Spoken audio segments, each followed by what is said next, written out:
seen in the deprivation of medical care.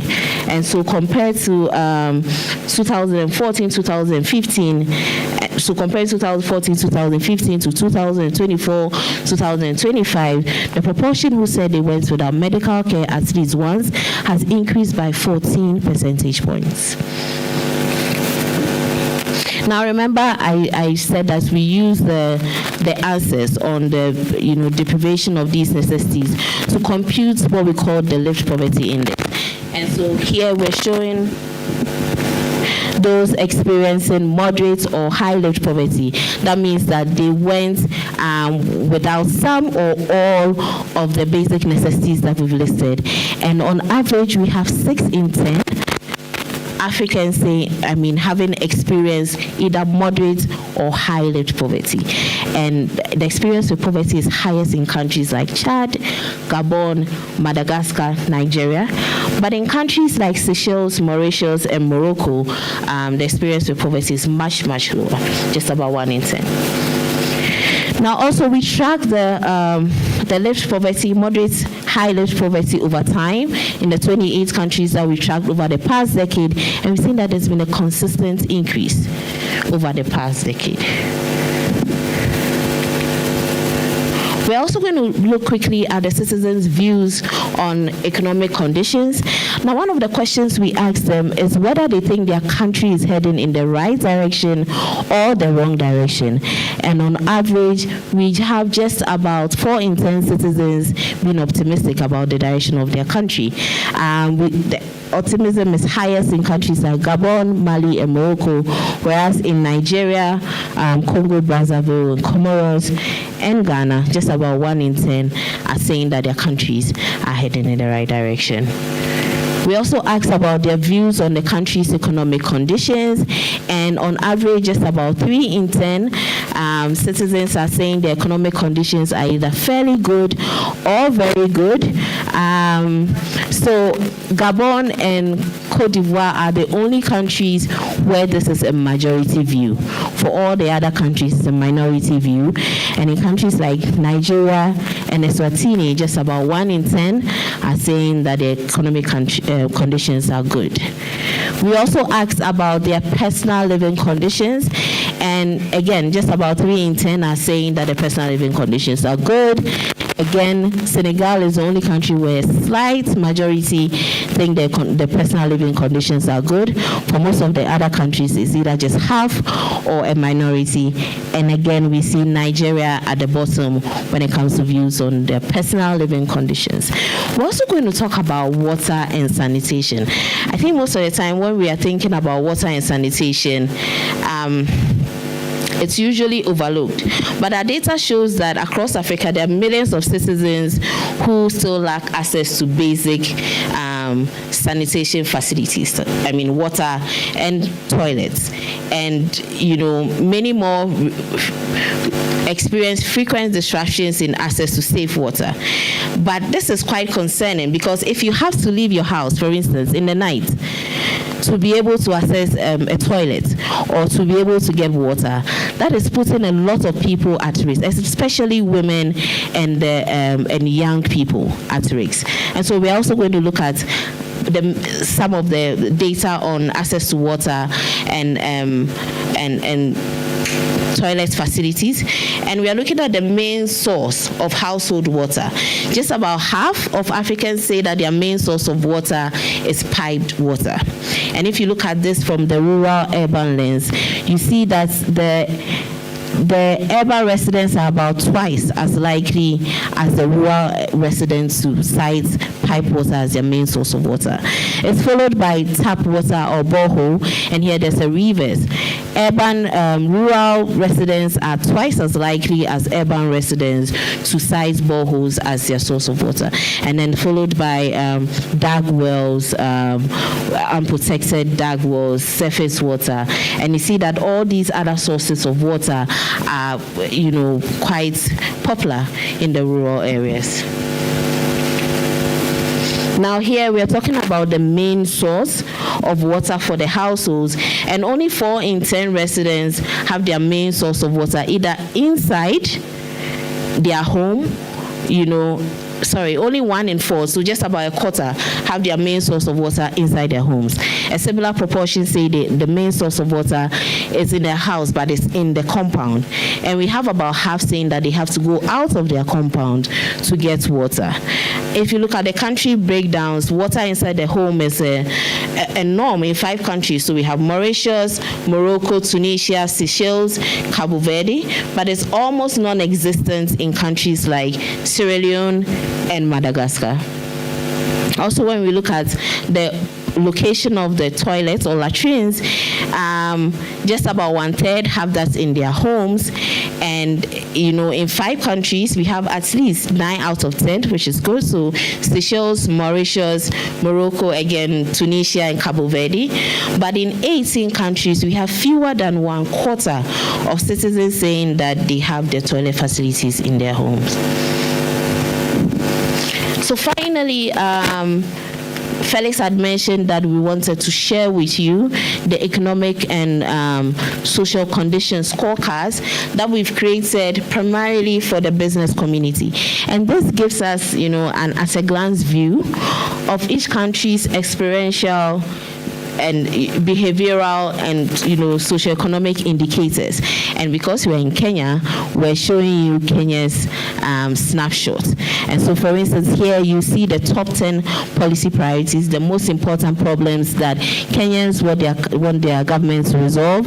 So the first is health, followed by the rising cost of living, followed by unemployment, education, and then corruption. We also look at the employment status. So here we have just about a quarter of Kenyans who say they are either employed full-time, and then we have 15% saying they're employed part-time, but we have about 6 in 10 who say they are not employed. So there's like 1/3 of citizens saying they are not employed and they are actively looking for jobs, while just about a quarter are saying that they are not employed but they are not looking for jobs. We also asked about the basic necessities. So this shows the proportion of citizens who say they went without these basic necessities many times or always in the previous year. So we have food, which is 16%, clean water 24%, medical care 27%, cooking fuel 15%, and then cash income is the highest, which is 43%. Over here, we're also showing some of the, the access issues that we talked about. So access to pipe water, 40%. Access to toilets in the house or compound, that is 52%. And we have 64% saying that they have access to electric grids. And then we also have some of the asset ownership indicators. Bank account ownership is about half, but then we have about 9 in 10 saying that they own mobile money accounts.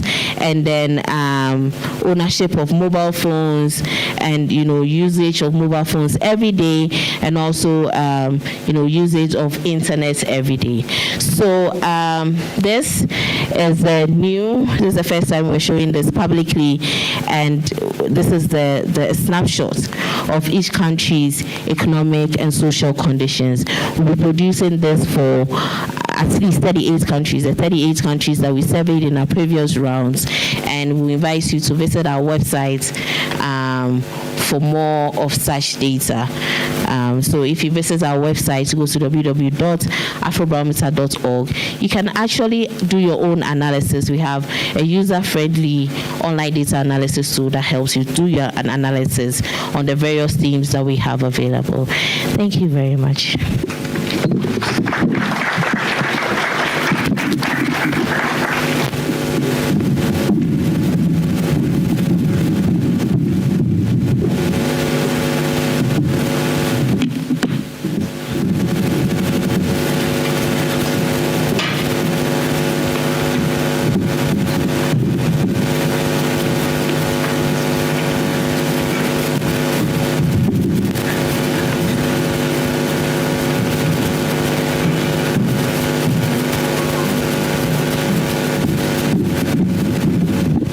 Thank you very much, Josephine. I guess everybody now understands what I meant by a taste of data. We'll be engaging with that later. Now I want to invite my panelists to come on the podium so that we engage on this matter straight away, and then we'll open it a bit again to the plenary. So let me have all of you up.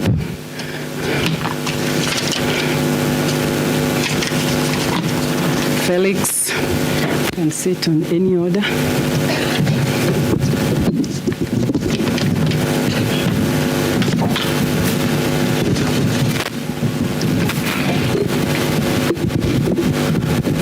We have another microphone, if possible. If you don't, it's okay. Okay, so we are going to introduce ourselves, and I'll call upon each of the panelists just to introduce themselves. Then after that, we'll start the discussion. So I'll begin with Dr. Eve. I'll just pass it down. Hello, everyone. Hi, everyone.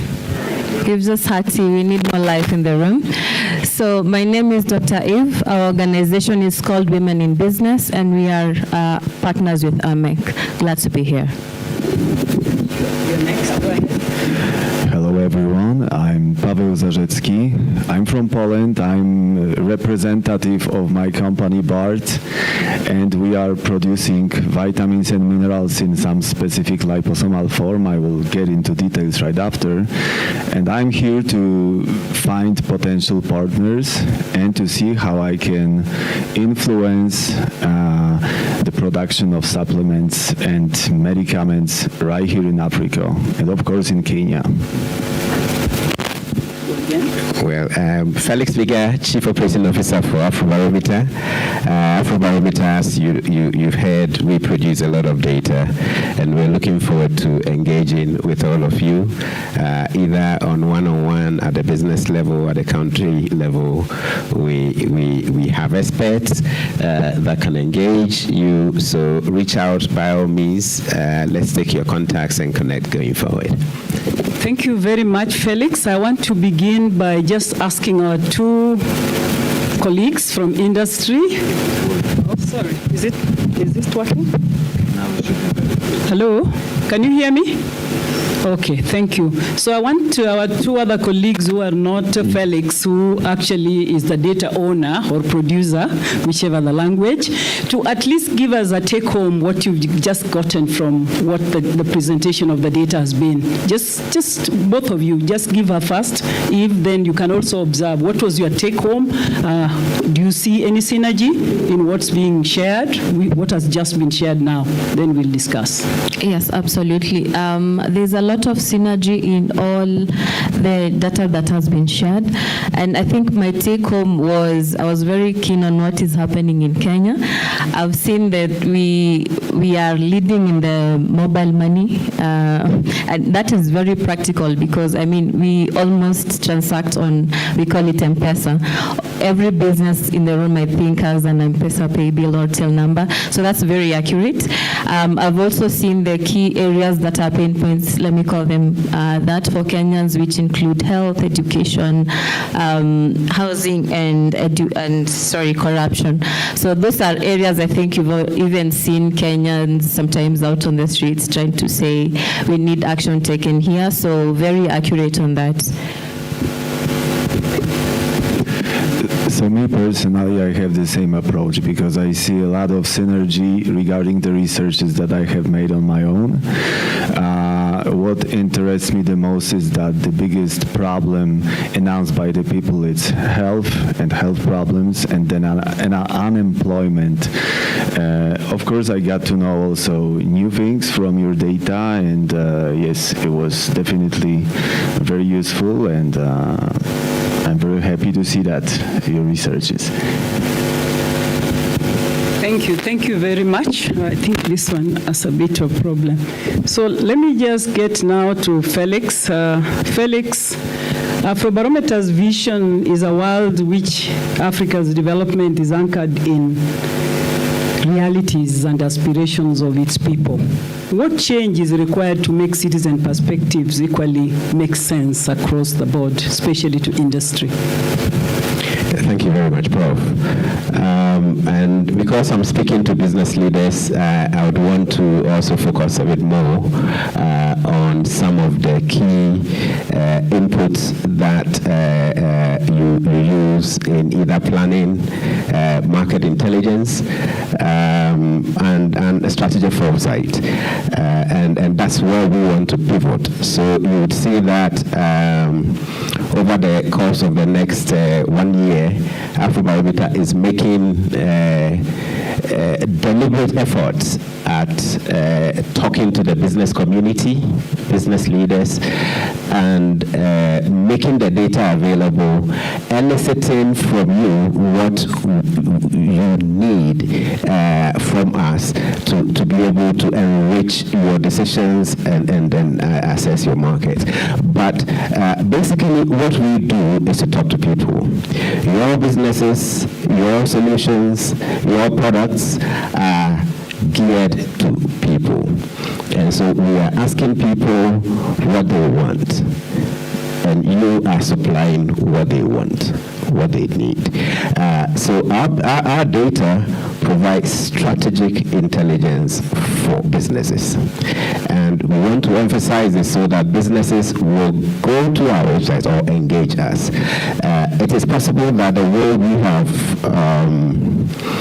packaged our products is not addressing your need.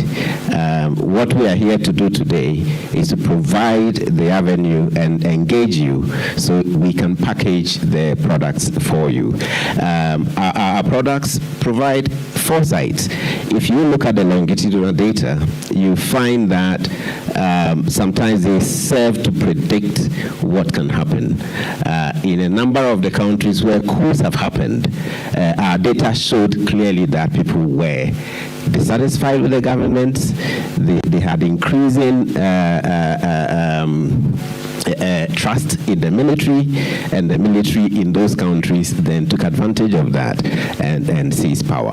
So basically, we are pivoting to businesses, and we want businesses to pivot to us as well.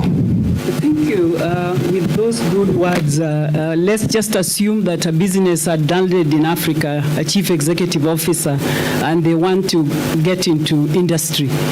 And what top citizen priority indicators would you advise them to pick, and why? Thank you very much. That's a very interesting question. But I think if you look at the economic indicator scorecard, what we are trying to, at least from our understanding, what we are trying to gear at is to see what businesses might need. All right. Do citizens have access to water if you are in water provision? If you are in mobile services, what is the gap? So this gives you insight into what the market potential is, and also what the perceptions of people are in terms of what they want businesses to address. And we hope that by focusing on these insights, you will then be able to either size up the opportunity, be able to determine what the risk is, particularly maybe political risk, because we have a lot of data on political risk as well, or climate, where we also have a lot of data on how citizens perceive climate, their resilience. So we think that if you're coming into Africa, you need data. Otherwise, you may be riding blindly. Our data will give you insights as to what is happening, and our data, if you look at it longitudinally, will also provide foresight. Thank you. Thank you. If taking into consideration your observations of your take-home, to what extent do current businesses strategies in Africa reflect realities of citizens? And where do you see the biggest disconnect, if at all? Thank you for that question. It's a very good question. I'll answer it from the point where I work with women in business, and we've seen the impact of the problems we've discussed in entrepreneurs and even business people just scaling or starting their businesses. This goes down to access to capital. I mean, if you're given that what do I say? Sorry, I lost my thought process. So at Women in Business, we work with entrepreneurs and we work with women that already have businesses that are already in the market.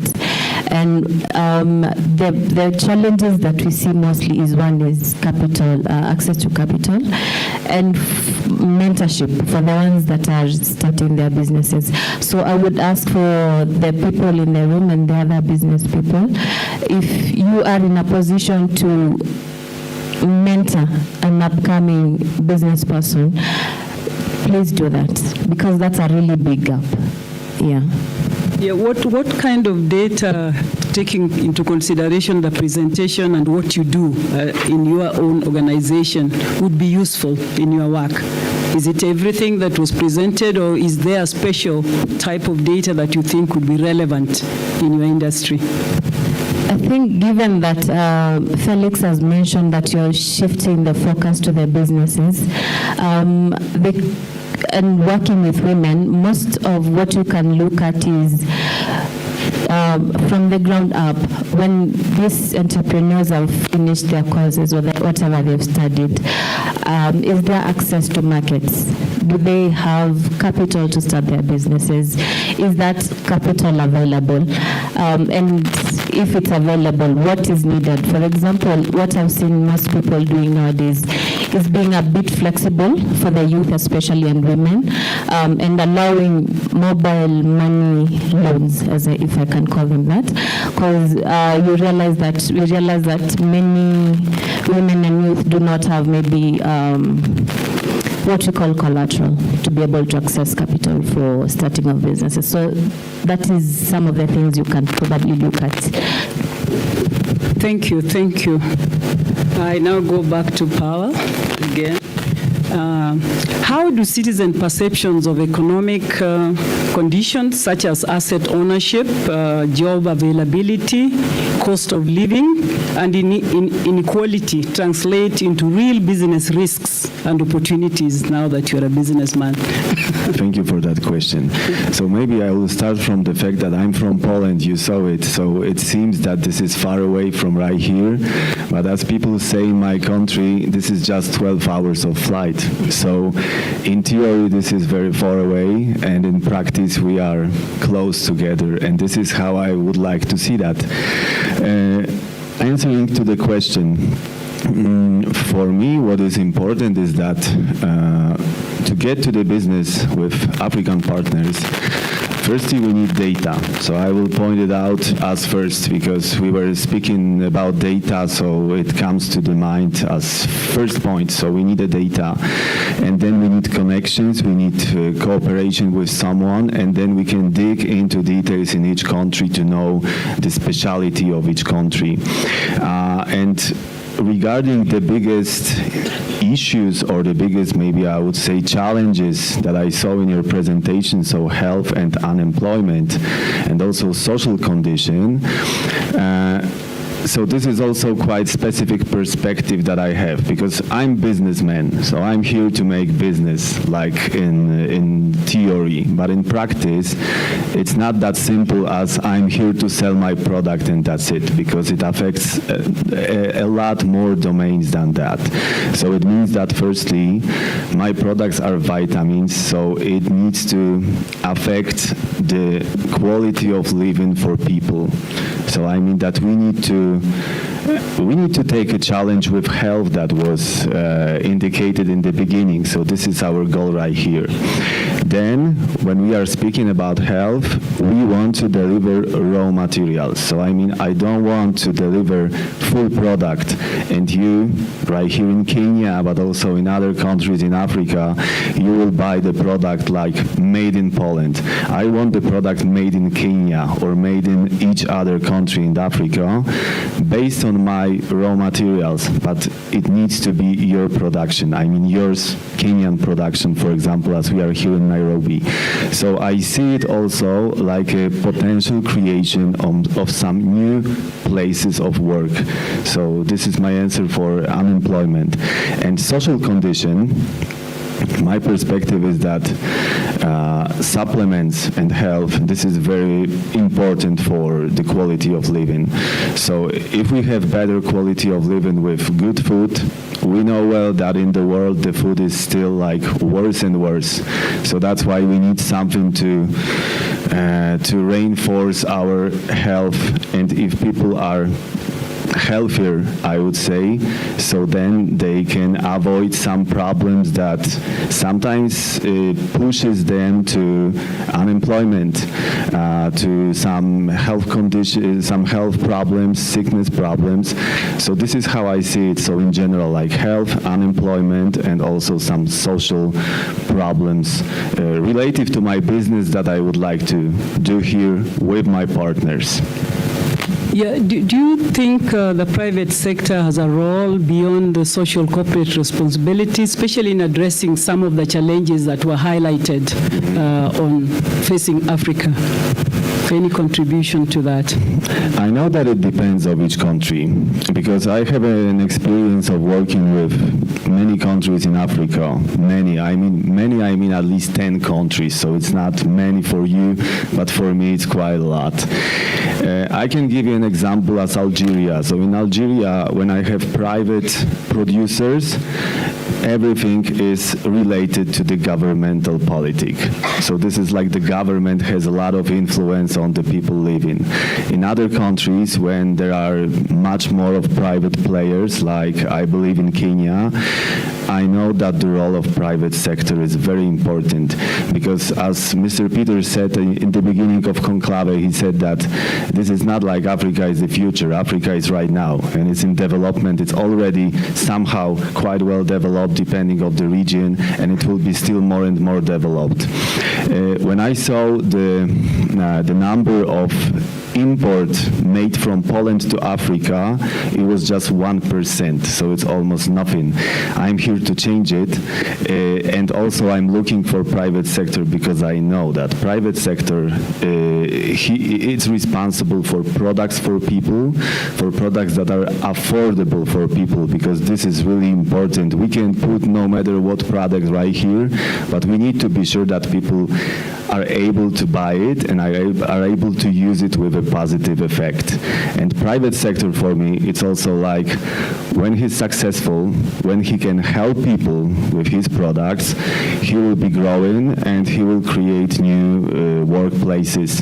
So, and of course, I know from Europe that unemployment rate is something very important. So I know that if it's getting smaller, so the quality of people, the quality of living for people is also getting higher, and it resolves somehow the main problems that I saw in your data.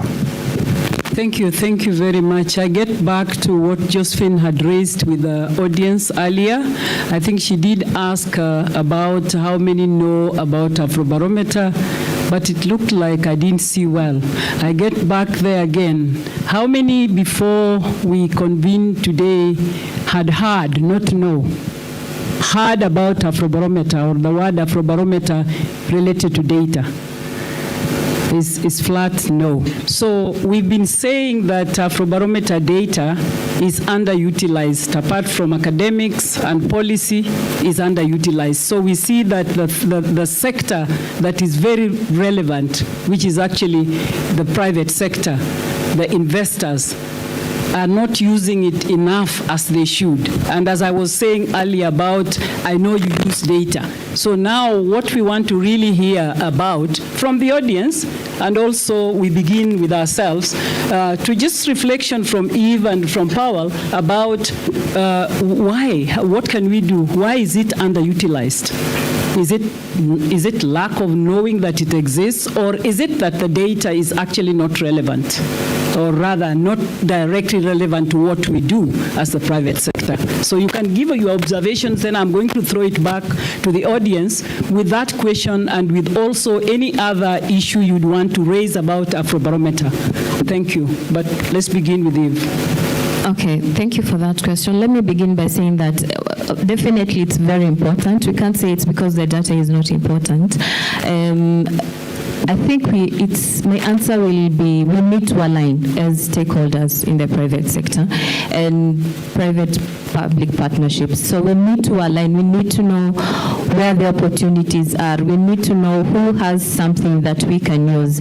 And I think that's why opportunities like what we have today, networking is very important, because we get to know the gaps that exist and how we can leverage on each other's strengths to grow. Thank you. Give it to Paul.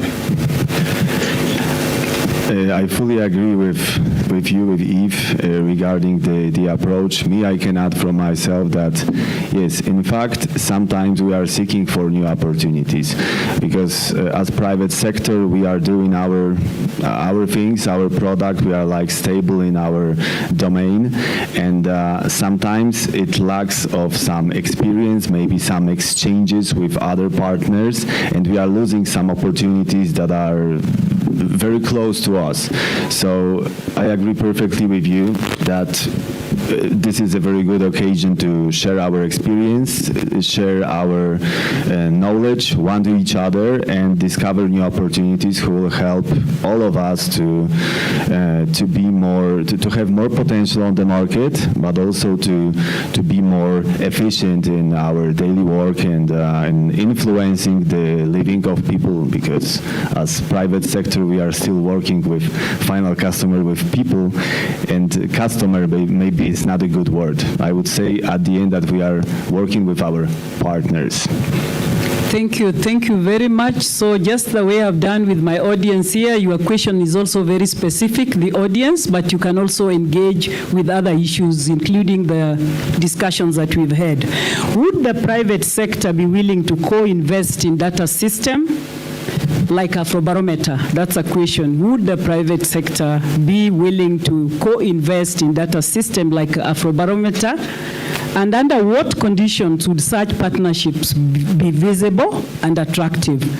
That is a general question for anybody who wants to engage with it as an audience, but now is also time for you to give us feedback and also to engage the panelists here. Okay, the mic is there, already roving. Where are the hands which are up? Okay. First one, second hand. The first one is going there. Let's have them so that we get the numbers ready. Or people are still reflecting, or we've not made an impact. Go ahead. The second hand? That's the first one. Go ahead. Good morning. Morning. I'm Kelvin Nyangweso. I work for the Association of Kenya Community Media Operators, but also I run a community radio station. So data is king, but it's king when it is contextualized to the language that people could relate with. So in this case, is maybe your data is that complex that can be related to the common mwananchi, as we said in Kenya, or common person? So maybe you can elaborate further on that. But I think it's critical for every business is driven by data. So anyone could invest in data. Thank you. Let's have more. The next one over there, please. Thank you. Yeah, good morning. My name is Caroline Gitegi. I work for the Kenya Revenue Authority. But also with regard to KRA, I do civic education and tax outreach. But I'm also a part-time lecturer at our school, Kenya School of Revenue Administration. So with regard to Afrobarometer, I'm quite well updated about the data. Why? Because I'm a researcher and I've been doing lots of research on governance and anti-corruption. And we've been collaborating with Transparency International with regard to the CPI. That CPI is corruption perception surveys that are normally conducted for Kenya and also for other countries. So with regard to the Afrobarometer data, I feel that we need to have a central repository and lots of awareness about the data, because data is everything and data informs decision making. So I want to appreciate the team who are fronting for the Afrobarometer. We really appreciate it. Thank you.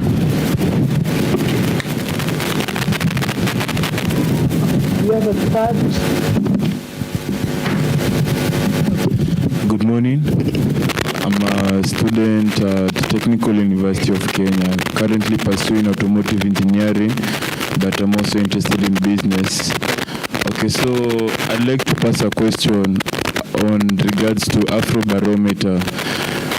What kind of precautions do you guys have in terms of data breaching? Because we find there is high alert on matters of cyber insecurity, especially in Kenya.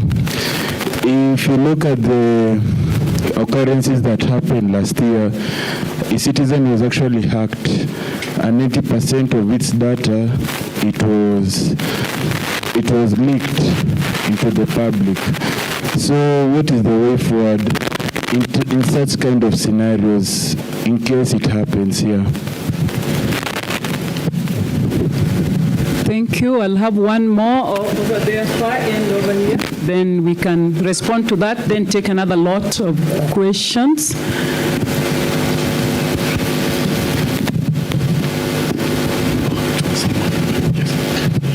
Oh, there is one. Then you can get back to him.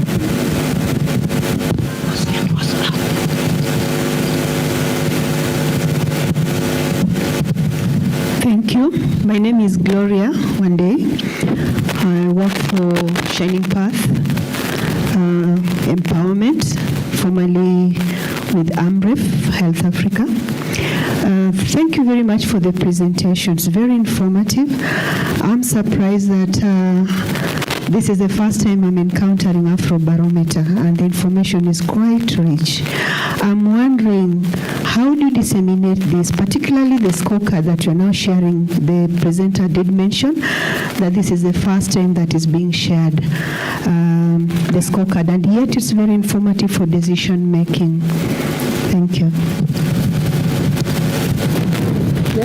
Gentleman here, so that we take the heart. Good morning. My name is Moses Mutua. I work for Safaricom. I want to confirm that upon reflection, I have actually realized that I've seen this data in the past, but I didn't know it is actually Afrobarometer. So moving on to the next question, how can we make it, relevant, or how can we make many people become aware of this Afrobarometer? I think we need more collaboration. I can actually attest that this one is a very relevant data that most of the industry players can use, and it is going to be very informative and guide their strategy formulation. Thank you. Thank you very much. I think a lot of this will be me and Felix. So Felix, Yes. Can you have a go at it? Prof, thank you so much. I'll allow you also to say anything if you wish, but it's largely me and Felix. Prof, this morning, true to what Peter said, I asked ChatGPT, what do business leaders want from Afrobarometer? And one of the first things they said, recommended, was have these conferences and meet them. And then I also asked, if we don't have this data for them, what happens? And they said, well, they operate in the dark. In fact, it said that data is salt for strategy. That's what ChatGPT told me, that data is salt for strategy. And the broader your data that goes into the strategy, the more holistic the data is. And I've been listening to the comments from up here, but also some of the questions that are coming up and the general comment. And I see that basically we need to build connections, and presenting at these fora is one of the opportunities that we can use to meet your needs. And then we need to move from there to some specifics. What are the products that we have for the private sector? Over time, we have been addressing the policy community, government, and it is time to now develop products for the private sector. So one of the questions I'll put back to you is, what kind of products are you looking for? We are thinking about specialized reports because you are working in areas that do not necessarily border on the broader policy areas, but maybe specific sectors. So we should produce specialized reports for you. We will also be available to do special briefings. So you may not be able to attend the conference, but we will make all our expertise available. And in each country that we work in, we have what we call national investigators. These are experts in their own right. Prof here was a director at the regional institute, but she was also a national investigator, and she's an expert in her field. And if you need to consult with her, we should be able to make Prof available, or any of the experts that are elsewhere in the continent, because you are in a specific market context. Some of you operate regionally, but some of you are in one country. And in the country context, the experts at the country level provide more insights. So we are happy to provide that as a solution. We want to also tap into some of the newsletters that you consult on a regular basis, to provide, the contextual data so that we can reach out to you. Because you read these newsletters, it advises your decisions, and we want to be present in there as well. But we would want to hear more from you. What platforms do you want us to appear on, and what models of cooperation and partnerships make sense to you? I wanted to just on the data security part. So our respondent data is heavily guarded. We don't take any specifics of our respondents. So we don't take your name. We don't disclose your location. So if anybody wanted, even if you had access to the raw data and they wanted to trace back to see, okay, who actually said this, it's difficult for anybody to do that. Our data is public good at this stage, so we'd love for more people to have them. Yes, Prof. Thank you very much. And I think I like what's coming from Safaricom. And I must say, Balongo, just stand up, maybe 1 minute. That's our data manager for the Eastern African region. The manager, he's the manager, but around him there is a team of communication people. There is a team of a data manager. And we would be very happy to present to you what component you want, which usually means we can give you the questionnaire and you see what is in the questionnaire, and then you pick the area that is of interest to you. Then you can be given whatever data you need. Josephine, go ahead, come ahead and respond.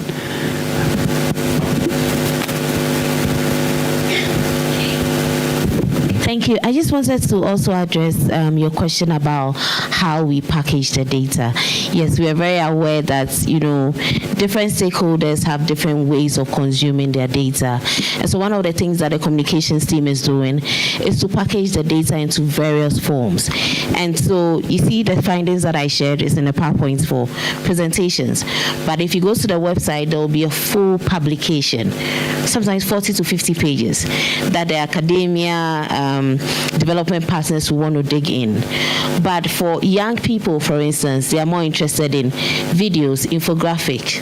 catchy things. So even if you look at the back at our booth, we're trying to, just break it down into the simplest forms. And that's why I encourage all of you to visit our social media pages, because the pages act as a funnel. And so we just, give the tidbits of the key findings, and then we add a link to the websites where you can find the full publication.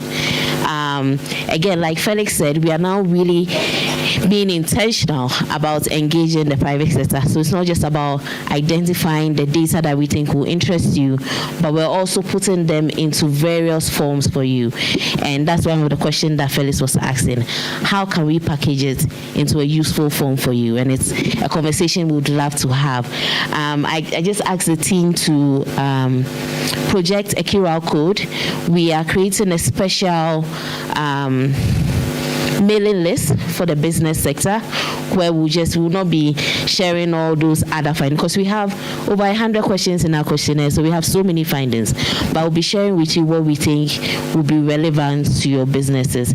So we'll encourage all of you to sign up. We promise we will not bombard you with too much information, just the key relevant stuff in the various forms that we think will be easy to grasp and use for your work.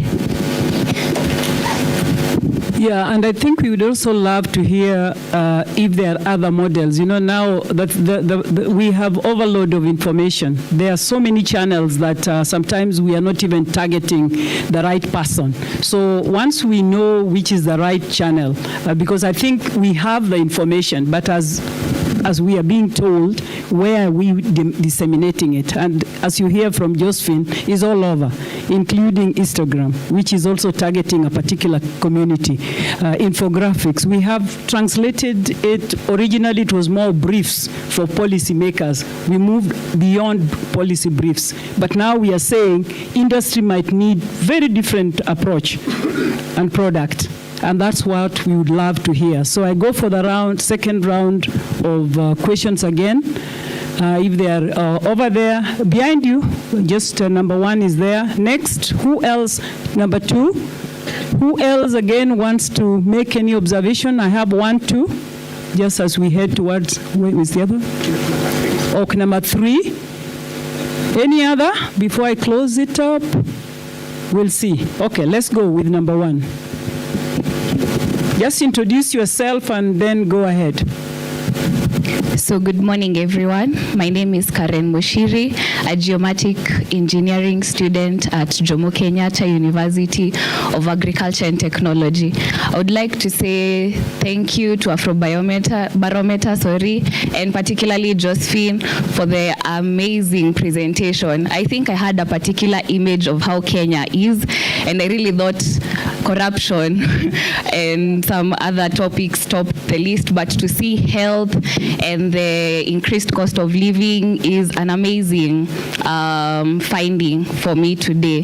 So as a geomatic engineering student, we are based mostly on remote sensing and survey and doing these researches which will help us to, make the town, make our rural places better.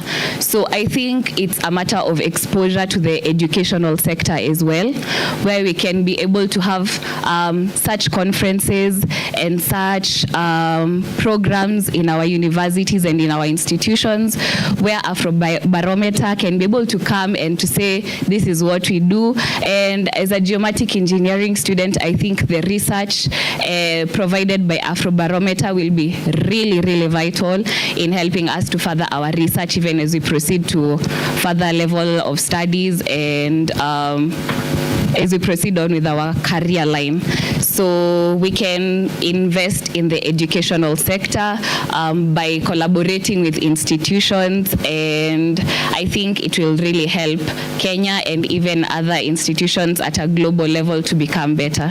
Thank you for the opportunity. To the second question, observation over here. There were 3, 2.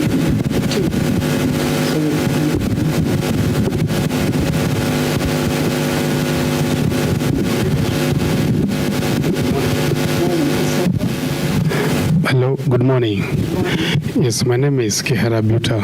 and I'm an entrepreneur, and basically a digital entrepreneur. So what you presented is something that resonates with me in very many angles. But I realized I was just checking through your website and just trying to analyze it to understand where you're coming from. And this kind of data is usually and more specifically used by business people, policymakers, and people like that. So one of the things I have observed is that your LinkedIn profile has only about 15,000 followers. And as you can see, the room is full of entrepreneurs, so your presence has not yet been felt, and yet you're dealing with something that is through the continent.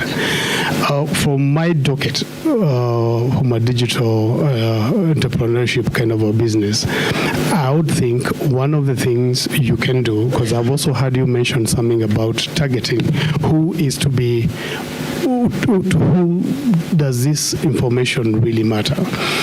From where I come from, we have a lot to do with directing traffic towards a certain detail. We have tools that we use that we can send whatever traffic you need to whatever product you have. So I think it's a question of targeting right, which we can do through the social medias that we have. When I look at that data, and secondly, what the student the other side has said, is that everybody looking at that data gets to deduce something that is important to what they are doing. Therefore, I'm looking at it in two ways. There is a macro view where policymakers in the government and all those people would like to use that, but then there's a micro view. Among the other hats I wear, we also do exports of agricultural products. And looking at that data, there's already something that I feel I should relate to that will advise why, for instance, a product from a different country like Morocco would probably hit the market differently. I've looked at it, I'm like, Mauritius seems to be doing good in almost every other angle. So as a business person, I want to think, what are the investment opportunities in that area? What can I go and do? Or what can I go and study and bring to countries like what I'm seeing with the ones that were doing almost, let's not call it badly, but based on the exposure we've said. So I think if we, or if rather you, could look more into having targeted marketing for that, which is pretty easy when it comes to digital marketing. Well, if you don't have someone for that, I am here for that job. I would be happy to do that. But I feel there is a way we can present this online that will relate to everybody and create an opportunity for everyone, more so to fine-tune the details that one needs. So that I think would be very important. Thank you.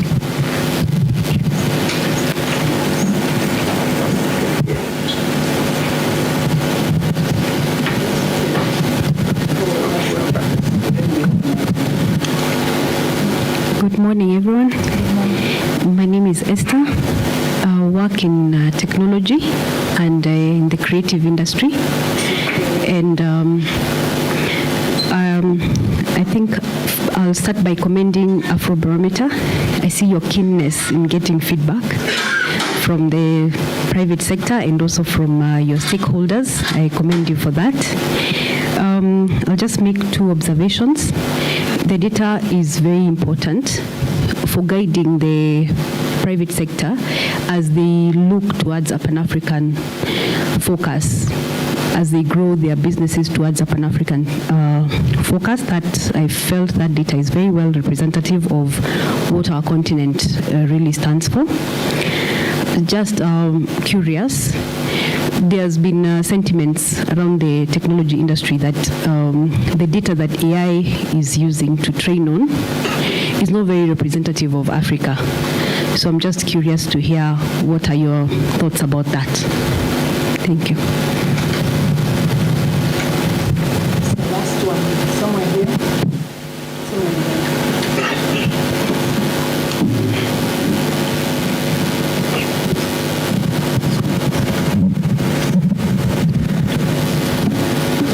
Good morning, everyone. My name name is Muthoni Mugambi, and I'm a young medical doctor. First of all, I'm glad that we are having this conversation, and I think mine is a comment, particularly on what you mentioned on having specific reports for different categories. Because I'll be very interested to know, and I think Powell would also be interested to know, is it the healthcare? If the healthcare is a problem, is it the health-seeking behaviors?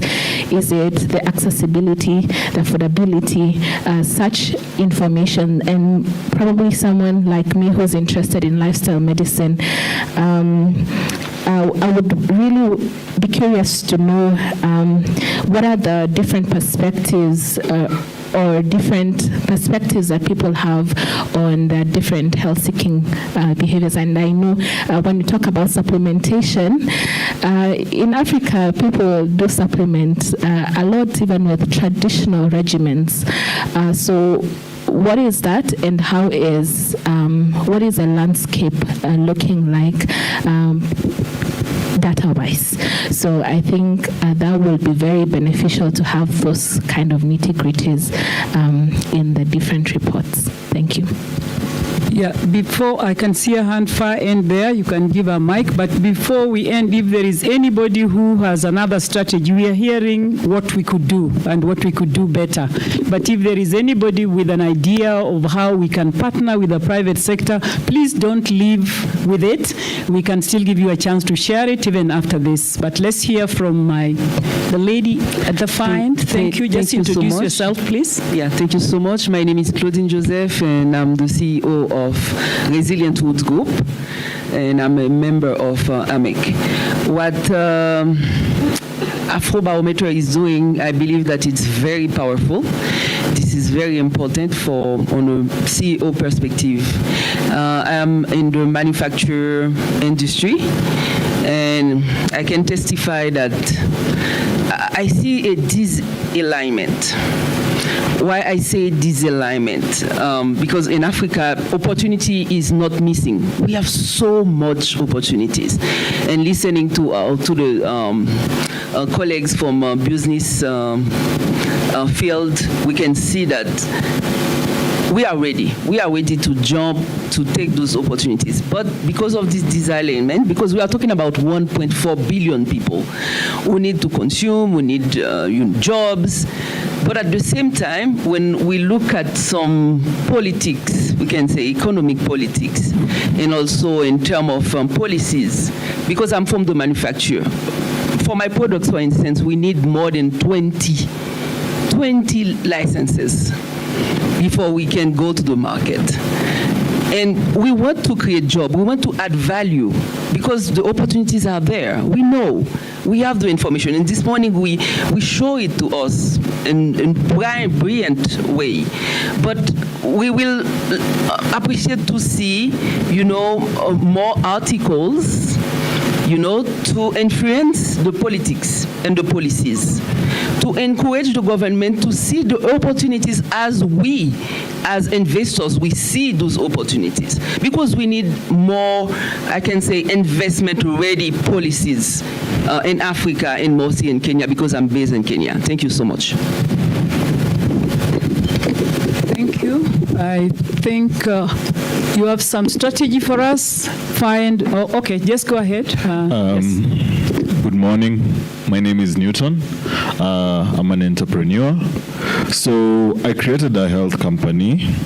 It's not long ago, actually last year. So my co-director is a doctor. Some of the challenges that they were looking at is, if you look at how our policy, especially in the health sector, it's quite broken, where you find that doctors and nurses are the most undervalued paid politicians are paid more than doctors. So you find that these doctors go 7 years in school. They study a lot. They put in a lot of cost to be able to become professionals. But now we're looking at creating a system where now we could be able to offer services. There's a platform called MyDawa. MyDawa just specializes on selling drugs. But what if we came up with a platform that could help doctors and specialists get consultations online and be able to interact with people, use imagery, AI for data collection, things like that. So these are some of the things that we need to think in the scope. How could doctors, nurses be able to benefit, and how can we bridge the gap to be able now to make our health sector better, and us as human beings, because we need healthcare at every other level to be able to survive.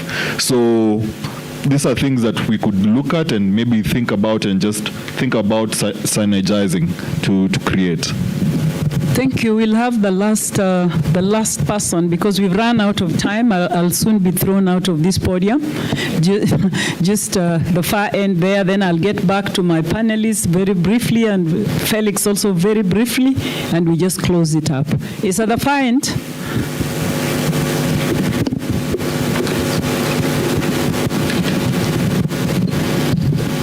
Okay, so I have a burning question, or a heartburn, if you'd like to put it that way. Okay, so there's this kind of a strategy that has popped up in my mind. It's on the matter of human rights.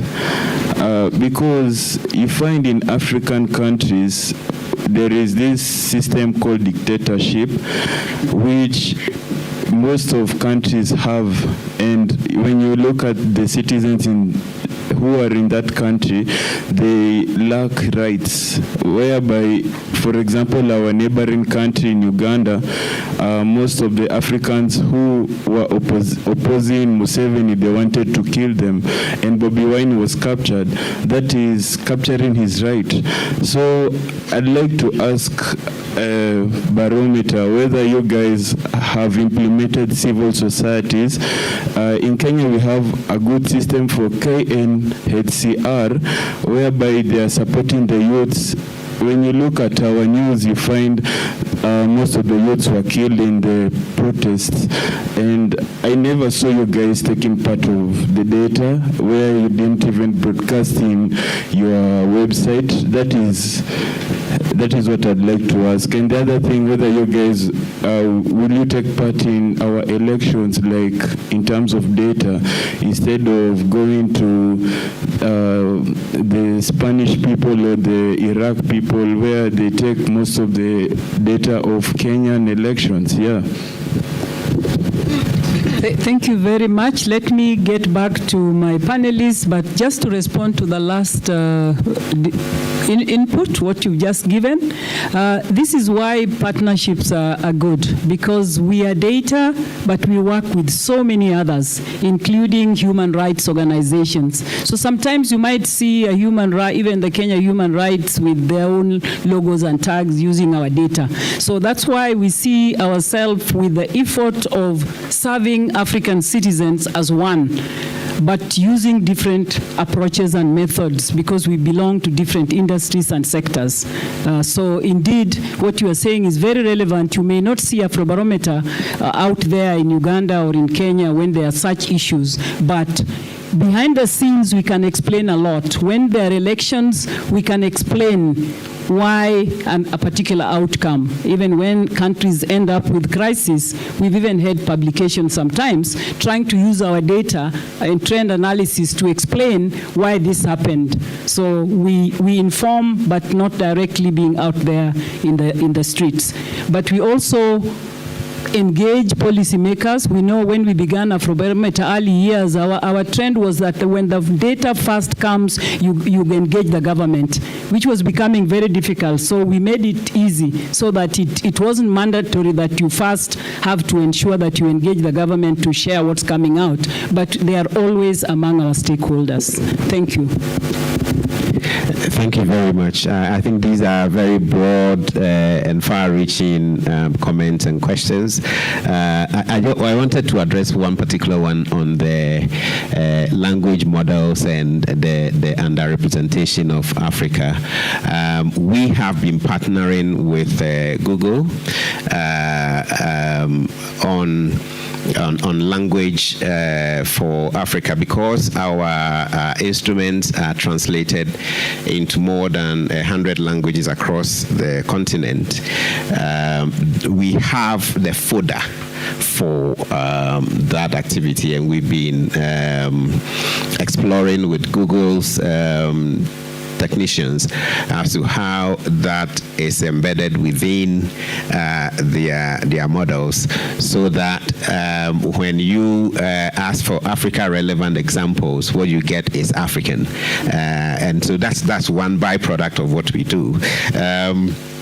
I wanted to also talk about some of the questions on healthcare, and to say that we do have detailed information on healthcare. Some of these infographics are just snapshots, and if you do need more details, not just on healthcare but on any other topic, just reach out to us. Josephine and her team are always available to assist you.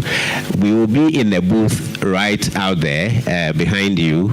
Our teams are there to interact, take your contacts, and explore further.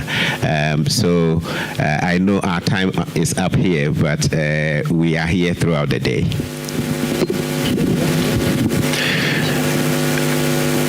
What is the most important for you is that what we have learned also about the data, but of the fact that in Africa there are a lot of opportunities and we have plenty of challenges ahead. So I'm representative of business, so I invite you to speak with me face to face about how we can get them and how we can take these challenges together. Thank you very much. Being the last one, I will just address three matters. One is for Barometer, the strategies that you can use. We have organizations that host a lot of entrepreneurs. We have chambers of commerce, like you've interacted with AMEC. At Women in Business, we also have a very huge membership.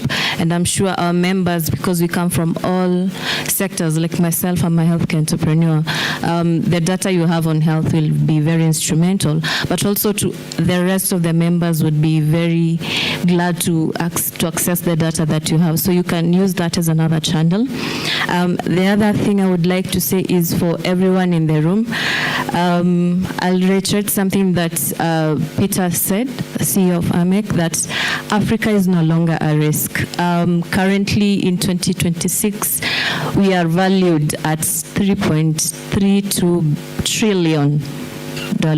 So that is opportunity for us to grow our businesses, and all we need to do is align, connect, and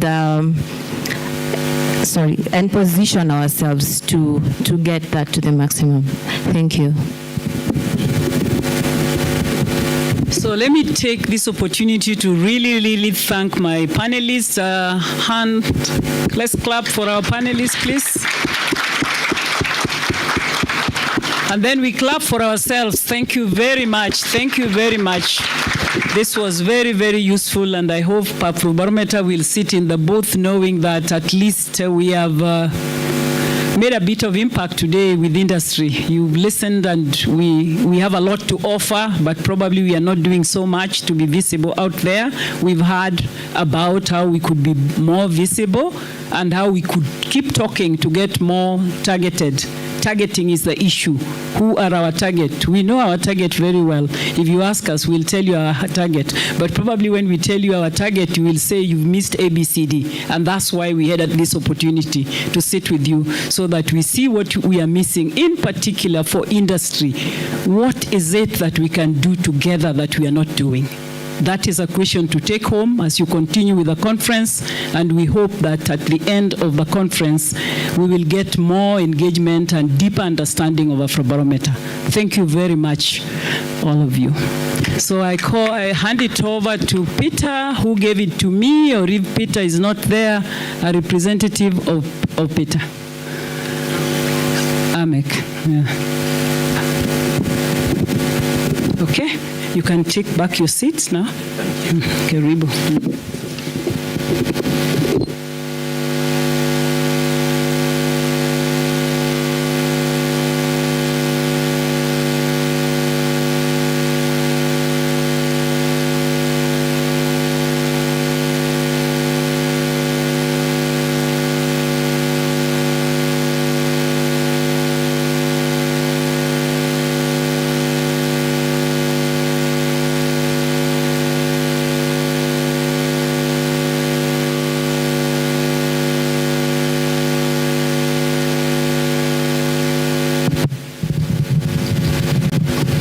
Okay, thank you very much. That was really an engaging session, and we appreciate so much. And thank you everybody who has come. Many people still on the way. We're going to have somebody moderating the next session. Remember, this is our all-day event. Okay, this is our all-day event, and we are expecting the Prime Cabinet Secretary to crown it in the evening, when we're going to have the Leadership Vanguard Award, the awards to be awarded here. And I'm glad to see some of the winners in the room already. And yeah, so we really appreciate that discussion about data. We chose to give it the attention that it desires. And for sure, the engagement has been awesome. Thank you so much, the panelists. We appreciate to find out whether it's Kenya, whether it's Poland, whether it's Cameroon, whether it's Italy, whether it's some of them like Dr. Mwendo is a medical practitioner. Data is very relevant. We really appreciate that very much. So I'm expecting we can have the clip played. Our patron, the patron of the chamber is His Excellency Ambassador Dr. Ruzaimi, who is the ambassador of Malaysia to Kenya. And he had traveled back home during this season, and he didn't manage to come back with many reasons. Some of them you can guess. And he recorded his speech, right? He also wanted to see whether he can come online. I don't think whether that will be feasible after hearing that. So we're going to have that clip played, his speech. Then after that, we're going to have a break. I'm going to see what is going to happen there, where we have some snacks, some bitings and all that. The program is going to continue with the different speakers and participants from different countries. And within here, then we'll break around 4, again for tea and snacks. And then there will be dinner at 6 before we conclude for the event.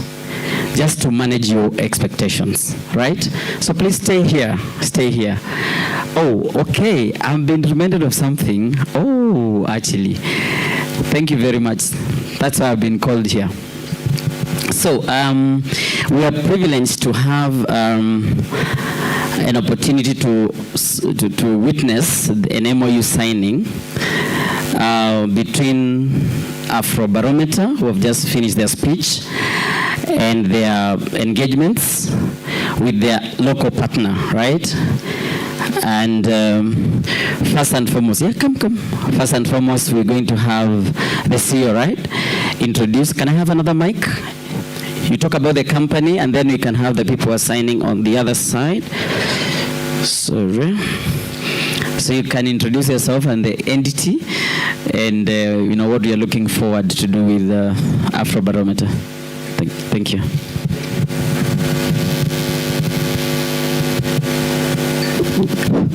Thank you. Good morning. Good morning. My name is Brigadier Retired Dr. Kabage. I am the CEO of a think tank based here in Nairobi, known as Mashariki Research and Policy Center. We are an evidence-based research. We focus on security foresight. We are a security entity, and we address issues of conflict, geopolitics, and environmental security. We are here to sign an MOU with Afrobarometer as a research entity so that we can be able to partner moving forward. We are based here in Nairobi, and I hope we will be their link here in Nairobi. And we also want to learn from them. We know they have been in existence for quite a while, and so we want to partner, and that's why we have this opportunity to sign an MOU with them. Thank you so much. You're most welcome. Thank you so much. So you can take your seat there in front.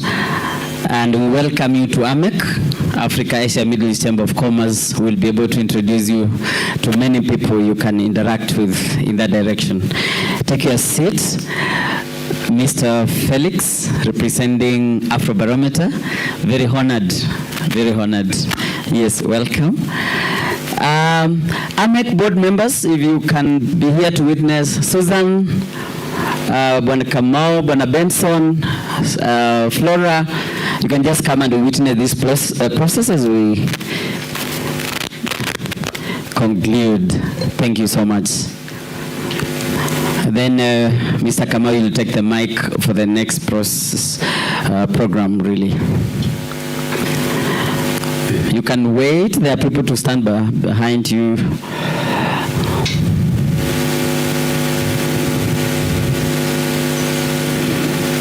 To one side, to the other side, if you don't mind.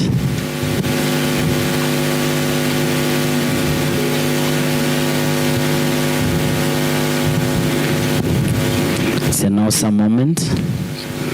In AMEC, we talk of global partnerships across continents. We really look into collaborations. Yeah, you can check us out at www.amec.org. That is AMECC. You can check us out there, even how to become a member of AMEC, the opportunities within there.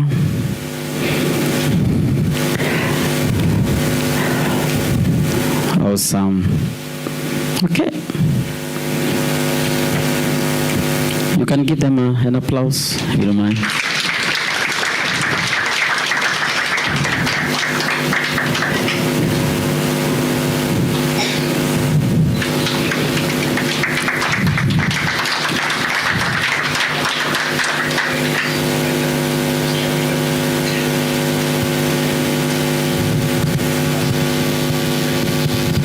Thank you.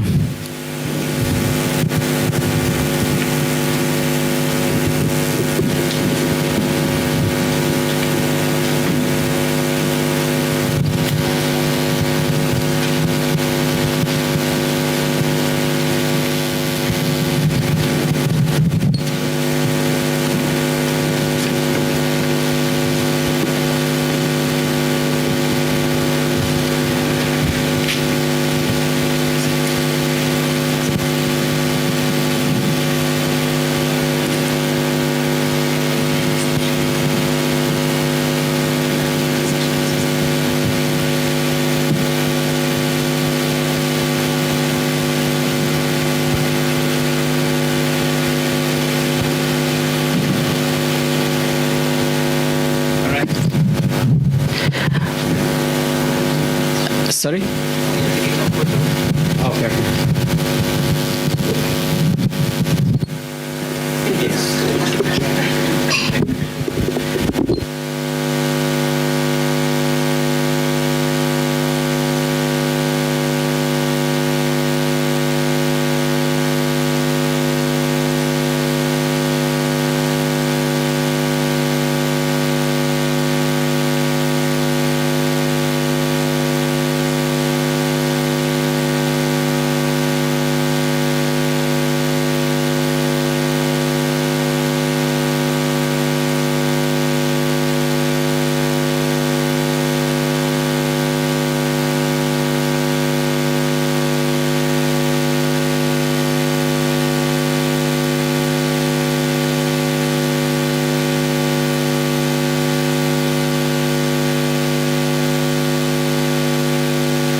distinguished guests, ladies and gentlemen, good morning once again for those on Kenyan time zone. Good morning once again. My name is Wilson Kamau. I'm one of the board members at Africa, Asia, Middle East Chamber of Commerce. And I'm a professional banker. I've been in the banking industry for many years. And currently I do training and consultancy for the same, both in Kenya and across borders. So it's such a pleasure. My duty today is to make you adjust your clocks a bit. I want to take you 3 hours ahead all the way to Malaysia, where we'll be joined by His Excellency Ruzaimi, who is the Malaysian ambassador to Kenya, and who, due to the things affecting the globe, could not be able to be here. And later, we'll also have Professor Dr. GP, also from Malaysia, who for the same reason could not be able to join us. But I'm so happy that technology is with us. So though the physical movement could not be able to make them be here in person, their thoughts, their insights are here with us. And therefore, without much ado, we'll be able to listen to what His Excellency Ruzaimi have to tell us, and then we'll move on to Professor Dr. GP, and please help me welcome them. Thank you. Good morning, Jambo. A very good day to all of you, distinguished guests of honor, speakers and panelists, ladies and gentlemen, all protocol observed. It is a great pleasure for me to extend my warm greetings on the occasion of the CEO Conclave being held today. Although I am unable to physically present, I am honored to join you through this recorded message for this important event. First and foremost, I would like to extend my sincere congratulations to the organizer of this event, led by Mr. Peter Mutinda, President of the Africa, Asia, Middle East Chamber of Commerce, or AMEC, for bringing together such a distinguished group of government officers, diplomats, business leaders, and entrepreneurs. This initiative reflects a strong commitment to fostering greater business collaboration and dialogue across different countries and regions. I would also like to commend Mr. Mutinda and his team for creating a platform that brings together visionaries, investors, and business leaders. Events like this are crucial in fostering meaningful dialogue, facilitating partnerships, and paving the way for a brighter and more resilient future. Platforms such as this CEO Conclave are invaluable in today's rapidly evolving global economy. This program provides a space not only for the exchange of ideas, but also for the building of meaningful partnership that can drive sustainable business growth and investment. I am confident that the discussions and engagements taking place today will be both insightful and impactful. I would like to take this opportunity to wish all the participants a fruitful and productive deliberation. I trust that you will benefit from the sharing of knowledge, perspectives, and experiences among the attendees and those who are following the session online. Such exchanges will undoubtedly strengthen your ability, skill, and capacity in navigating the challenges and opportunities of today's business environment. I believe some of you are affected directly or indirectly from the war between Iran and Israel, which is strongly supported by the US. I hope the situation will improve soon and companies affected by the conflict will recover as soon as possible. At the same time, I encourage each of you to actively engage, to build valuable networks, and to forge lasting professional relationships. Equally important is your willingness to share your own expertise, ideas, and experiences. Your contributions will enrich the dialogue and provide meaningful insights that can benefit fellow participants.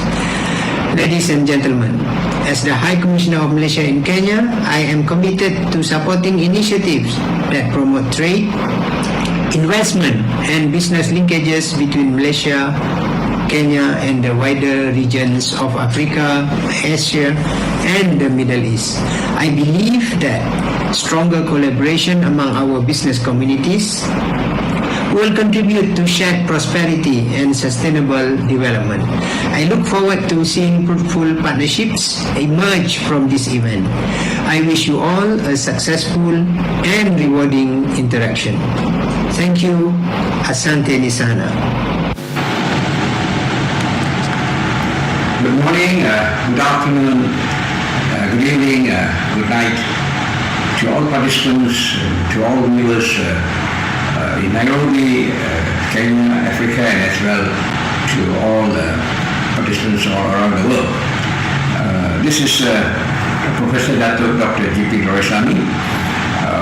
I'm the Honorary Secretary General for World Humanitarian Drive, based in London.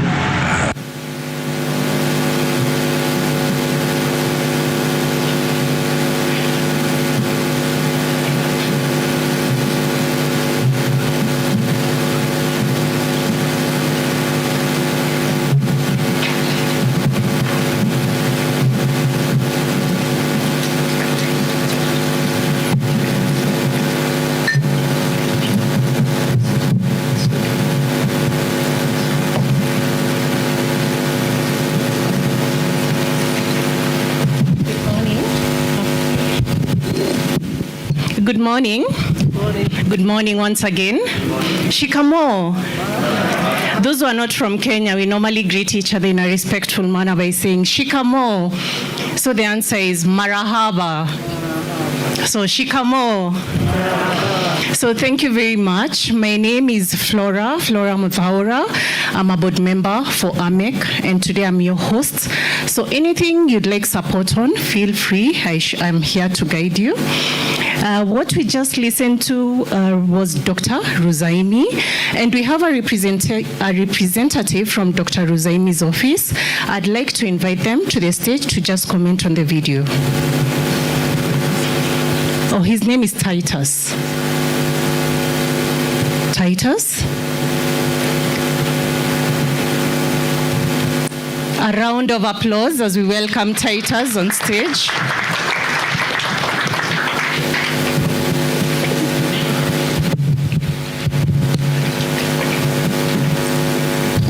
Thank you, Flora. Distinguished participants, speakers, delegates, all protocol observed. Good morning. Good morning. My name is Titus Maluki from the High Commission of Malaysia. I'm in charge of trade section. Allow me first and foremost to congratulate Amex for bringing together CEOs and participants from across the globe. The participation of CEOs in this event, it underscores the importance they attach to this session or to this forum. Because one of the busiest people in the world today are CEOs. And for them to attend this event, it means that there is something significant which is going to take place in this place. And that is why you can see them here. Back to the presentation by my boss, His Excellency the High Commissioner. He would have really loved to be in this place, but because of what is happening in the global scene, or rather in the geopolitics of around the globe and the Gulf, he was not able to attend. I was also not able to come along with the head of Chancery. Unfortunately, she has been unable to come. Apologies. But we are really supportive of this event. Peter Mutinda knows the relationship and the collaboration and the close working relationship that he has with the High Commission of Malaysia, and we look forward to supporting this event in future. Just as the High Commission has said, the High Commission, and especially the commercial section of it, we look forward to strengthening collaborations between Kenya's entities and the Malaysian entrepreneurs. Any Malaysian, or rather any Kenyan company or company from the region wishing to trade or to form partnerships, collaborations, or linkages with the Malaysian companies, we are open to assist. Any company wishing to penetrate in the Malaysian market, please feel free to contact us. The High Commission is ready anytime to enable the companies to grow their businesses to the next level. Just to finalize, allow me to inform you that in September, we will be having one of the biggest food and beverages expo, which is called Halal, Malaysian International Halal Showcase, MEHAS. And therefore, I wish to invite Kenyan companies, Ugandan companies, Tanzania companies, or companies within the region who might be willing to participate in such event to get in touch with me. There are, of course, some incentives that we normally offer, and we look forward to seeing you engage with the Malaysian companies, Malaysia's entrepreneurs, Malaysian manufacturers, Malaysian exporters to grow your business to the next level. So once again, congratulations, AMEC, congratulations, President Peter. I assure you that next time you will see Malaysian, and particularly Madrid, collaborating with you to grow this AMEC. Personally, I'm impressed, I'm excited, and I wish to be associated with you, with AMEC, and with the participation and participant in general to this event. Once again, thank you so much, and God bless you. Thank you.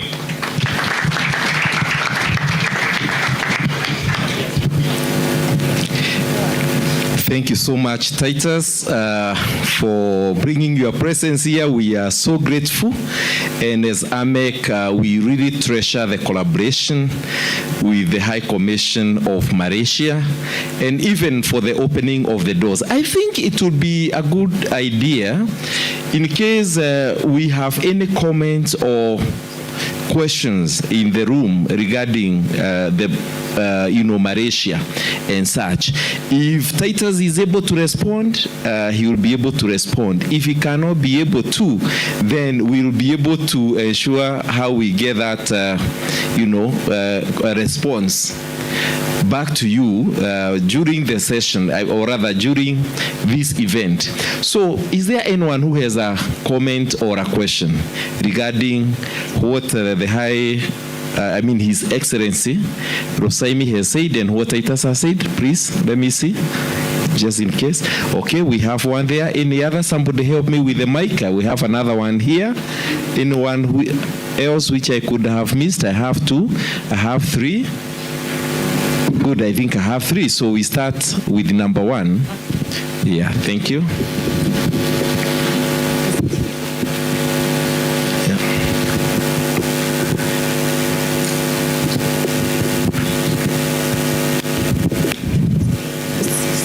Please just introduce yourself and what you do. Would want to know you as you make the comment or ask the question.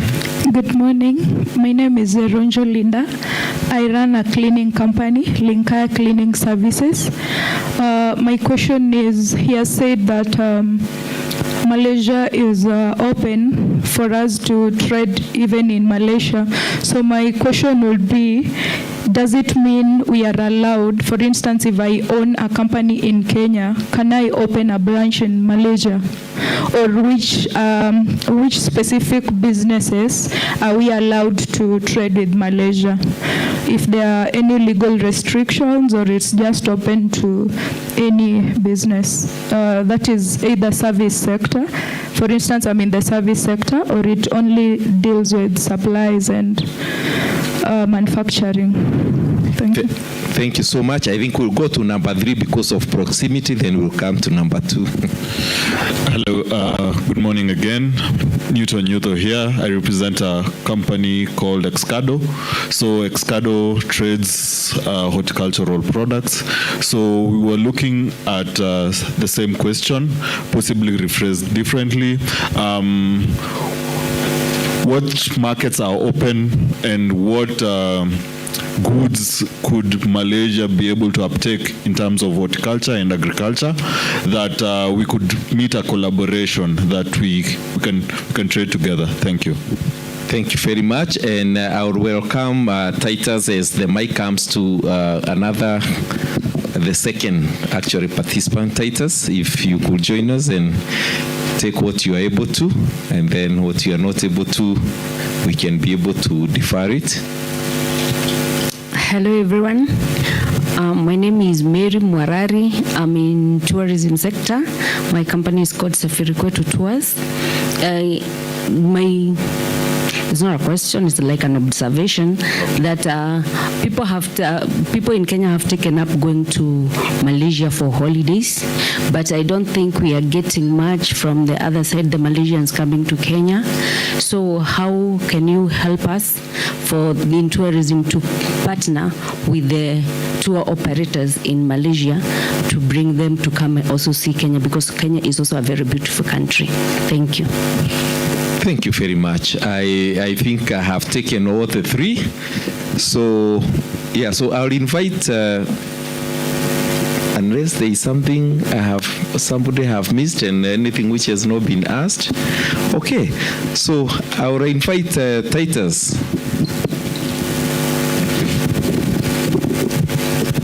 Thank you, my brother. I think allow me to start with a question raised by Ronjolinda.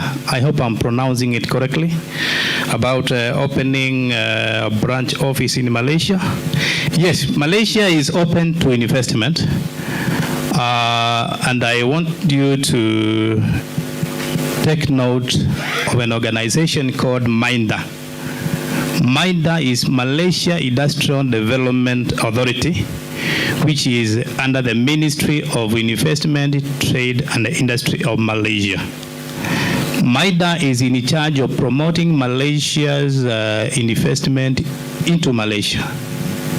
So basically, if you go to their website, which I'll give you, you'll be able to see the opportunities available for investment in Malaysia across the sectors. So the website for MINDA, which is actually an equivalent of our Ken Invest, is www.mida.gov.my. If you go into that website, you'll be able to get details of investment opportunities in Malaysia and the requirements for investment in that sector. I hope I've been able to answer your question exhaustively. Number 2, there was a question by Newton about export opportunities open in Malaysia. Allow me to state this one. As much as embassies and high commissioners, they talk of bilateral trade between 2 countries, you've realized that in one way or the other, it is lopsided, whereby Kenya's High Commission in Malaysia is more so into promoting Kenya's exports into Malaysia, while on the other hand, Malaysia's High Commission into Kenya is eagerly and aggressively promoting Malaysia's exports into this country. However, where I sit as Madrid, we have developed one slogan saying bridging the world. Bridging the world means bringing exporters and importers together to exchange ideas, their products and services. Allow me to say this. I hope this will just end within these are the 4 corners of the room. As a Kenyan, I can state that our tea is very, very, very good. I remember one day I was in Malaysia and I spent almost a week. But the velocity of that having the Kenya tea was actually within me. I'm not saying that the tea over there is not strong as it is ours, but our Kenyan tea has a preference not only in Malaysia but in the global scene. So basically, you can see how you can penetrate in tea. And again, we had a visit by our Prime Minister, and there is a comment he made when he was in Kenya last November. He didn't say that he was in love with the Kenyan tea, and he would wish to have Malaysia as a hub for Kenyan tea to penetrate the ASEAN market. So tea is one of the areas, coffee, number 2, avocados, and also cut flowers. Those are some of the products we Kenyans, we can be able to export there. But again, allow me to say this, for you to venture into this market, you definitely need to be aggressive and participate in some of the local trade fairs to expose yourself and also to get to know the features and the market characteristics and the requirements of the importers. So I think I've been able to answer your question.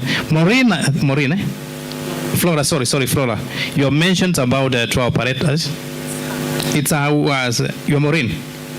Sorry, Mary, sorry. About tour operators. Well, we had a good opportunity to have Malaysian tourists into this market, but there were some challenges. You realize that those who have been following the news, we had Asia, which was coming to Kenya since last year, but unfortunately last year they terminated their visit. Nevertheless, it doesn't mean that is the end. Unajua unasemanga kukatika kwa mwiko sio mwisho wa kufanya nini? Wa kusokota ungali. So I think what I can do is I can share some list of Malaysian tour operators such that you'll be able to engage them and explore business opportunities from both inbound and outbound tourists. Because basically, at the end of the day, we have to make some ends meet. So I think I've been able to answer the question, and in the event that you still need some clarification, I'm available. Thank you so much, Bananan.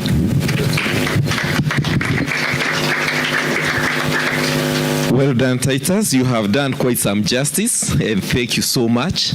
In my opinion, there is nothing which has been left pending for later. So, Malaysia, as we know, is a strategic country globally, there in terms of even technology, in a number of things, and we are so glad that we have them at the heart of AMEC, all the way from the High Commissioner to the senior officials like Titus, who is actually in charge of trade, and he has also given us education, which is very important because we know if we need to go to Malaysia, who is it that we need to get in touch with, but even where he is sitting, he is also facilitating that. And thank you so much, Titus, for that education and for responding to the questions very ably. So at this particular juncture, I think we want to hear from Dr. Dato, who is actually a professor, again from Malaysia. Let's hear what he has to say.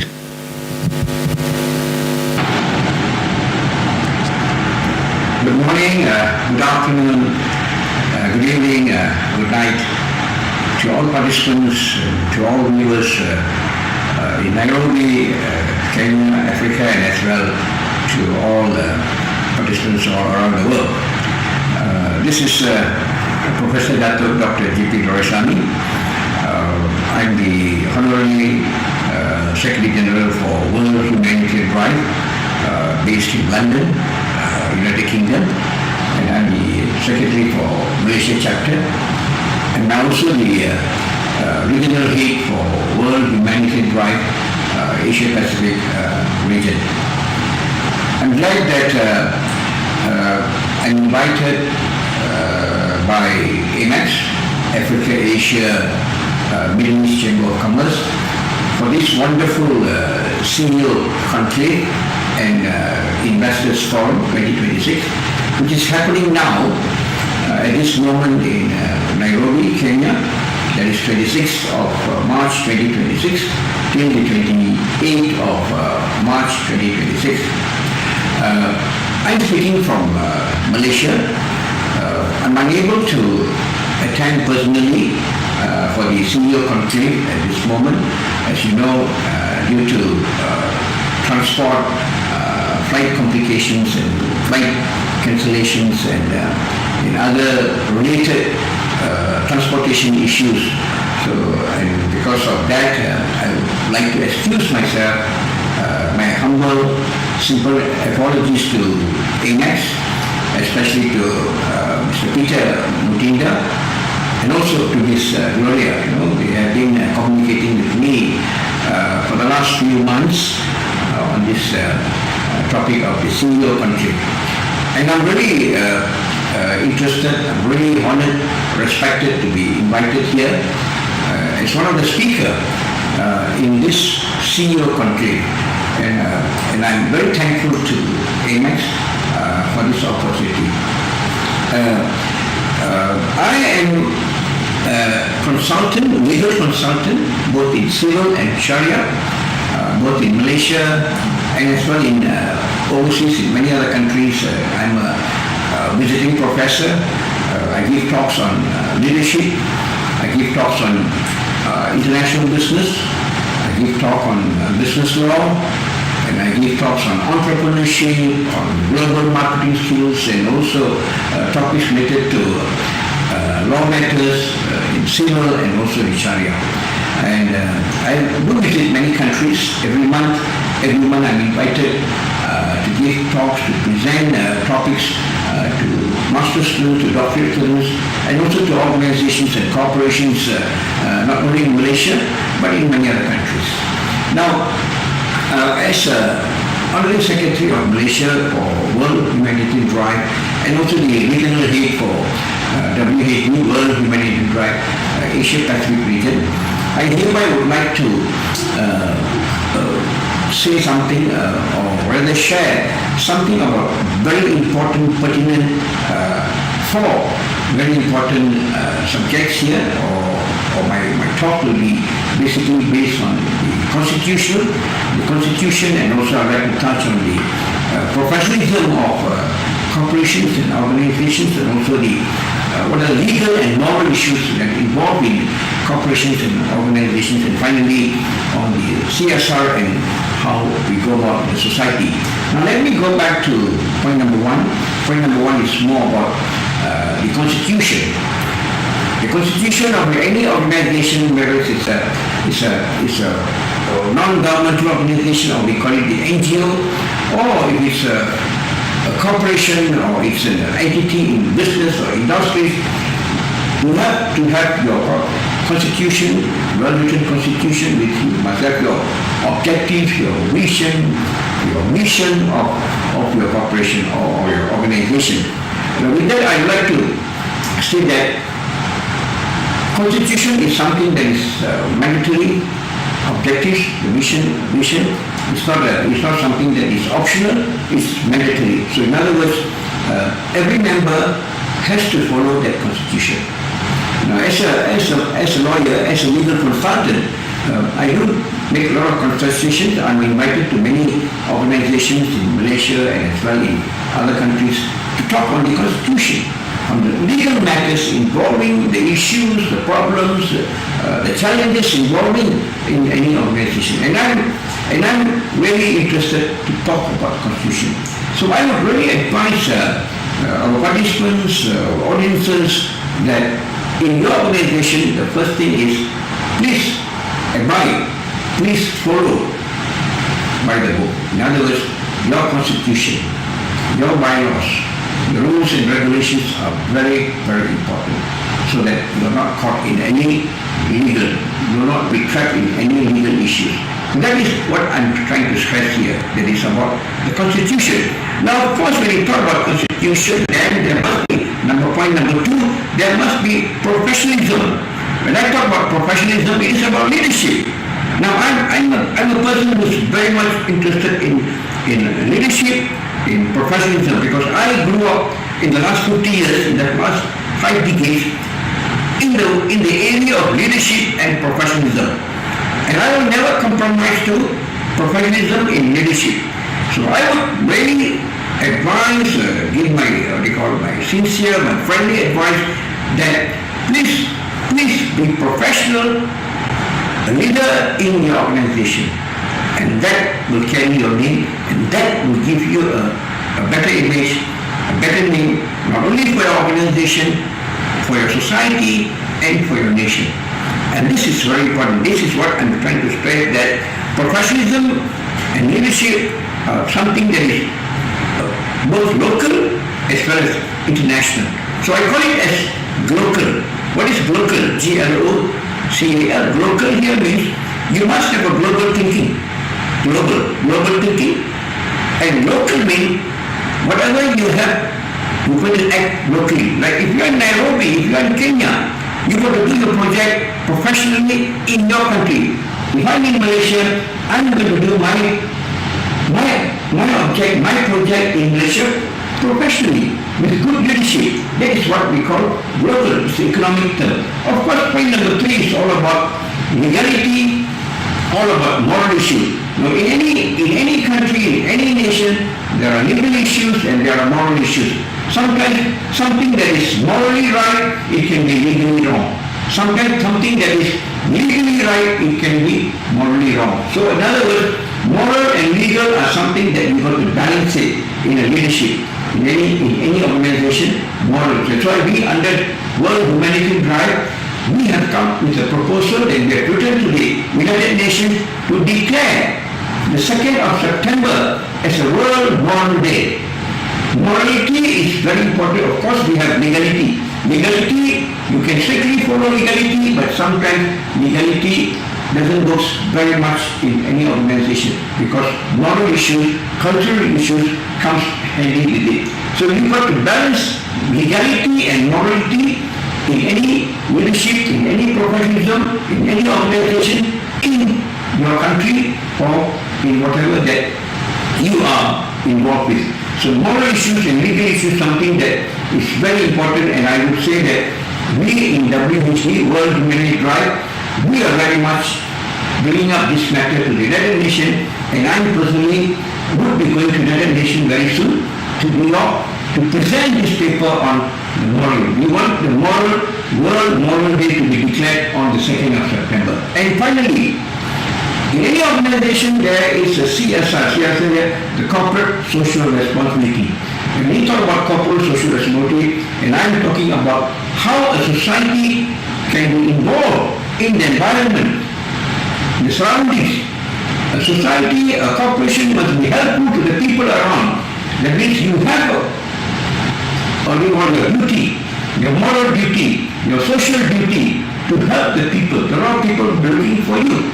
So have your CSR project. And this is something that is very close to my heart. I talk on ESG, environment, social and governance, ESG. And also that comes under the SDG, that means the Sustainability Development Goals. SDG, that is one of the goals that is under the United Nations. So please make sure that you have this SDG, which is under the United Nations Act, and also follow the ESG reporting platform. And this is very important in the present scenario, in the modern era, and this is what I call it as how we are going to run an organization in the modern times. That means we have to have a futuristic thinking of where we are going from now. And that is my importance, and that is my presentation for this today. And once again, I would like to thank AMEX, Africa, Asia, Middle East Chamber of Commerce for this wonderful opportunity. And definitely I would tell are here that I really would like to visit Nairobi, Kenya, where the situation is normal. And I will be bringing a delegation all the way from Malaysia, or from the Asia Pacific region to Nairobi, Kenya, Africa. So with that, I would like to say a very good thank you to all of you, and have a wonderful CEO Conclave and Investors Forum 2026 in Nairobi, Kenya, Africa. Thank you.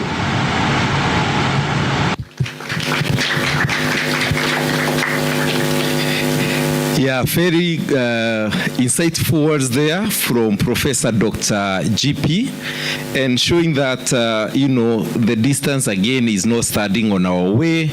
We are still able to hear them. We are able to get their insights and the commitment that when the situation normalizes, or they will be able to make their way here, or rather he will be able to make his way here, and he can be able to make his way anywhere else, again with a delegation. And therefore, I want to bring you back I want to bring your clock back. Had taken you 3 hours ahead.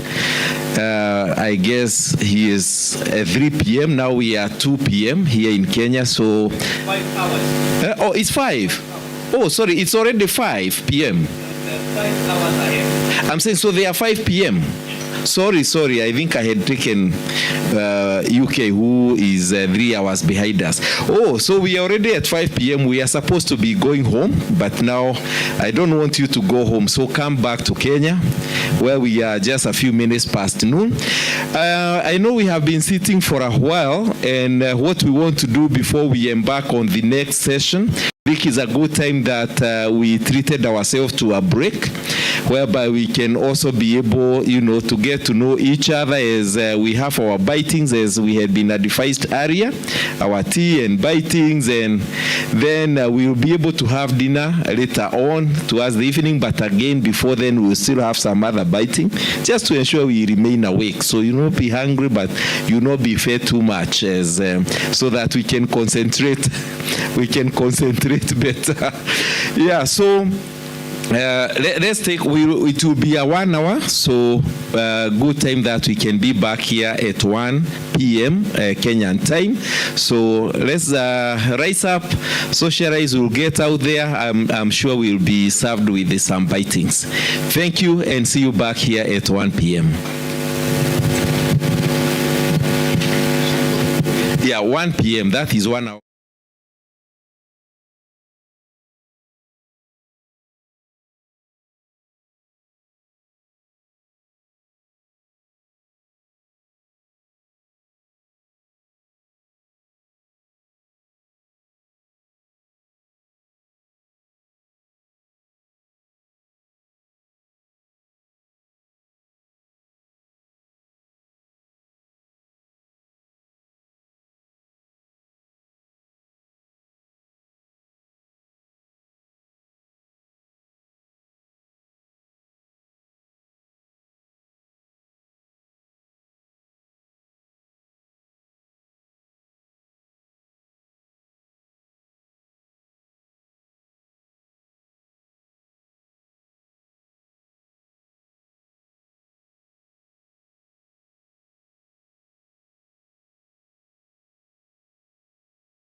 Before I ride on, I want to tender my gratitude to Peter and the team for bringing me on board.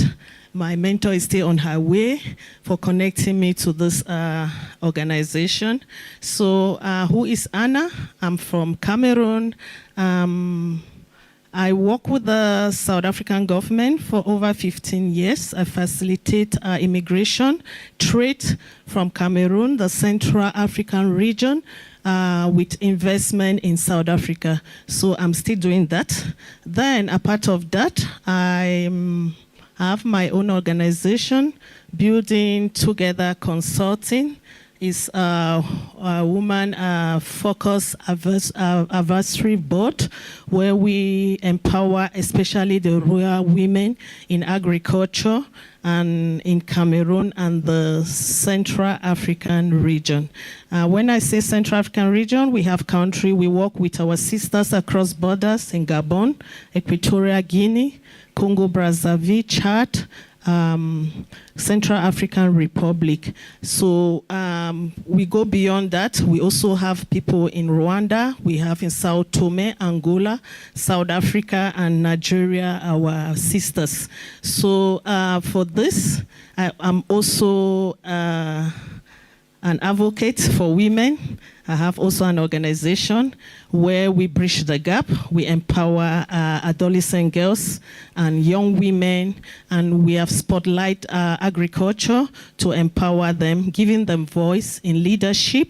And for that also, I'm a member of GMAC with the AU, and we work with ACAS country, that's CIMAC and beyond the CIMAC region. So for today, I was asked to talk on women-led enterprises as a catalyst for sustainable economic growth.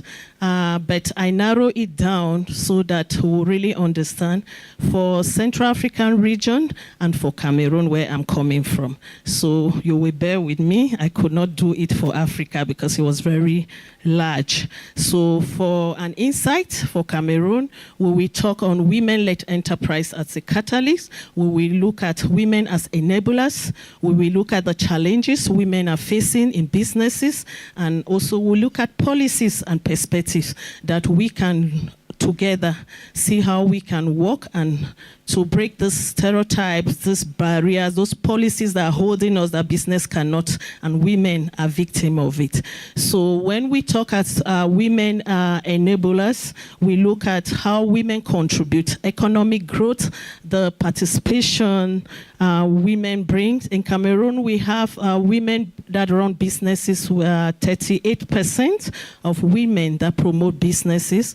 In the Central African region is 26%, and we talk women in agriculture, in agroforestry, women in ICT communication, women in ecotourism, and we look at women in mining. Also, then we see how women contribute in the growth of the economy in Cameroon and beyond that. And we look at women, how they drive the economic, the sustainability, the growth, the job creation, and the innovation they bring. And in Cameroon and the CIMAC zone, we look how women, the recruitment, the labor force, and the participation in office, the job they create, the skills they bring, and we look especially women also in renewable energy and digital services, ecotourism, agriculture, agribusiness, and we look how women are driving that area. Then we talk on women as enablers at capacity building, supporting the ecosystem, what they bring in. Women, we look at women, they have mentorship programs, they train other young girls, they work in collaboration. We can look at, in Cameroon, we have the banking system that is doing a very great work. We have EcoBank, which is a Pan-African bank, and it's a young woman who is leading that bank, not only in Cameroon, for the CIMAC zone for over 15 years. And they have a program they call Elevate, where we mentor women in all sectors in business.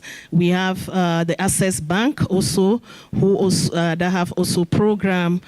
We for a program where they help women in renewable energy, ecotourism.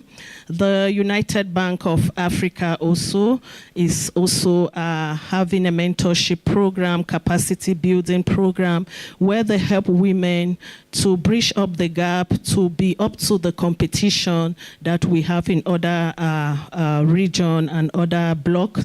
And we have other institutions also that are also helping women and helping women to build businesses. And we have in the CEMAC zone, we have the CEMAC Parliament that is also putting effort, looking at how policies that are holding that trade across borders should be enhanced. And we also have the Economic Community for the Central Africa region, with the headquarters in Gabon also, is helping women on that. And we have women groups, women networks that are working with other women, especially with our sisters in Nigeria. That's the other part, West Africa. We have network of women there. There's a woman that is doing a great work in Cameroon in the cocoa sector, Tekle, and you can bear with me, even the EU, she's exporting to America, to Europe, to Asia, and she employed more than 1,500 workers, and she contributes in all levels. We have women also leading in the coffee sector in Cameroon, women in ICT. Presently, we have the World Trade Organization hosting in Yaoundé, and with a lead person that is leading in the ICT. It's a Cameroonian from the US, and we have women in that field. But that does not say it's easy, but women are breaking it, they are making it. It's not easy because the competition with may counterpart the competition, the policies, the challenges that are there, especially when you look at access to finance. It's not easy. There's a lot of paperwork that is being asked. There's a lot of barriers. They'll ask you collateral security. They'll ask you a lot of things. Even in exports, the institution in place is not making it also easy.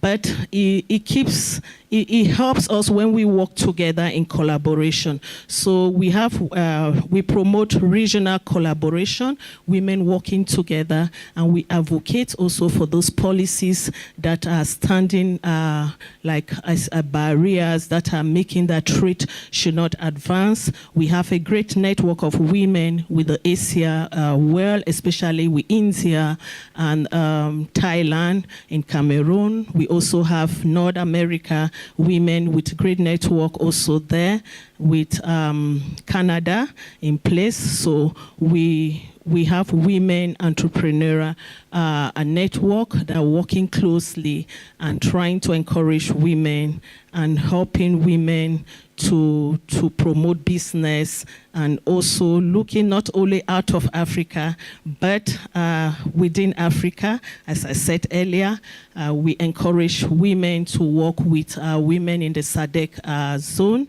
which also I'm part of it. We champion it. We look at women in agriculture, agribusiness, and in craft. We are also having sisters who are coming together with women in aviation.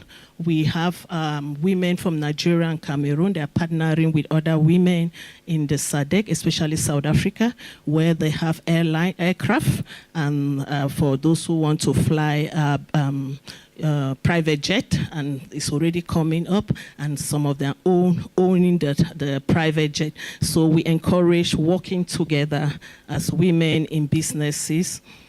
Then promoting collaboration, networking, networking between us in those regions, and to say that the Central African region is still open. There's a lot of opportunities there. Maybe you might be sitting here and say language is the barrier. No, language is not a barrier, because Equatorial Guinea, they speak Spanish, they speak English and French. You can also in Chad, French, English and Arab. In Cameroon, we say English and French, but we go beyond that. So the language should not be a barrier. The culture also should not be a barrier for you who want to look at that corridor, that window, or look at that block to do business. And when I arrived yesterday at the airport, we were doubting, because 2 years ago when we came, they said it's visa-free in Kenya, but at the airport, the immigration person say, ask Ruto to give you the visa. So they asked us to pay. But yesterday when we arrived, they gave us the visa without payment, which is another factors also that encourage trade and encourage that we can also come to the East African region to do business. We have a lot that we can showcase in the Central African region. We have timber. The Congo Basin is there for the 6th country. We have agroforestry products that we can transform into traditional health products, into wood and other things. We have mining. A lot of oil is there. So maybe you're looking for opportunities, you're welcome in that block of Africa where business is still there. Maybe you might be thinking that the policies, but the policies, we are working on that and saying how we can also shape those policies, and especially for women, we should go grounds, take those sectors like mining, forestry, timber, those sectors also, we should penetrate those sectors. It's competitive, it's difficult, but I think with those challenges, we can better shape Africa, make Africa what we really want to do. So for my conclusion, women as catalyst for sustainable growth, we look at how we can push economic growth, promote innovation and job creation. We enhance access to market and access to funding. We should look within ourselves, Africans, see how we can get money. We should shift this mindset of charity, always thinking that we can get charity, or the World Bank, or not. They are still there, yes, but we have our own institutions. We should see how we work with them closely, strengthening development by being inclusive, make counterpart, be softer to women, accept us, hold our hands, help us, give us that opportunity, put the opportunity there for us so that we can work together. So I want to say that the future of women in business in Africa, especially in the CEMAC zone, will not be defined in boardrooms, but with partnership, collaboration, and when opportunity provide us, give us those opportunities and help us also advocate for good policies so that we can also scale up these numbers of women in business, especially for the CEMAC zone and for Cameroon. Thank you.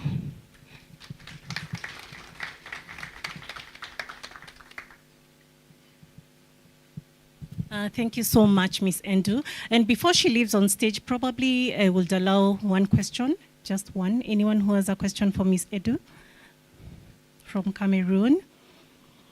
Indeed, I do agree with her. Women-led enterprises are a catalyst for economic growth. We normally say behind every successful man, there is a woman. So I believe there's someone who realized if we can take care of a home, we can also take care of a country, or we can take care of a particular economic sector, right? We don't normally hear behind every successful woman is a man. Though they do still support us, and we do acknowledge the support they give us, but at AMEC, we also do support women initiatives. So if there are no questions, I think I'll appreciate Ms. Edu. Thank you so much. Let's give her a round of applause. You can still engage her. She's here with us until evening. So I will move on to the next speaker. Coming up next is Mr. Paweł Zezeki from Poland. Mr. Paweł Zezeki from Poland is an export manager from Poland with strong expertise in international trade and market expansion. He focuses on building cross-border partnerships and enabling businesses to access new global markets through strategic export solution. So I believe I've given you a snapshot of what Mr. Poland does. However, I'd like to welcome him on stage to tell us more about what he does and how we can engage him to get value, and also the value that we can give you. Welcome, Mr. Paweł. A round of applause.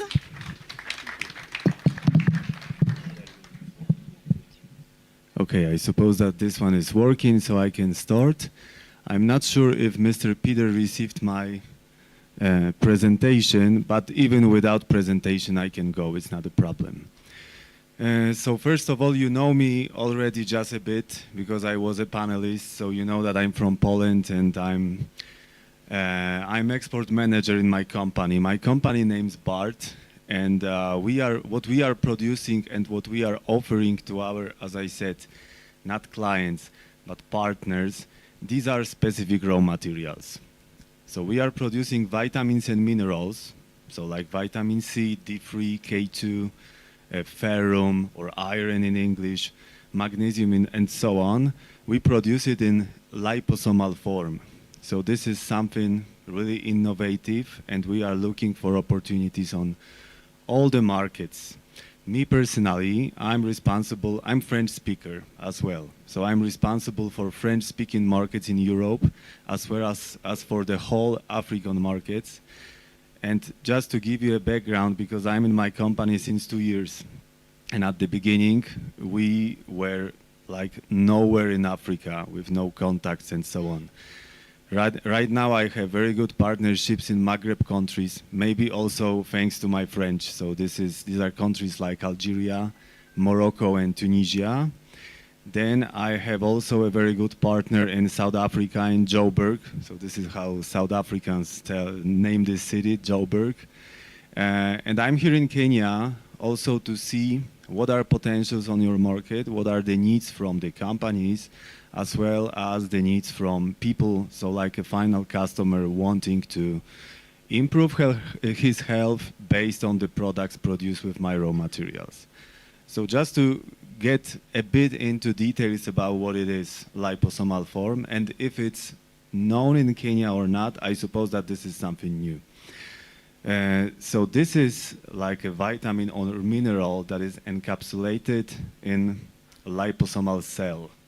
And what is the advantage of that process is that this vitamin is fully protected from enzymes and gastric acids. So this is like 100% of the substance is getting into a targeted place. So that's why we say that bioavailability is much, much higher compared to standard substance like vitamin C. We know that vitamin C is very fragile. So if we have even a big dosage that is claimed by a producer on the label, so it means that maybe 10%, 15% of vitamin C is really working, and the other is like rejected from the body. From the other hand, this is also the protection of the body from substance. We have some aggressive substance like ferrum, like iron. Iron is very needed, for example, for pregnant women, or in the countries where there are lack of iron in a diet. And with liposomal form, the iron, the body, like digestive system and stomach, this is fully protected from aggressive influence of the iron. We know well, and I suppose that you women, we had a presentation about women, so I can address myself to you. You know very well that with high absorption of iron and high need of iron, especially during pregnancy time, there are some negative effects of that supplementation. So with the product that is in liposomal form, there is absolutely no negative effects. And this is proved also with all other researches that we made on this product. And this is something that we also offer to our clients. So all our research is like clinical tests, in vivo tests, and also in vitro tests to prove how better the product is bioavailable versus standard form. What I can say also is that, as I said previously on the panel, what I'm looking for mostly, of course, I work with distributors. I work with private labeling. So if someone is interested in my product to be fully produced in Poland, it's possible. But what I'm looking for the most is for companies producing right here at place. And this is also a kind of mission that we have in my company, to help local companies with their projects to be put into market. Because I know that you, as producers, for example, right here in Kenya, but also in all other countries, you know the best your market. You know the best what are the needs of people in your country. And you know what product is affordable and what can be skipped because of power of buying at the market, or because of some supplements that are not typically popular in your country.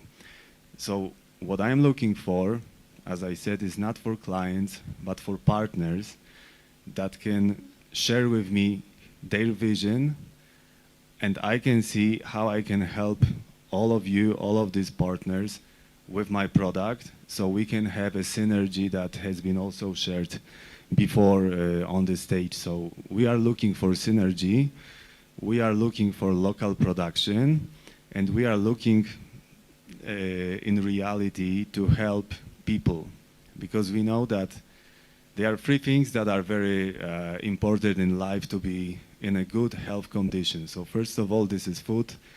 Second one is sleep, and the third one is like body exercises. And in theory, that's all.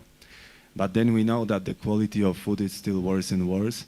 So that's why, and especially after COVID period, people are started looking for supplements to improve their normal diet. So this is what we want to do.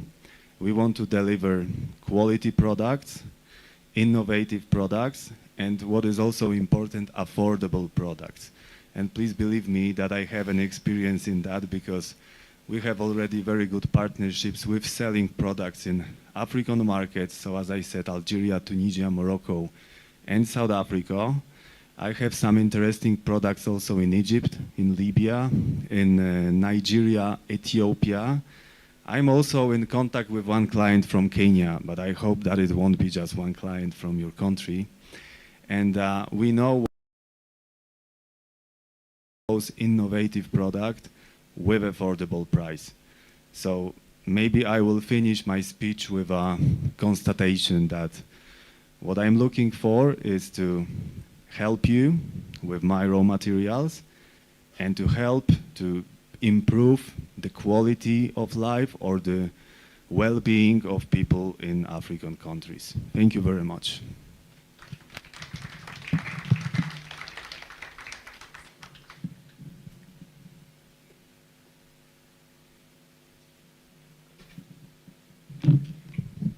Well, thank you for that, Mr. Powell. I think we've all heard what he said. He's looking for companies to produce his products locally, and these are supplements.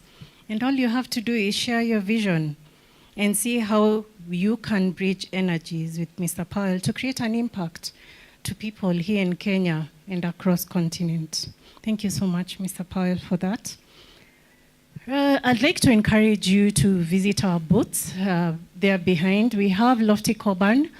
You'll get to know about the financial solutions that they're offering from an investment perspective. We have Barometer, we have Britam, we have Linkaya, and we have Amanalink. I hope I have mentioned all of them. So please make time and visit them. Get to know the products that they're offering. You never know, you might find a solution that will make you rich today or rich in 10 years when it comes to investments, or you might find a product that creates an impact enabling you to improve your health.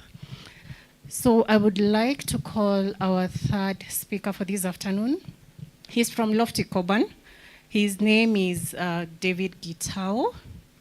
David is the Chief Commercial Officer at Lofty Coban Investments Limited and a seasoned investment professional with over 15 years of experience in asset management, corporate finance, and financial advisory. He is a CFA charter holder, very passionate about empowering individuals and institutions through strategic investment solutions and financial education. Ladies and gentlemen, help me welcome David Gitao on stage.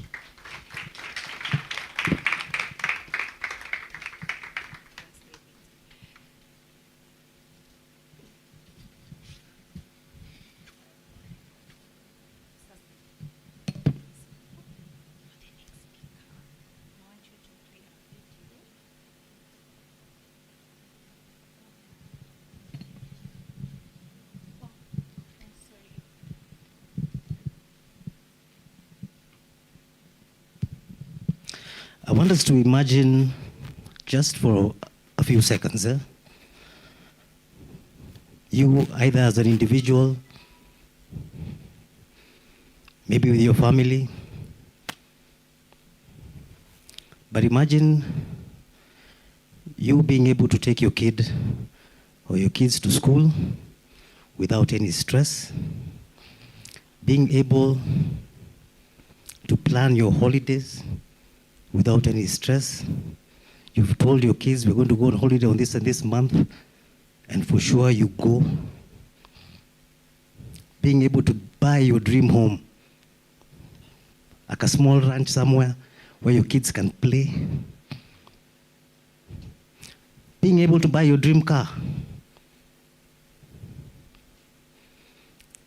And again, being able to cater for your emergencies, all this without stress.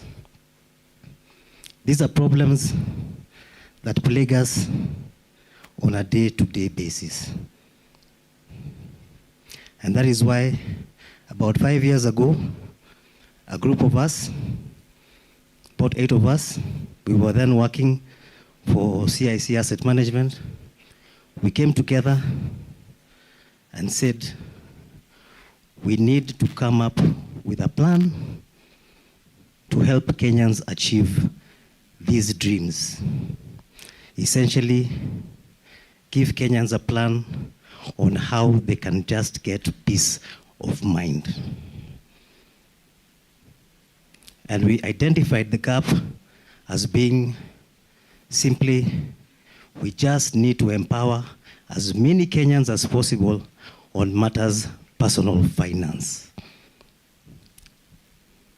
So we said, we're going to dream big, and we're going to empower guys. And that became our rallying call.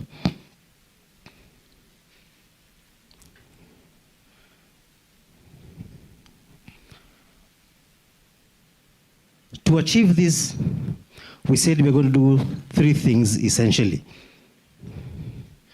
We're going to offer empowerment. This is through seminars, webinars, physical meetings. We are then going to take that empowerment and go personal. Basically, personal financial advisory, irrespective of one's status in life.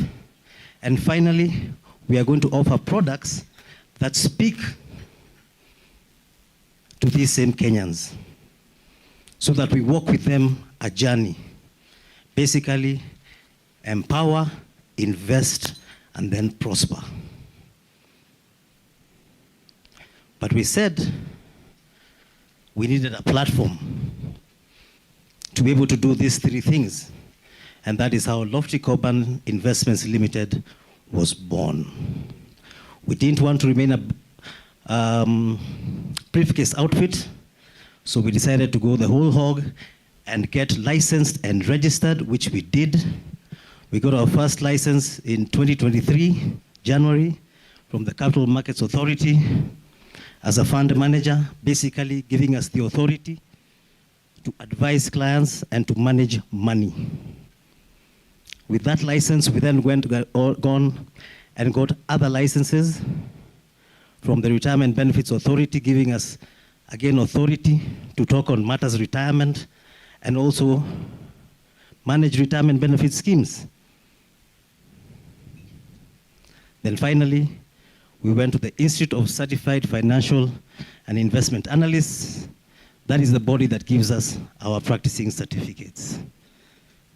So armed with these licenses, we were now able to fill the last loop in terms of coming up with products so that we walk the whole journey. And that is how our pension products came up. Our collective investment scheme products, our money market funds and the rest, personalized wealth management, and very importantly, institutional wealth management. But who are the guys behind this? I'll just mention a few of them. One of our founder members is the current chairman of the Institute of Certified Accountants of Kenya, founder, shareholder. Another one is our chairman, George, former CFO at CIC Group, former CFO at Airtel, former CFO at Unilever. Richard Tobiko, current CFO at Nation Media Group, just to name a few of the directors. In terms of management, we're led by Stanley Mutuku, who was the immediate former MD of CIC Asset Management. Myself, I've been in the industry like forever. Alex Mudhaka, worked for Britam, Genghis.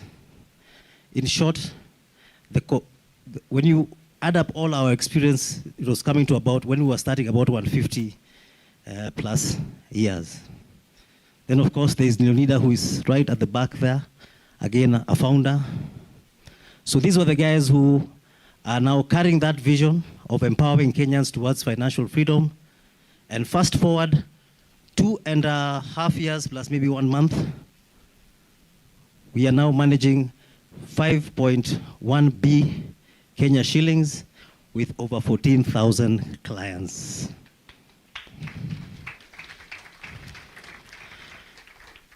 Our investment process is very strict, but just to put it in a nutshell, we are very research driven. We believe in gathering as much information as possible, because with the more information you have, the better an informed decision we will make. And because of that strictness, we have been able to generate very consistent returns over the last 2.5 years. For example, last year, pension alone, the average was about 22% return.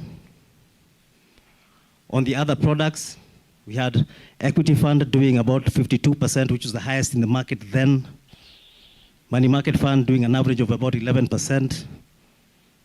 The bond funds doing 20% plus. So what is it that we are proposing to the members of AMEC? And even before I go into that proposal, I want us to imagine again, because we are leaders of businesses. Imagine you're in HR. You're wondering, why are my staff not as engaged as they used to? Why aren't they as productive as they used to? What's up with them? Kumbe is just small debts that are bugging their head. They cannot think straight. Imagine you're a CFO or a CEO. There's all this turmoil in the world.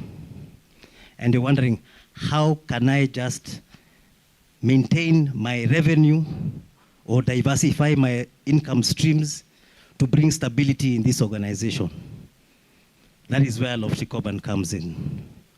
And what we are proposing to members of AMEC and even non-members at corporate level is to come over at no cost, come and talk to your staff, basically about personal financial management, small things like debt management, budgeting.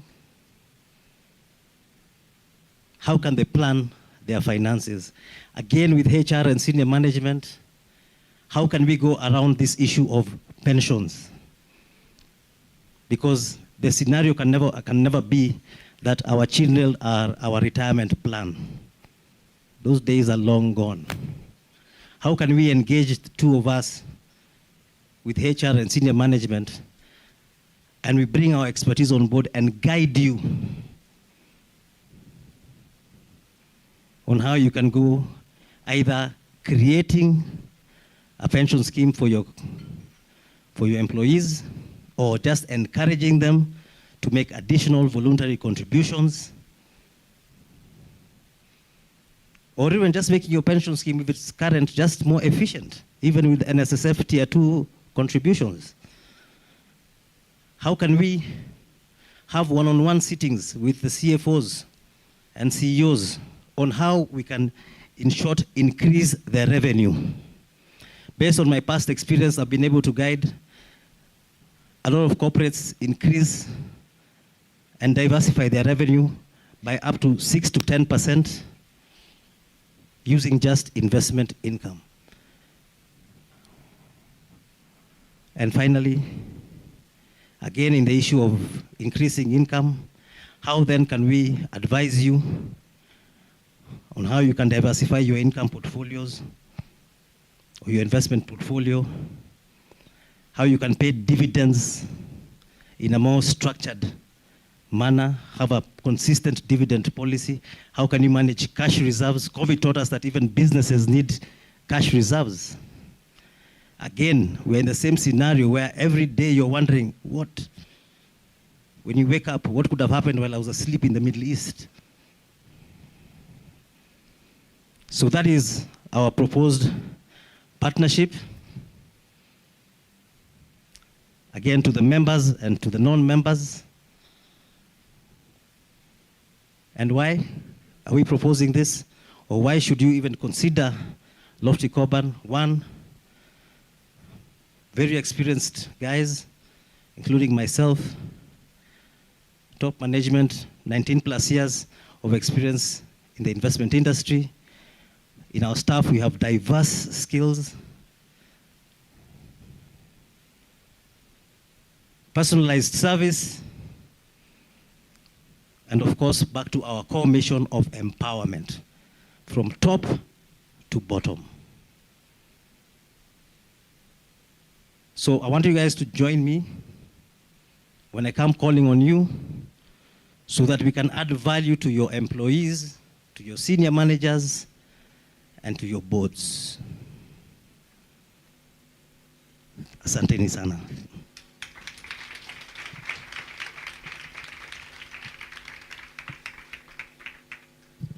Thank you, David. I think I can give a testimony and say he's added value to my portfolio. I'm actually an investor with Lofty Coban, and they're doing very well when it comes to their funds, as you have seen. So how do you give value to your employees? How do you optimize the capital that you have for your business? Please speak to Lofty Coban. They're actually there behind, and they're with us until 10 p.m., I believe, today. They'll be there during dinner, so please do engage them. Coming up next is Mr. Antonio Matumina. However, before he comes on stage, I'd like to play a video, and then I introduce him. So right after the video, Mr. Antonio Matumina, he's the second secretary of the Embassy of Angola to Kenya, and he'll be speaking to us today. And I believe when you have a representative from the embassy, that is really the key person who unlocks trade and investment when it comes to how Kenya can tap into Angola business and how Angola can tap into Kenya. So let's play the video before Mr. Antonio Matumina comes on stage. Thank you.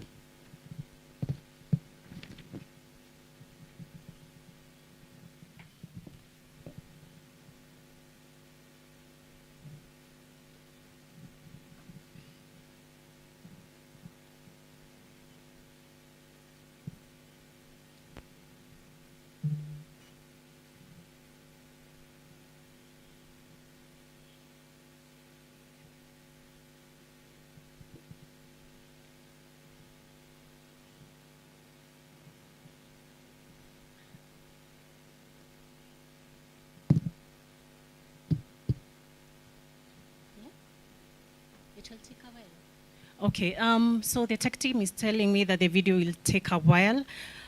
So as they work on that, I think I will invite Mr. Antonio Matumina to come on stage so that we can hear him first and then we'll listen to the video. A round of applause for the Second Secretary, Embassy of Angola to Kenya. Thank you. Thank you so much. Good afternoon, everyone. It's a pleasure to be here. First of all, I want to say I came to represent the Ambassador, Excellence Mario de Azevedo Constantino. He's the Ambassador of Angola in Kenya. So, Your Excellence Peter Mutinda, distinguished representatives and esteemed organizer, distinguished CEOs and investors, ladies and gentlemen, my name is Antonio Matumina. I'm Second Secretary of Angola Embassy and also the head of economy sector. We have the background in economy and also psychology, and we have so many things to say about Angola. Because of that, we asked for the video to introduce Angola. So, it is a great honor to speak to you today at an important forum organized by these organizations. I thank the Chamber for bringing together business leaders and investors from Africa, Asia, and the Middle East. Ladies and gentlemen, Africa's future depends on strong cooperations between African countries. Angola and Kenya are working together to grow their economies, develop industry, and support regional integrations. Trade between our two countries is still growing and has strong potential to grow further.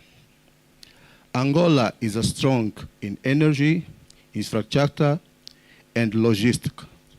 Kenya is strong in finance, agriculture, and technology. Those strengths can work well together and create more business opportunities. I'm also happy to see strongest cooperation between the Chamber of Commerce of both countries, Angola and Kenya. They are helping companies connect and building partnerships. Ladies and gentlemen, Angola is taking important steps to attract investment. The new direct flight between Nairobi and Luanda makes travel easier and support business between our countries. Angola has also opened a modern international airport which helps the country to become a transport and logistics hub. The Lobito Corridor is another key project. It connects Angola to Central Africa and creates opportunities in transport, mining, and industry. In the energy sector, the Cabinda refinery is on schedule to start operating in April.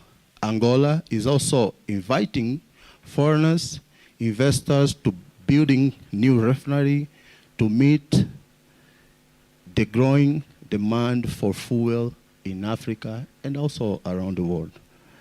Ladies and gentlemen, the goals of AAMECC are in line with Angola's vision and with the opportunities of the African Continental Free Trade Area. We believe that cooperation between Angola and Kenya can become strong example of partnership in Africa and around the world. In conclusion, Angola is open for business and ready to work with partners. So we invite you to explore investment opportunity in Angola and join us to building Africans' economy future. Thank you so much.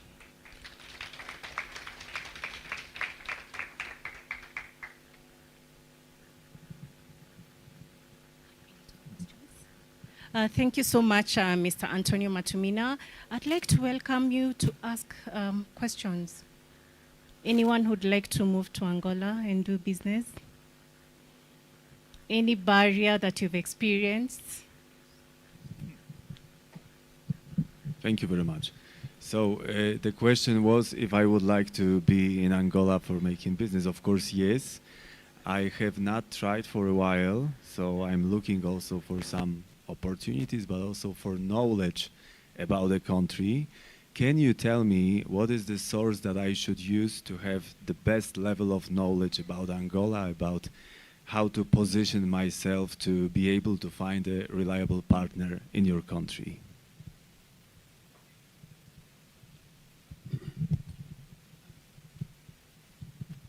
Thank you so much, Mr. I really forgot your name. Mr. Pavel. Okay, I know you are from Poland, no? Yes, and it's a pleasure to answer your question, okay? And also, it will be a pleasure to receive you in Angola. So, as I say in the speech, we have a new political foray in the country when we receive our new president. We decide to fighting more against the corruptions, okay? And one of the things we decide to remove also, it was the rule we had before about if you want to invest in Angola, you need to have a partner who is Angolan. Okay, you need to have some partner there, and he need to have like that 5% of the share. Okay, even though he don't have any money, but you need to provide it. Okay, it's about the past. Now you can go in Angola. Everything you want to do there, you just go to the Minister of Commerce there. We have also the IPACs who can explain to you how you can open your company, which document you need to have, okay, so that you can start to drive your company there in Angola. I hope it's okay, the answer? Okay. Any other?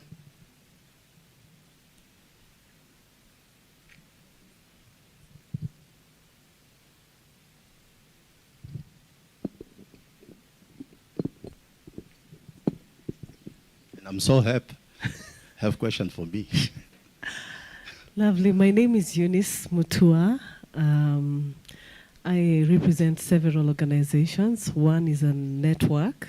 It's called the Africa Sustainable Agribusiness Agroprocessing Network. Yes. And then Select Fresh Produce Kenya, that is also an exporting company. We're setting up Africa's largest sweet potato factory in Kenya. Some people had reached out from Angola and wanted to cooperate, but the challenge is the incentives around the agriculture sector. I understand that your country is more focused on oil and gas, and there is some initiatives, you know, but what can you say are some of the things that your government or your country is doing to improve on investing in the agriculture sector to make it easier for partnership? So I need to talk with you and answer you in a way of diplomacy because it's not exactly my area. But what I can tell you is Angola is open for the all type of business. And agriculture is also one of the business Angola start to open. We even launched a project, okay, we call Planaground. Planaground is a project where we want to building what you call ground in English. So I'm not really an English speaker, But ground, we talk, it's like a cement, exactly, for planting, okay? And we have a project so that we can work with all countries around the world who have the opportunity to supply this cement for us so that we can building our agriculture in a different way with all type of products. Because I think you guys know we have more than 20 years of war in Angola, and we had a lot of mine around the country. And now we have 10 years free of mines. Okay, I think this is a long time for make sure like we don't have more any mine, okay, in our land, and everyone who want to do agriculture can do now in Angola. Thank you so much for your question. Great. Yes, please. Just a little bit of patience, Mr. Antonio. I can see we have 1, 2 hands up. Okay, my name is Hi, Dr. Mike. Hi, my name is Dr. Mayed Darawi. I'm CEO of Lavender Live groups all over the world. As I understand, Angola has a strong agriculture potential. Have there been any pilot project exploring high-value aromatic crops such as lavender for essential oil? So, I hope I get well your questions, because we have a very different accent, but in a way of lavender, no? And also clothes and other products in Angola. We're still working, and we open all opportunities about receive contribution from other companies, countries, okay, who can inquire this type of job or of business in Angola. So another thing also I think we also talking a bit is Angola is a country where you can find cotton. We plant cotton there. And one of our priority is have the fabric in Angola. Okay? Instead of start to import clothes or any material outside the country, we want to building the fabric in Angola. Then from Angola, we sell the different type of products. And then we are open for that. Your companies welcome to going there, know our country, and see what you can do with us. Thank you.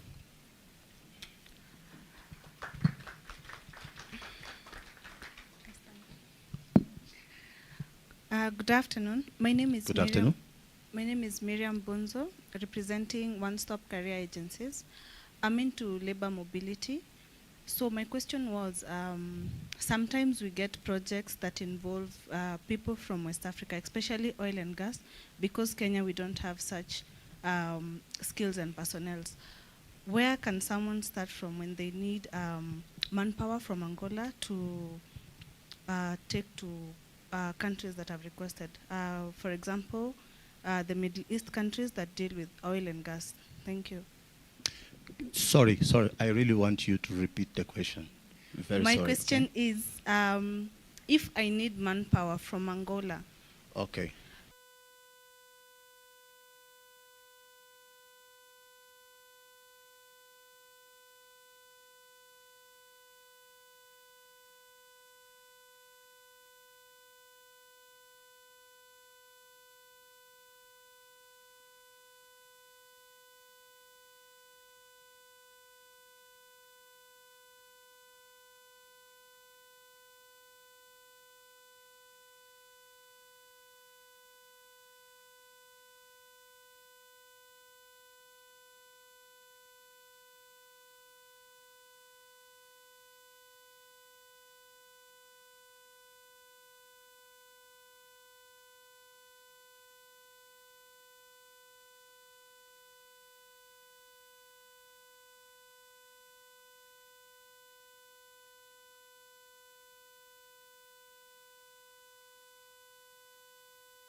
Ladies and gentlemen, my pleasure to be here in AMEC, where business investors and business leaders are met.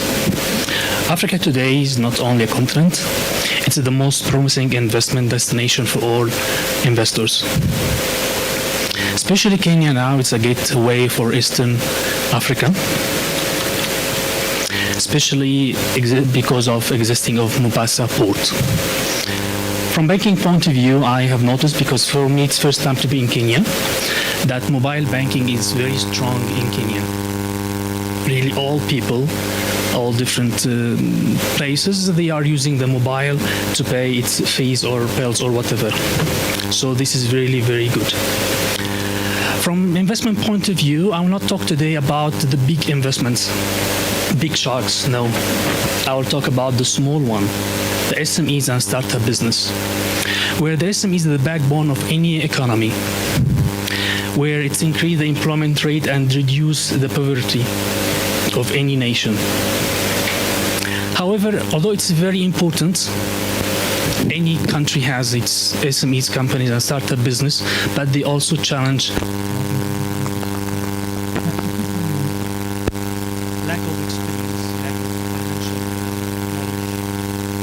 and weak expertise willing to export. In Africa, we have a lot of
want to fund struggling businesses like the SMEs, the small, medium enterprises here in Kenya.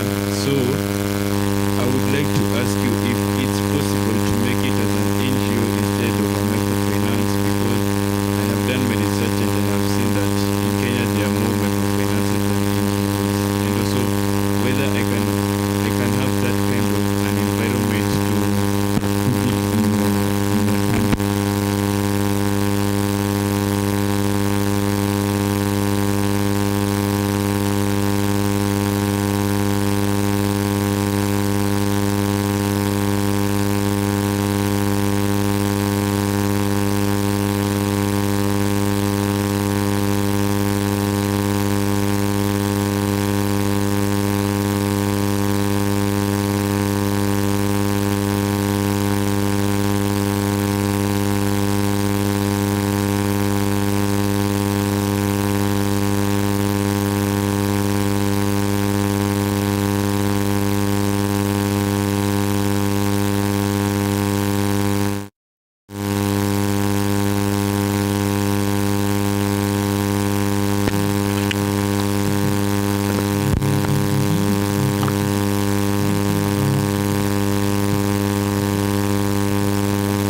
able to deal with the big companies, big banks, like banks, for example, like lending big amounts, for example, and small investors.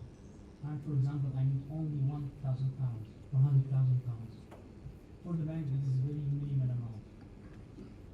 From profitability point of view, the bank maybe not consider your request. But from the other side, this kind of companies, it's very important.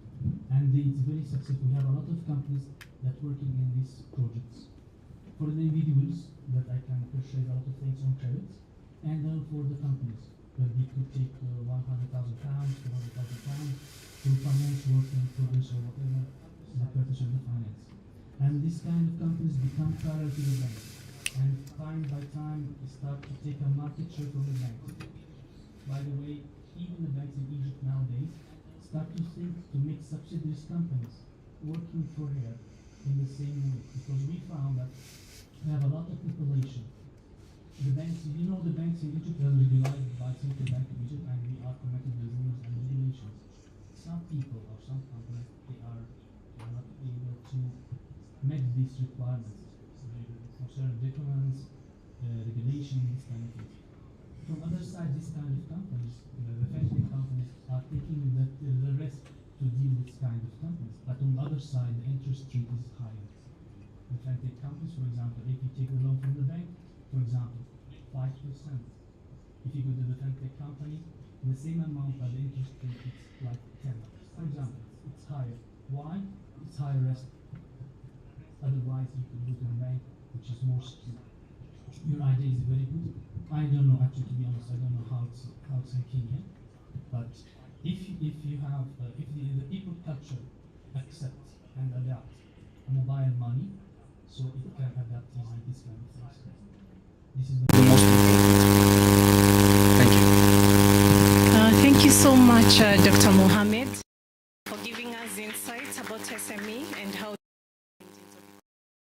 So I will invite Dr. Mai. We would like to know what Dr. Mohammed, we saw this some form of partnership, and Mai, she's the chair lady of Lavender Life Group. I think you saw it just a minute ago on our screens. It's an organization committed to driving sustainable projects, fostering strategic and creating meaningful opportunities for women entrepreneurs across the globe. She has a strong focus on entrepreneurship and sustainability when it comes to fostering partnership across continents. However, she's based in Cairo, and she has a global outlook, a wealth of experience, insight, and inspiration to conversations around inclusive growth and sustainable development.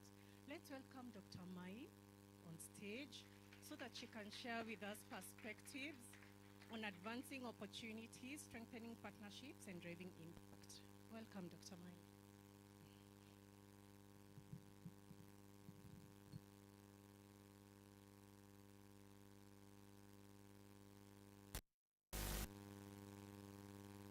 Hello everyone, my name is Dr. Maya Zarawi. I'm CEO of Lavender Live Group all over the world. It's my honor to be here representing Egypt with many leaders from Angola, from Kenya, Ghana, Cameroon, Malaysia, and many countries.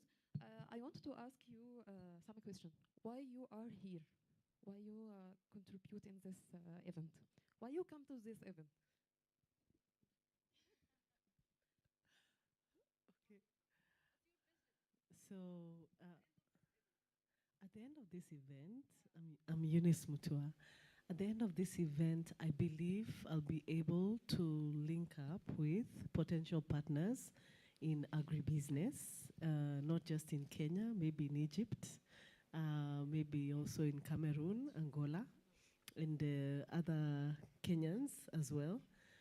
Second objective is I believe actually in partnerships. I believe that everybody here has something to offer. So you might not get a business linkage, but you might get, get in contact with somebody who might link you to somebody else. So I believe in coming together. And of course, I'm looking for investment. We are setting up Africa's largest sweet potato factory here in Kenya. So I'm looking. So much sweet potato. But I'm looking for investors. If there is, feel free to reach out to me. Thank you. Tell me why you contribute here. Where are you? Paweł Zarzecki, I come from Poland, and at the end of this show, I would like to have really good partnerships with a profit for everyone, especially for final customer.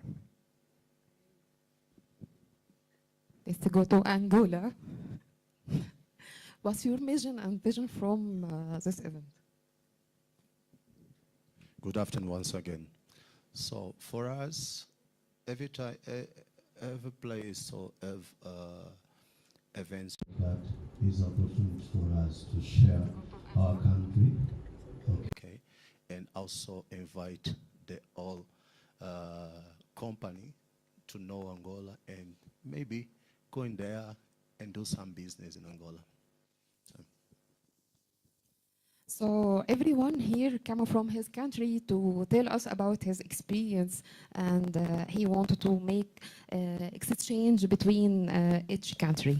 But let's say something. By the end of this event, our slogan will be, let's move for cooperation, not for competition. This will be the start, the end of this event. I wanted to ask you something. Anyone know how we use lavender? Which sector we can use lavender? Lavender. Where? No, I'm just repeating what I hear from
She has a lot of energy.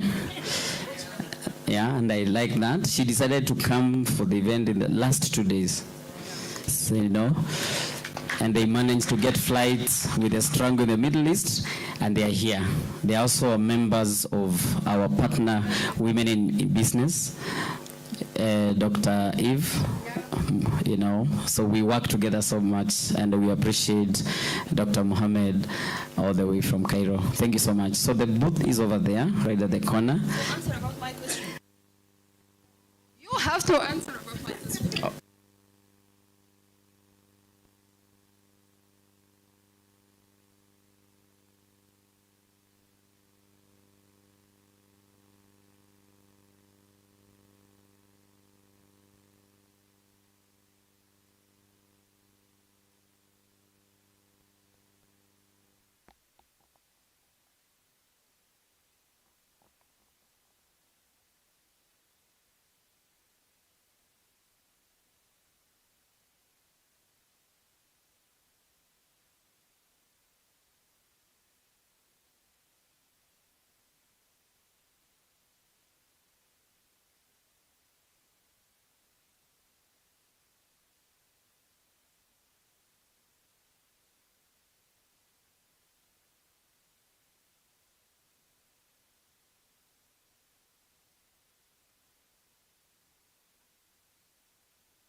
In agriculture, we agree lavender.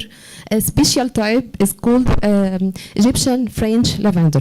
And after agriculture, we use it in clothes, leather clothes, linen clothes, cotton clothes. Also, we use it in silver. We make silver like this, has lavender identity, and we make it also in food. We use in tea.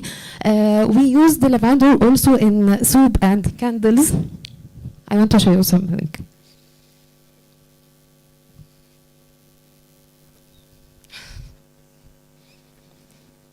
You have to check. Who want to take?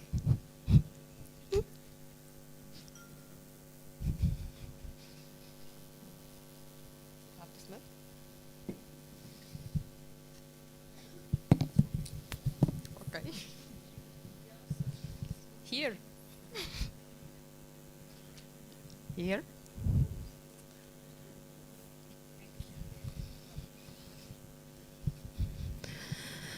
Every table check the product. They can tell me about smell. Wow. What's your opinion? Very refreshing. It's actually very calming. I've heard that it calms nerves. Yeah. It's awesome. It has a nice aroma. Yeah. Very strong aroma. Because of the smell, I thought it was a piece of cake. I was to grab it. What's your opinion? So unfortunately, I didn't have a chance. Okay. Here.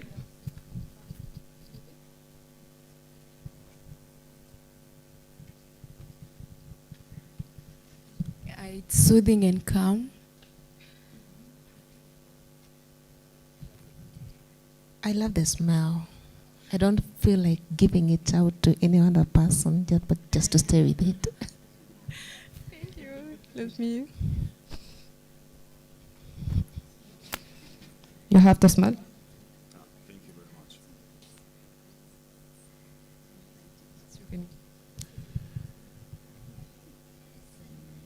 I'm pretty sure that my wife would love it. Who want to share? Who take soup? Who take soup? I need your opinion. Scandal? It's so nice, suave, lovely.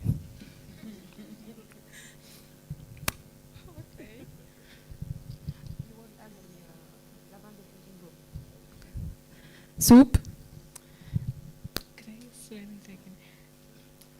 I think it smells very refreshing, and yeah, I think it's very soothing to the scent, and I know even to the skin. Some people here use another product.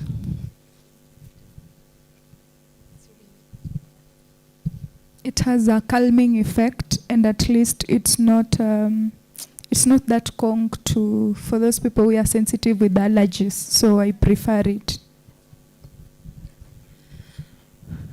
Lavender Live has seven companies. They, as I told you, one of them in agri lavender, another one use lavender in manufacturing leather products, linen products, and cotton products, silver also.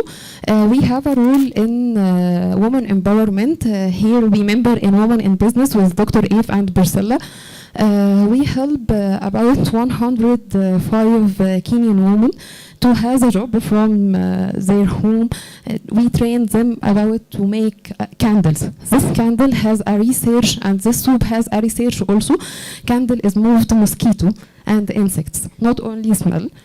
So we put more lavender on it. And soup has antifungal effect about leather. We have also lavender glycerin. It is emollient for hands and for all skin. This is what Lavender Live did. So as I told you, by the end of this event, I wanted to move to cooperation, not to competition. We opened the door for anyone who wants to open a franchise from our product. We have booth here if you want to see our product also. Thank you so much. Thank you so much, Dr. Mai. I hope you have lavender for all of us. Somehow I knew we can use lavender for air freshener, perfume, but I didn't know we can use it in chains as well as clothing. So you have enlightened us there. At this juncture, I think I want to introduce my fellow director. Her name is Dr. Ruth, so she will handle the next session of the day. And I will allow her to introduce herself and tell you about the role that she plays in AMEC and how we collaborate as directors in order to foster economic partnerships across continents. Dr. Ruth, a round of applause for Dr. Ruth. Thank you. Wow, let's also give it up for Flora. Wasn't that amazing? Flora, we value you. Thank you so much for that session. It was amazing. And we continue to learn. Is that not so? We are learning. You know, we've given ourselves for lifelong learning. Every day is an opportunity to learn something new. Yeah, like what she's just said, like lavender, we can use it not only as a flower. Majority of us know it just as a flower, a beautiful, good smelling flower. But look at, today we know so much more about it. So my name is Dr. Ruth Wambua, a board member in AMEC. We are working together with the team to ensure that truly AMEC is standing for what it says it is. And thank you so much for being here today. So in AMEC, we push together to ensure that we have that technological availability and visibility. When you search us out there, you can see us. So that's where we push and really put in effort into. And with that said, welcome so much. And I ask that we still remain focused for the next few minutes. Yeah, so the incoming session, we want to just tell you a little bit about the space of education. You know, we say that we are always learning. There's always something new to learn. And with us is several experts in the field and the space of education who will introduce what it is that we are doing in that space and much more in the space of digital education and innovations, because it's in that now businesses really plug in and see how businesses can really work together with the education sector to make your businesses even more, futuristic, so to say. Because within the education sector, that is now the hub of research. And when you do research, even a business would not really exist for so long if they leave research. So it's important for us also to really appreciate the space of research and also what exactly is happening within the education space, because all of us are products of education. Is that not so? Yeah. So then I want to welcome the next speaker, who is Madame Salome. Madame Salome, if you're here, if you can hear us, kindly start coming. So we have Salome Kinyanjui Kiongo. Salome Kinyanjui is in the Presbyterian University of East Africa.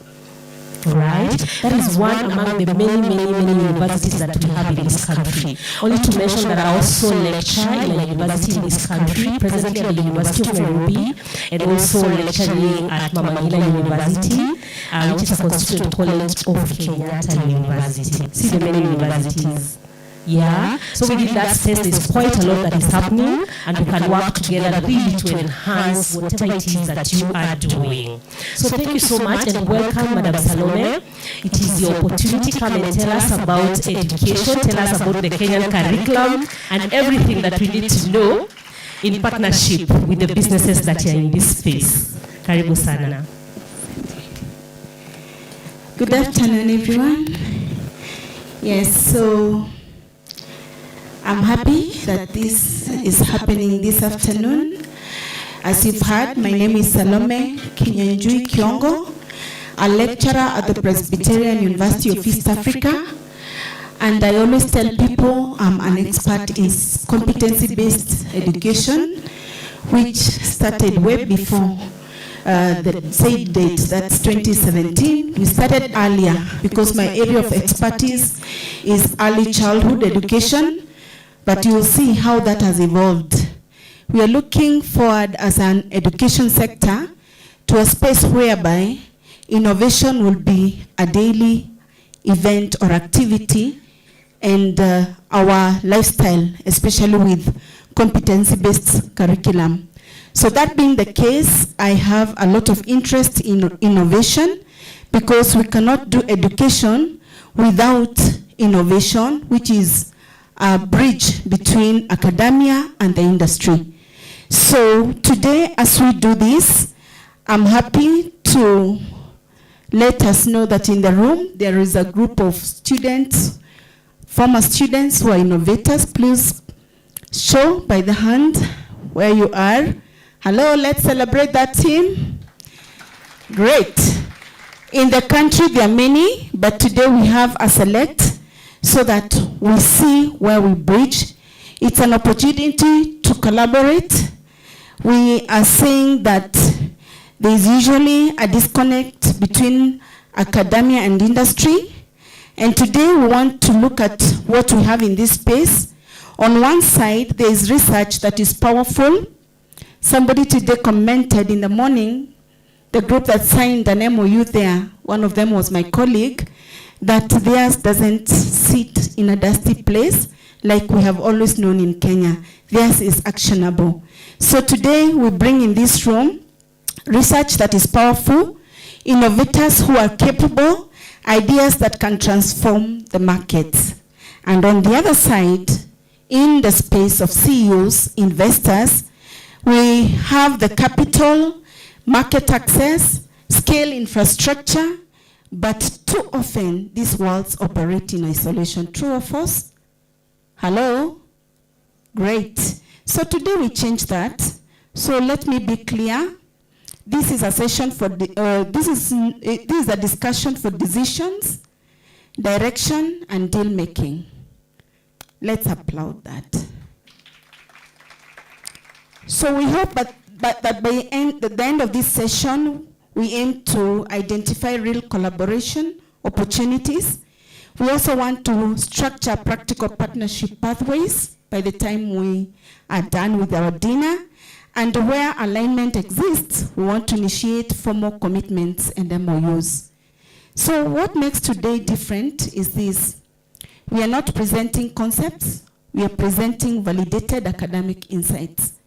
Because in our curriculum, when our Commission of University Education comes along, they ask us to propose the curriculum we will do. That's usually a cycle of 5 years. And we present with theory and practice and solution, because by the end of the curriculum or the course, our students do projects, and specifically our university, which is a private institution, and it is a faith-based institution. You hear the Presbyterian University of East Africa. We are known for that. When we go to the classrooms, when we go to the market, we present solutions. We go in and do action research, and we implement. So by the time we assess our students, we make sure that there is something credible. But immediately after that, they vacate, they leave that, and they go searching for opportunities. And therefore, here we are saying that what we have is validated academic insight, deployment-ready innovations, and critically, clear commercial pathways. So I'm honored to co-host alongside 3 distinguished experts. We have Dr. Alex Musili. We've worked in different sectors, many years, and he's part of AMEC. Let's appreciate Daktari. Amazingly, we also have a young man called Thomas Hudson. I met him yesterday, I have to say this. Walimu hawadanganyi, si ni ukweli? So when we met yesterday, I heard him, he was stepping out. We were in the Glee, at the Glee. And he was in a session, he was asked to come back. When he did, I heard him and said, today we have a session, I request that we speak. And this young man accepted. What an honor, and he has another session in the few in Hudson Blue, in the next whatever hotel. Let's appreciate him. Kindly. A better applause for him. Thank you. The next one, he's not the last. He's my colleague. He's Dr. Samuel Oresi. He's a senior lecturer and the HOD, a head of department in the business department in the Presbyterian University of East Africa. So he too is joining us. Welcome, Daktari. Let's appreciate them. So I would want to invite Dr. Alex to go first, followed by Hudson. Karibu, Daktari.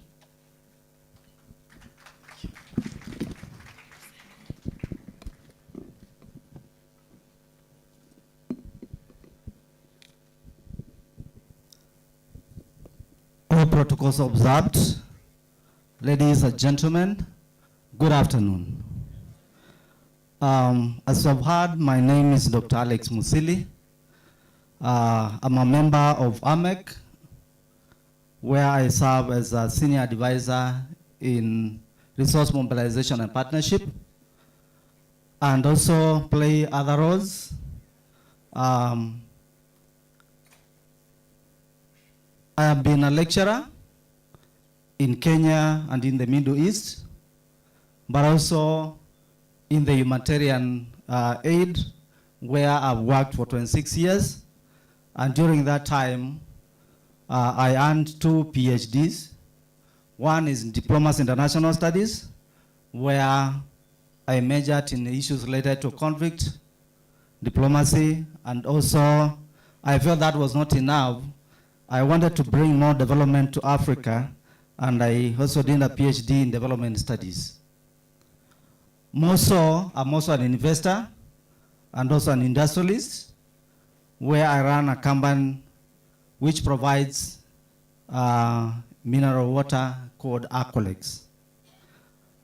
Ladies and gentlemen, allow me to be very brief and make a presentation in the area of education and innovation, whereby I'm talking about translating academia into industry value.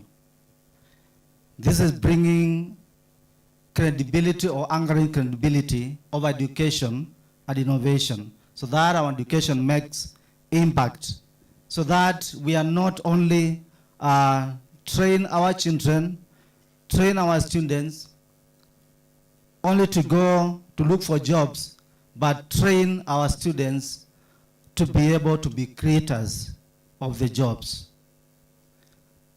Ladies and gentlemen, let me make an observation that some of the most powerful solutions to today's industry challenges already exist within our academic institutions.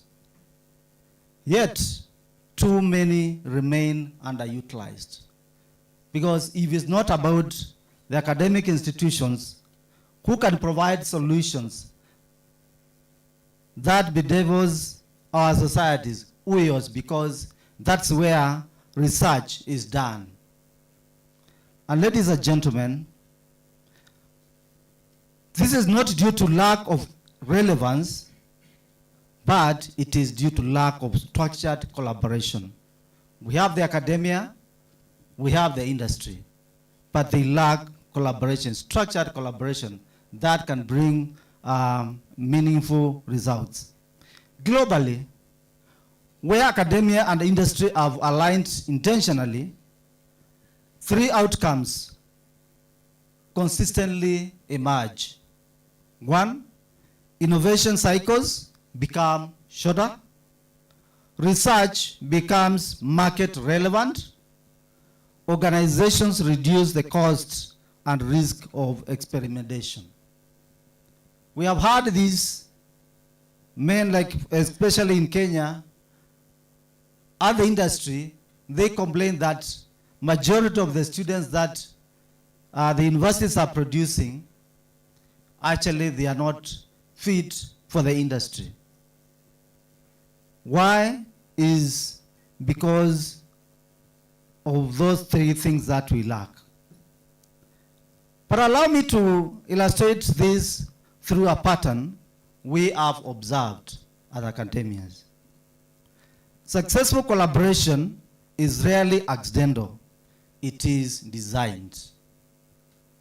It typically follows 3 stages, which I'm going to present. Stage 1, there is co-identification of the problem. Industry does not outsource problems to academia. It co-defines those problems. Stage 2, co-development of the solutions. Researchers and industry practitioners work together, and once they work together, they will ensure solutions are 1, practical, 2, scalable, and 3, context aware. When you are providing a solution, you are aware of the context, and you're providing a solution for that particular context, because contexts are specific, they are not generalized. And stage 3, we do co-development and feedback. Solutions are piloted within real environments. They are refined and scaled up. Where this model is applied, the results are measurable. Through 1, faster innovation adoption, 2, stronger talent pipelines, 3, sustainable competitive advantage. Let me bring this closer to our context. What often limits collaboration is not willingness. It is the structure. We have the structure and solutions shall be found. Why? Because we shall have, when there's a limitation of the collaboration, we'll have unclear entry points, misaligned expectations, and there is also slow engagement processes. Today we have an opportunity to overcome these barriers, because they are barriers. Because what is being presented here is not abstract research, it is applied innovation ready for industry engagement. As Salome has said, we have students here who are going to demonstrate to you what they have done, what has worked, And before that worked, they had done a lot and they struggled, but they have come with the solutions. And all these innovations are solving societal problems.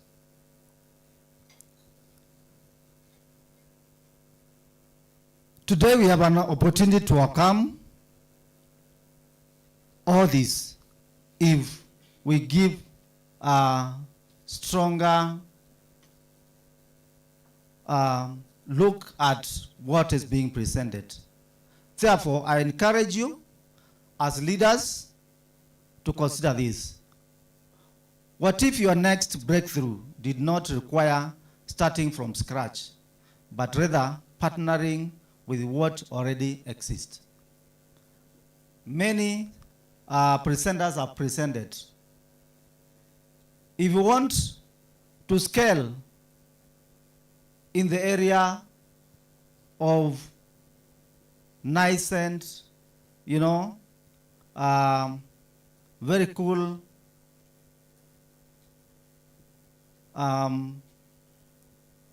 experiences, why not partner with Lavender?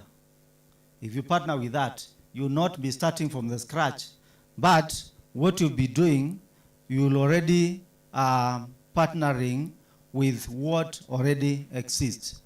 And therefore, the opportunity below us is not to explore academia, it is to activate the academia. Thank you very much.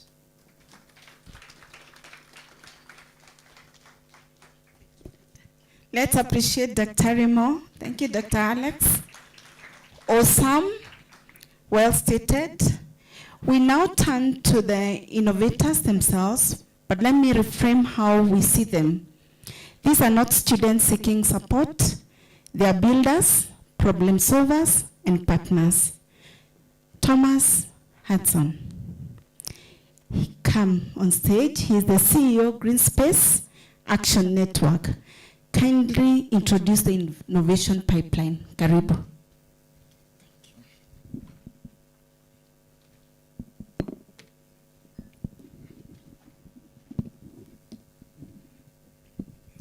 Good afternoon. Jambo. Hakuna matata. Please tell your neighbor hakuna matata. You know, the reason why I'm excited this afternoon is that we are having the CEOs and investors conclave this afternoon, and adjacent as Kenya is convening the Kenya International Investment Conference. And this to us should be something more than we can be proud of as a country. And before I go into the details, I would actually love to introduce myself to you. And of course, we get to know each other more than just attaching the name to the face. I am Hudson Thomas, a Kenyan by birth, and currently I'm the CEO of Greenspace Action and Network Organization. Greenspace Action and Network Organization was birthed as a result of my interaction with the young people in the slum. I was invited in a birthday celebration, but then a friend of mine told me, Hudson, would you tag along to, of course, visit a children center? And I have never been to a children retreat center or rescue center in a slum. And so I decided to actually give my time to go there. And when I went to the slum for the first time, oh my, as JKL puts it, it was very hefty on my heart, in my heart rather to say. And that moment birthed a renaissance moment on sustainability, but also sustainable livelihoods. And with that, Greenspace has been able to not just break the barriers for the young people in Kenya, but we are recently breaking that barrier in the multilateral space. And coming back now to the actors of today, where we are going to actually be engaging on this subject, innovation and talent pipeline. I'll begin by, of course, sharing a story that is deeply in my heart. Much as the speakers whom I've spoken behind me or after me, before me rather to say, have actually been touching on, data, statistics, and I know your minds are kind of worked up. I'm gonna share with you a story that is, of course, reflecting the two sides of the coin. That is the young people, the investors, and the CEOs. And this story that I'm going to share with you is a reflection and a deep story that my grandfather actually shared with me. And in a kingdom, in an animal kingdom, there are two great friends, the crocodile and the monkey. And as you know, the habitation of the crocodile is water, and the habitation of the monkey is the forest. And so these two friends were great buddies of the best times. They used to see each other every morning, every evening. And so as they went by, the crocodile, of course, used to come very early in the morning to check on his friend, the monkey. And of course, the monkey, on the other hand, will spend some of the time going to the shores of the lake or the river to actually check on the friend. And so as days went by, this friendship blossomed. And the monkey did not know that the crocodile had an hidden agenda with their friendship. And so one day, the monkey asked the crocodile, "It seems your kingdom, that is the water kingdom, that you are in is quite interesting. And I would love actually to pay a visit." And Mr. Crocodile said, "Why not? I would actually love to give you a ride to see what my kingdom could offer or can offer." And so one fine morning, the crocodile and the monkey set a trip to the crocodile's kingdom. And this first day, it went successfully. And so after this first trip, the crocodile brought back the monkey to the mainland. Then the next day, of course, the monkey would actually even throw the fruits to the crocodile and, of course, tell the crocodile, "Would you accompany yourself with these fruits to your kingdom?" But now, as it seemed to the crocodile had an hidden agenda with the monkey. Now, on the third day, as they were planning now to go, the crocodile actually took the monkey to the deepest end of the water. And the crocodile told the monkey, "Today I want the best part of your liver, and I've been craving for that." And with that, the monkey was worried. How is our friendship now turning to be now I'm the one on the menu? And so the monkey being worried, it never knew what to do in the midst of, confusion. And so the monkey thought very quickly. And of course, monkeys are very cunning. Monkey thought very quickly and told the crocodile, "It's okay that you need my liver, but what I can tell you as of now, Mr. Crocodile, my liver is not with me. It's in the tree. So what you do, just take me back to the mainland, and I'll actually get onto the tree and get you the sweetest liver that you actually need." And so without delaying, since the crocodile was baiting for the sweetest liver and the liver that was not yet witnessed, and so crocodile took the monkey back to the mainland. And when the monkey, of course, was fortunate enough to get to the mainland, it jumped onto the tree. And the monkey actually, in despair or surprise, actually looked on the crocodile. And it told the crocodile, "Unfortunate or fortunate enough, you are actually baying for my liver. It is with me, and I'm sorry I can't give you anymore. Please go back." And that is how the crocodile was disappointed. What am I trying to bring into our context? The youth, the investors, the CEOs provide a direct correlation. We don't interact as foes or enemies, and neither are we coming to a point of competition. When we come together as young people and the investors, the ideas that the young people are proposing to you, or rather to say coming up with these innovative ideas to transform our sectors, we see them as a point of propagating the structured goals that we equally or unilaterally position this agenda.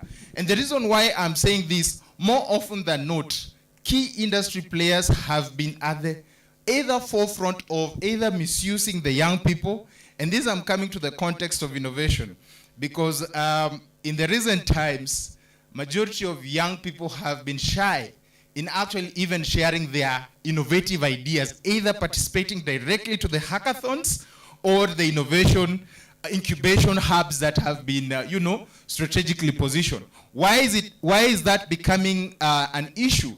It's because we've been having predators who are taking advantage of the youthful innovations to actually have their agenda actually at the center stage, rather than positioning these young people as key actors.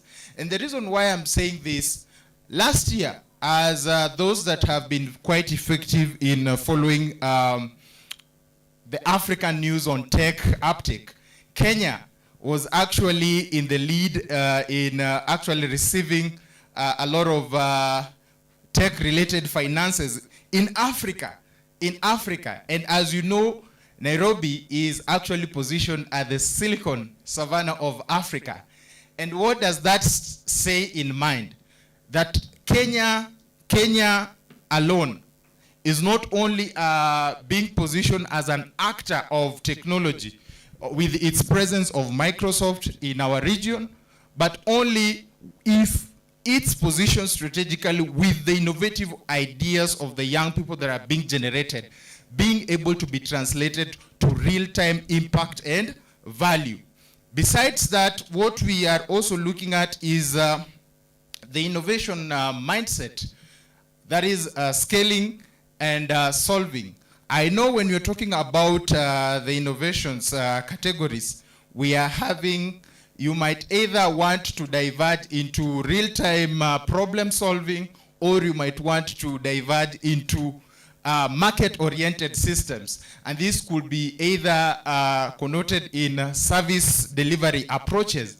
But then, when we come back now to the issue of solving and scaling, how are we actually providing the environment for these young people to actually scale and solve these solutions?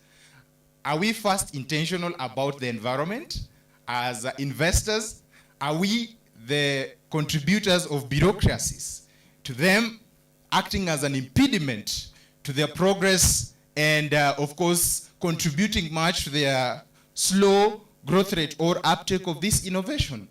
The question we must ask ourselves, are we enablers of innovation, or are we deterrents of these innovations that are being generated? Lastly, we should be able to have this investor-young people relation or investor-youth relation. The reason I'm saying this, human beings are the enablers of opportunities. Today I'm here. If I meet Professor Alex, he's someone who knows someone who can lead to somewhere. And if I package myself as a young person very well with the idea that I have, and I normally tell the young people, be ready. Have a pitch deck that can, of course, last for 5 minutes. When you meet someone like Prof here, in the next 3 minutes or 4 minutes, you should be able to know who you are, what you are doing, why you are doing it, and who you want to actually access to be able to help accelerate that which you are actually doing. Besides that, as I, of course, unpack on the investor-youth relation, the engagement process that, of course, we are here as a result of AMEC. This engagement process provides a platform that brings both, it reduces the bureaucratic nature of engagement.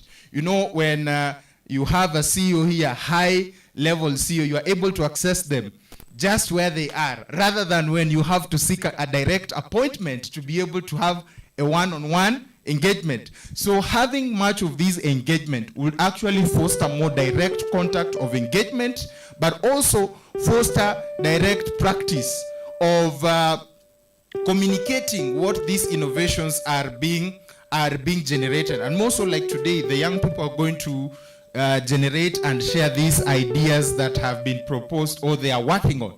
So the question we must be asking ourselves, are we going to be enablers or we are going to be deterrents to these innovations? But most importantly, I want to, of course, share this to the young people. You come up with a beautiful idea, solid idea, and you believe in it, but then you go to an investor or you approach a potential support system, but then they tell you, we can't fund you. The idea is not you actually now packaging all that you have and keeping it behind you. You should be persistent. And I'm using this in the context of, for the founders and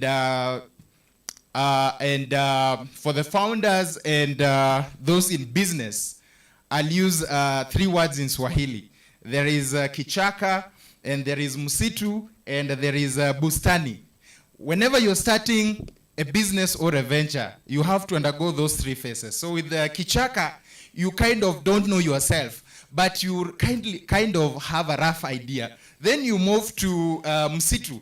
At least there's some organization and some clarity, but then still you are not really getting it. Besides that, now you go to bustani, which now at least now someone is able to exactly pinpoint the problem and the issue that you are trying to come to address exactly. And so what I will actually encourage in those 3 stages that I've shared with us, it calls for consistency. It calls for motivation. Why are you motivated to do what you're doing? And besides that, it calls for passion. When you love what you do, you'll attract the systems to support what you're doing.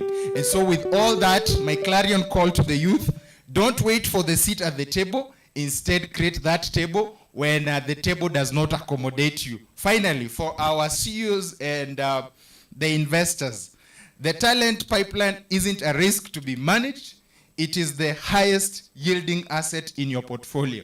All these that you are having today in your presence, and of course for your reviews and considerations, all these are opportunities that should be taken with a lot of advantage for your success and progress. And with all that, I want to thank you so much for giving me a listening ear, and I want to wish you a good time as you progress with the remaining part of the program. And I'm looking forward to engaging with you at Green Space Action Program for the Innovators. We have a program that we are generating with a partner from Nigeria, Zion Tech Hub, Builders of Africa. We are going to enroll a hackathon program on climate smart agriculture targeting African countries. So in the month of April from 20th to 27th, be sure to check our website and social media to apply. Thank you so much, and I love you all.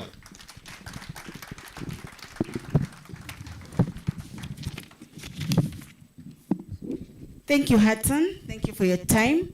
So we have heard about credibility with the first speaker, the capability. We're supposed to do a comment by Dr. Oresi on commercial viability, just 3 minutes, so that we call the innovators as we usher in the next presenters. Just a comment.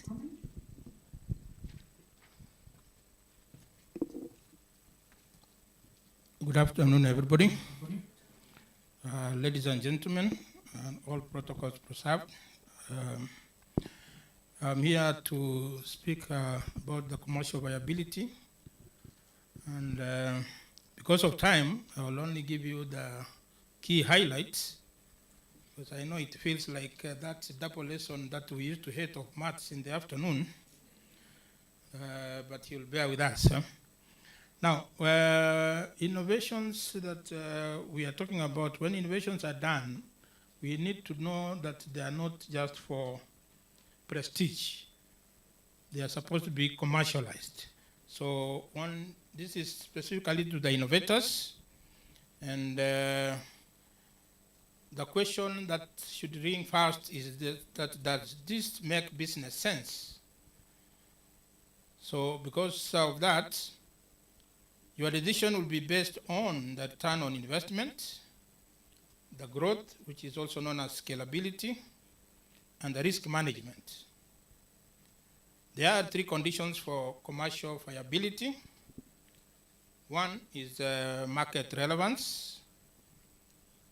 Two is the economic value. And then the third one is scalability or growth. So when addressing risk, you have to look at the high upfront investment in innovations, the long development cycles, then the uncertain outcomes.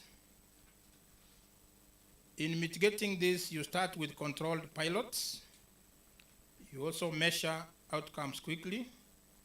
You scale only where value is proven.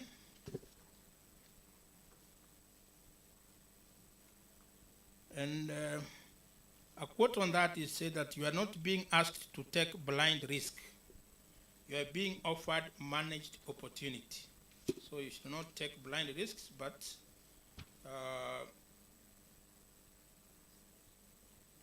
take managed opportunity. You are offered managed opportunity. Now you realize that maybe few of us went to school during the times when we only knew about inventions, not innovations. So we were not even taught on how to think. So we never thought of innovations, but maybe there were inventions. So and so invented this and that. But now things have changed. We are on innovations and not much of inventions. Now, innovation alone does not change the world. What changes the world is commercialization. A brilliant idea without commercialization is like a seed without soil. It is not enough to discover. We must deliver. Commercialization ensures that intellectual property is protected. Without commercialization, even the most brilliant ideas remain locked in laboratories and boardrooms. Hence, commercialization is the discipline of turning ideas into value. Commercialization is the discipline of turning ideas into value. And by value, maybe we mean, you can innovate something that is good, but if it does not add value, then it is useless because it has to have some utility. Investors, governments, and partners do not commit resources based on passion alone. Investment logic is the language of confidence. It transforms interest into commitment. And then there is the deal driver. It is the spark that ignites action. The reason stakeholders move from hesitation to bold decisions. My call today is that let us not only celebrate innovation, but let us demand its commercialization. Let us not only seek investment, but let us insist on investment logic. And let us always act on the deal drivers that define our time, because in the end, it is not invention alone that changes the world. It is invention commercialized with rigor, financed with confidence, and driven by urgency. That is how we build ventures and endure. That is how we create markets that prosper. And that is how together we shape the future of global commerce. In closing this, we will have some few quotes that I will leave you with. Quote number one: it's not innovation alone that changes the world. It is innovation commercialized with discipline, financed with logic, and driven by urgency. 2, innovation is the currency of competitiveness. 3, investors back logic, not just ideas. 4, innovation only matters when it becomes adopted, applied, and scaled. Then the closing line is that together we shape the future of global commerce, and that is the opportunity before us today. Because I think my 3 minutes are over, maybe we will request the management to share the notes that I had, maybe so that the participants can read more on what's on an elaborated slide. Thank you so much for listening to me. Thank you, Daktari. That's awesome. For any Mwalim, you have to get home some notes, is it? Anybody else who stood here never gave us notes, but Daktari, you will share. A big thank you. So we have come to the next stage. We will now showcase a select number of innovations that are validated, practical, and ready for pilot and scale. So as you listen, please consider a few things, 3 things. 1, does this solve a real problem in your organization? Can this be piloted within 90 days? Or what would it take for you to partner? Hello? Hope you've noted that. I want to invite the innovators in this order. I want at least to have 4 at the stage at a time. So I want to invite Ian. Ian is part of AMEC. He is one of us. He is an innovator within AMEC. What an opportunity to see what our host has for us and how innovation is working within. The next person is Amos Ndongo. Please come on stage. He is an AIM AI system innovator. We want to hear what that is. We also have the third person, who is Jesse Mureithi. His innovation is about light detection using conveyors. Then we have the fourth one, at this point, is Joseph Ndwiga. He is one of our students in the Presbyterian University. He just graduated. He has come up with a radio transmitter. He's a radio transmitter from Mount Elgon. He'll tell us where he is at. Meanwhile, as they come, please come on stage because of the interest of time. And each one of them has 2 minutes and a half so that we save on time. Thank you. Thank you. Ian, take it up. Have your seats as you take your turns. Let's appreciate the innovators. Yeah, hi everyone. I'm called Ian Onyango. I'm a software developer from iSoft KE. So basically what we do and what I do is automate the processes of businesses. So we are basically trying to reduce the manual workflow of businesses, from payment integrations to sales to marketing, etc. So we are a member of AMEC. So we've been powering the digital innovations of AMEC, including the recent Vanguard Awards platform, the voting platforms. So you are the one who are powering the voting platform that AMEC was running. So we were able to come up with some digital infrastructure for AMEC. So it's called the AMEC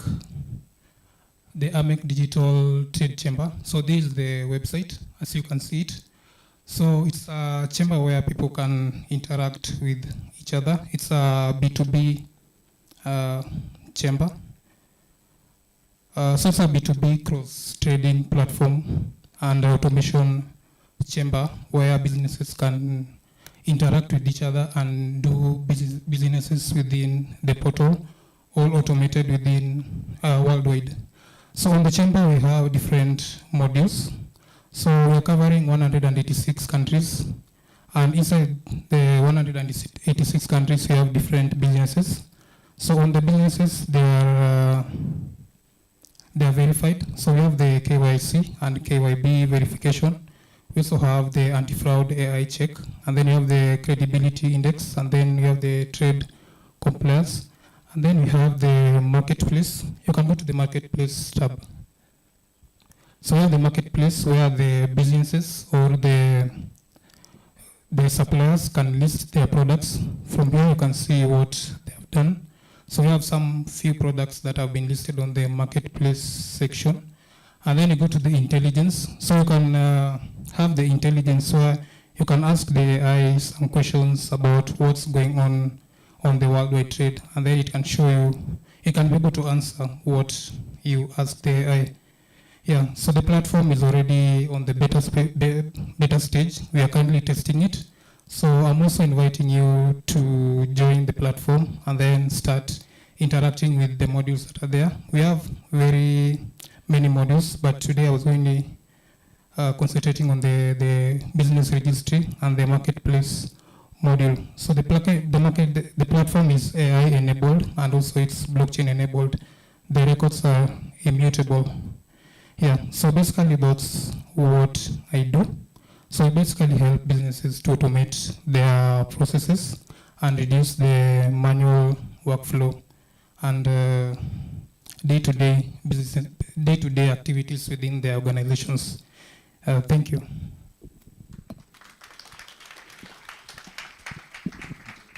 Thank you, Ian. Let's appreciate him more. I think you did not ask people to give you business, do you? Do you want business? Yes, for those in need of automations in their organizations, so depending on your organization, so you can reach out to me. So you can email me at info@isoftke.co.ke, or you can chat me on WhatsApp or call me or send me a text at 0795 28 99 68. Thank you. He's still around. We'll do this more. Amos, take it up. Hello, good afternoon. So my presentation today, or almost an innovation, is what I have been doing. So firstly, I'm Amos Ndongo. I'm currently an AI specialist for Transworld Radio and Ray AI. So Transworld Radio is a company, an organization that serves a holistic basis to actually provide radio to people in suburban regions.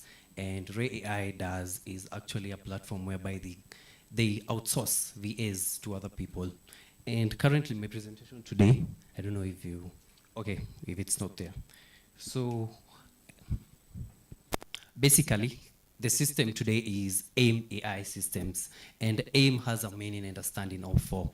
And what actually, some basic facts is that about 42% of the country today has interacted with ChatGPT and AI models.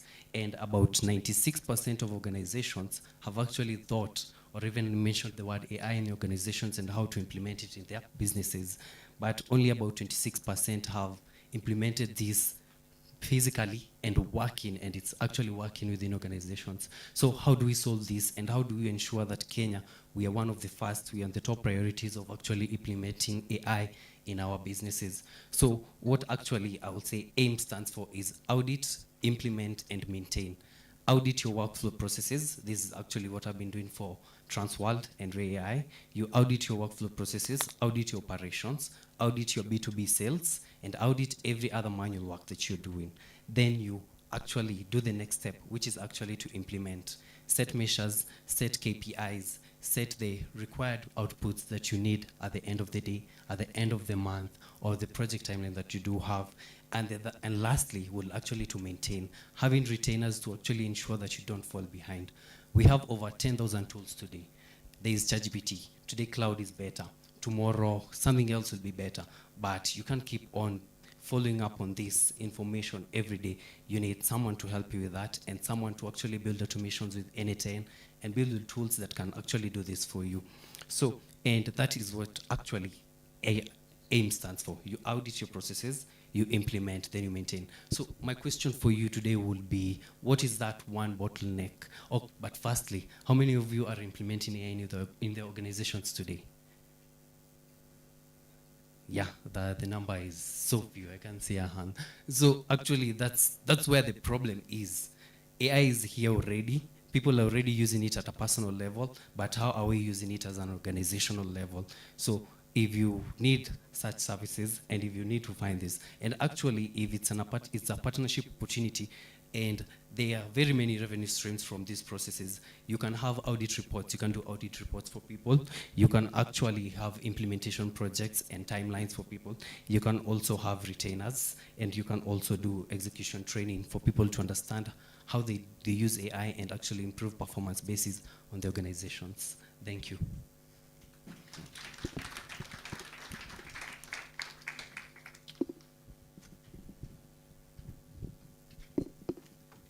Hello everyone, my name is Jesse. I'm a mechatronics student in Kiambu National Polytechnic. I have developed an interest in mechatronics since I was young, and I have really taken initiative since high school doing projects, and it has come and in our school we have a dual training program where we go one semester in school and another semester in the industry. And during that my time in the industry, I got a few problems that the industry might be facing, and we might, as young innovators, we might be able to help Kenya and the region. Now, my solution was an intelligent automated sorting system, currently under development. We have already done in terms of like the physical automation, and now integrating AI to the system. Now, this system was engaged when I was in the industry. I got to know professions and understand the skill gap that we have here in the industry, and where I want to specialize, that is in industrial overall equipment effectiveness of industries, and manufacturing system architecture, where we design our own systems as Kenyans to help us in production and getting information for faster output, and also create job opportunities. Yeah, this system involves industry. Currently, the industry that Kenya is in, we are industry 3, heading to industry 4, and now the global industry perspective is most of them are anticipating to go to industry 5. Industry 5 is an industry setting where factories and where machines and human beings co-work together and build and produce products in large scale. My system architecture is I use now the system, it has 2 areas, section A and B. Section A is metal sorting, and section B is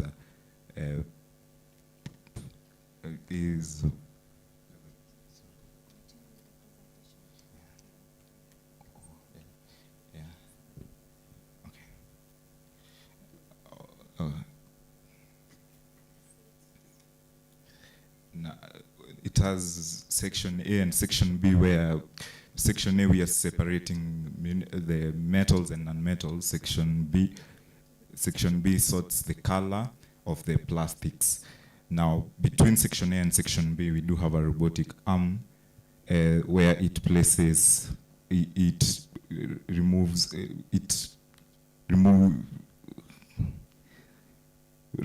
the plastics, now the colored plastics from the section A to section B.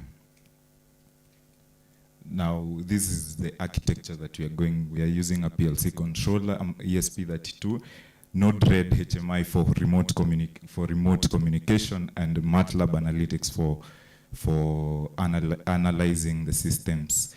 I hope I'm not getting... So you will be able to see this, possibly in the interest of time. We are pressed on time, and I believe you can see it's an innovation which is excellent. Engineers don't get to talk too much, is it? Let's appreciate him. Yes, so Joseph, please, in a minute, 2 minutes, because we have other presenters. Thank you. If you have a presentation for any of the people I say, please project it. Good afternoon. Good afternoon once more. My name is Joseph Ndio, a teacher by profession. I teach biology and chemistry, but I love innovation. So my innovation was about radio transmitter. Do you listen to radio? Everybody listen to radio, okay? So my radio transmitter, I came up with this innovation. And I have some things to solve in the real world. And one of these, as we are going to AI, we are forgetting we have people who don't have smartphones. Okay. What we need is a radio so that the information can reach to them in the marginalized areas. So the aim of this community radio, one is to champion the climate change advocacy and sustainable agriculture among marginalized communities. We are talking about agriculture. In Kenya, that's the key factor, the agriculture. How will these people know about the subsidy fertilizers that are being produced? It is through this community radio. Then we have education campaigns. That is why we are broadcasting programs to climate smart agriculture, renewable energies adoption, and climate change adaptation techniques. So through this community radio, we can teach these people on how to use this smart agriculture. How do they practice this smart agriculture? Then we have to solve the unemployment. I've seen the speakers who have spoken before me. We have this unemployment. So we need to solve this. Many people have certificates, they have degrees in the communication sector, but they don't have jobs. How do we do so that they can get this job? Through this community radio. Then providing a technical support to enhance the radio station, reach and impact, including training in sustainable agriculture, environmental conservation, and advocacy. You see, there is the global warming. It is through cutting down of trees, burning charcoal, so it is affecting the environment. So we need to protect them. So what we need is, through this community radio, through this innovation, we can reach these people, educate them on how to conserve the environment so that we can reduce the global warming, which is affecting the weather condition in our country. So, yeah. Can you just play that video? Yeah, ready. Yeah. Just undo. Okay, sir. Yeah.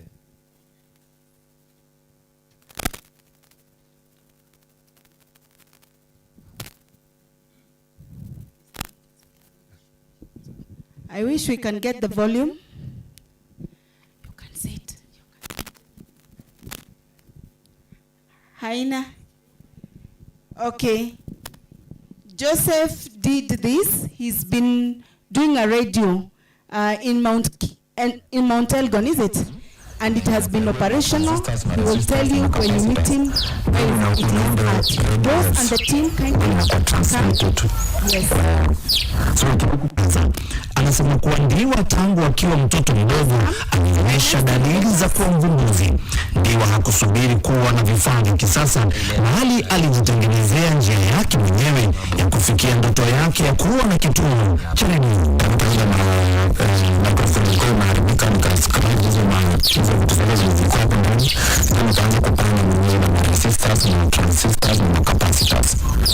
Sasa nimekuwa vitu zote na microphone na chatpin ya simu.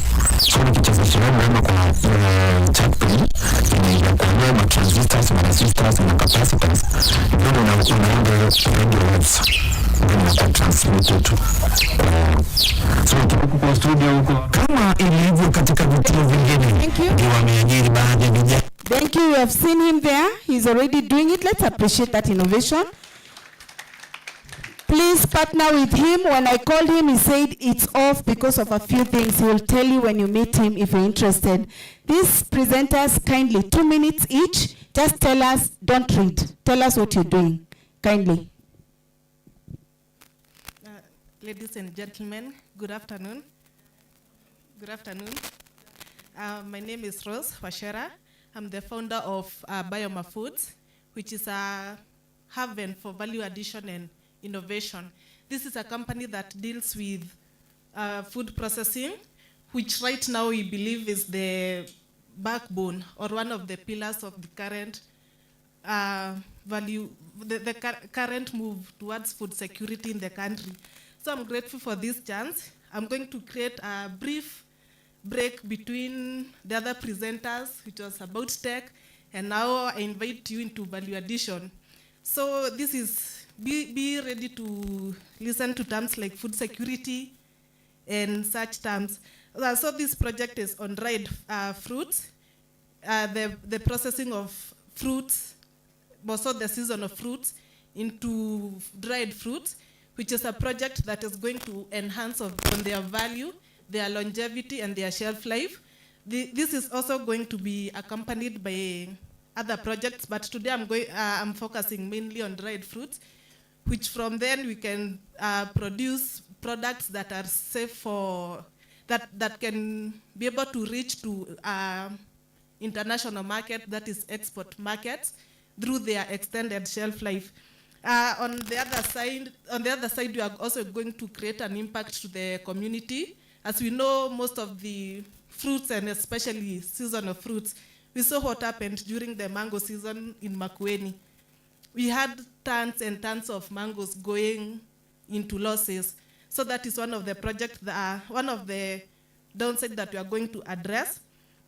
However, like any other new entrepreneur, one of the major challenges that we are facing right now is funding. And that is why I'm calling upon any investor or partners to come and invest in these projects, which is investing in a real problem and providing a practical solution. So every member, the AMEC members, and any other collaborators, you are so welcome to invest into this project. Thank you so much.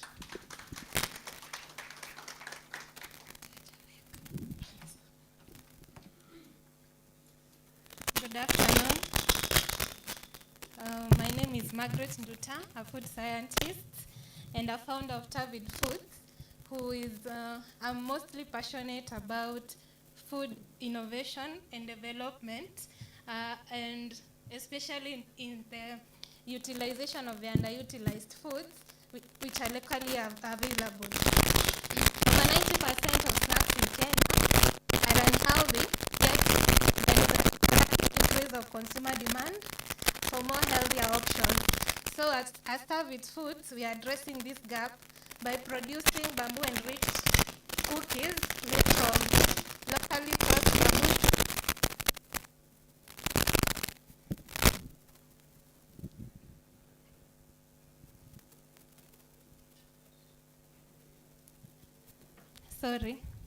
Made from locally accessible bamboo shoots,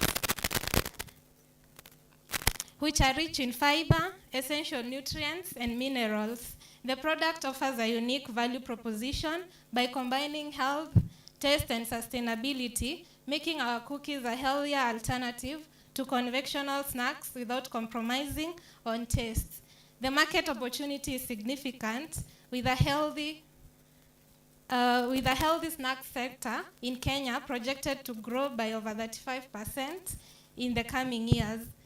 While bamboo cookies are our entry product, our long-term strategy is to develop a full line of bamboo-enriched functional foods For example, yogurt and healthy snacks. We are therefore inviting investors and potential partners to scale our bamboo-based line, helping in market penetration and distribution, as well as supporting the innovation. Thank you.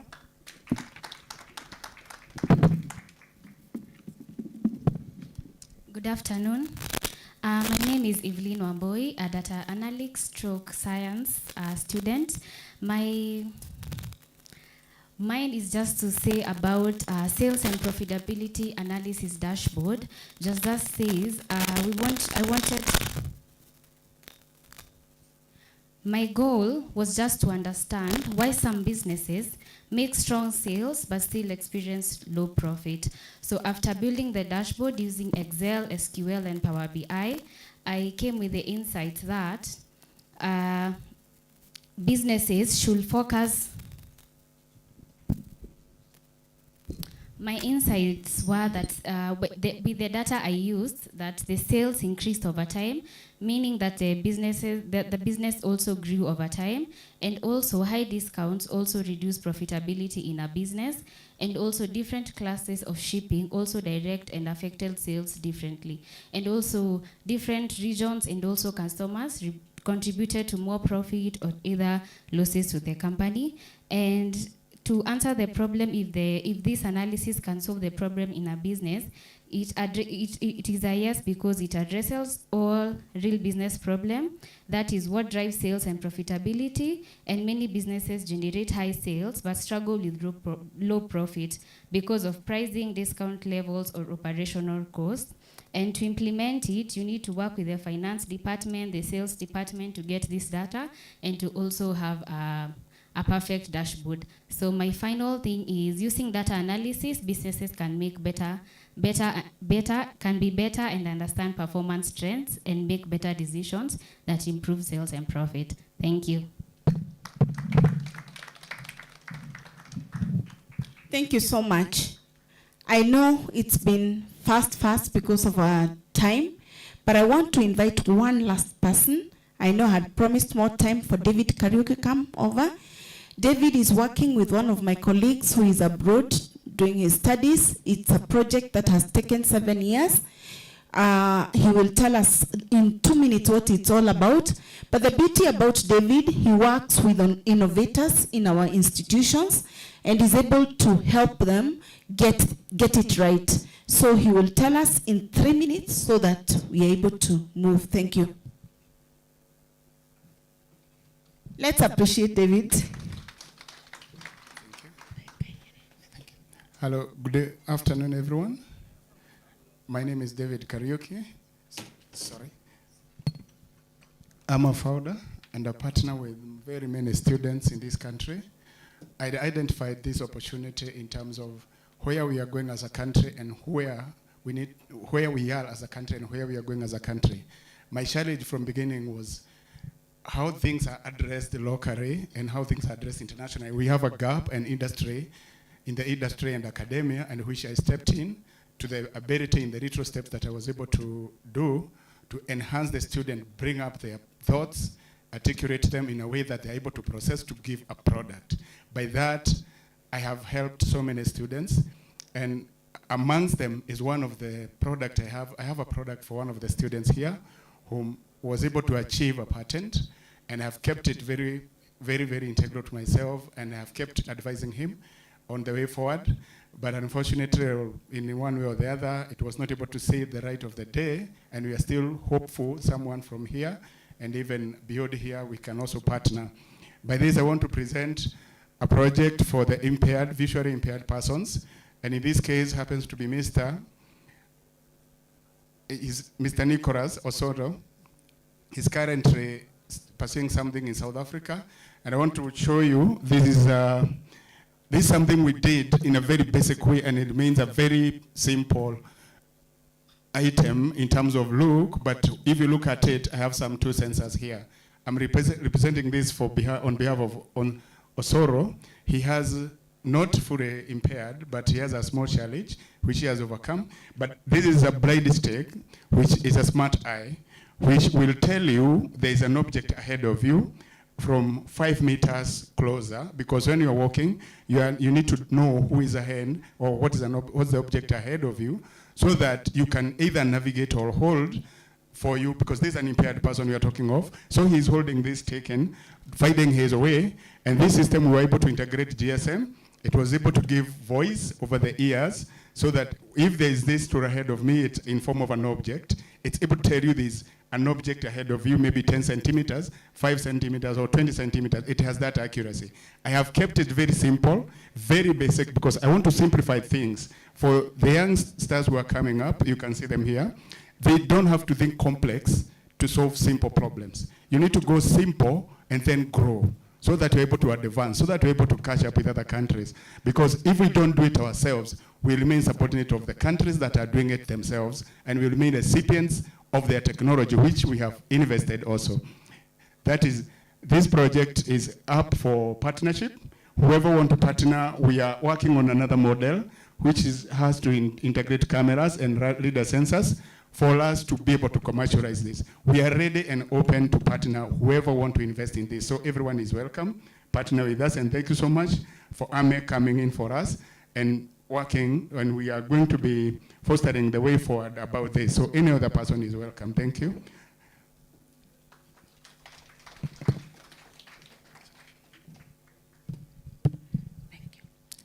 Thank you, David. David has a lot of innovations himself. He has done.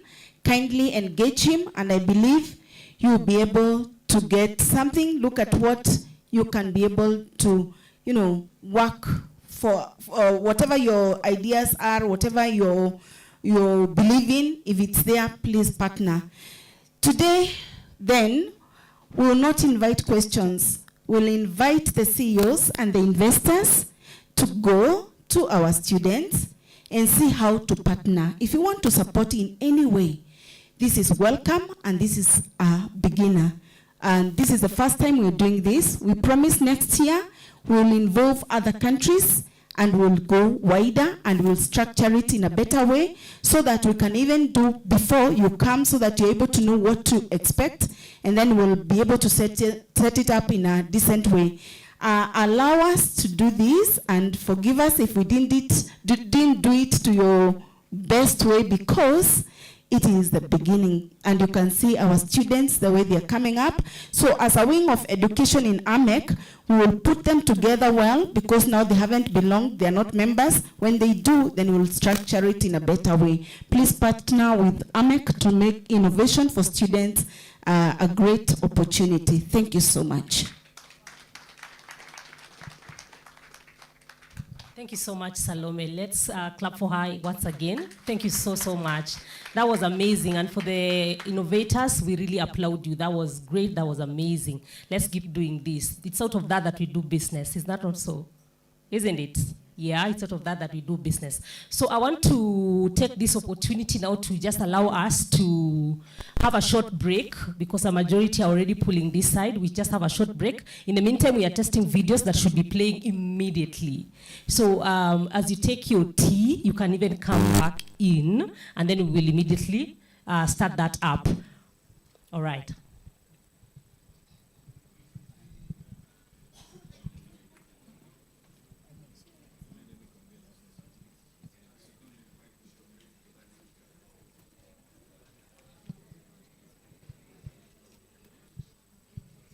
T.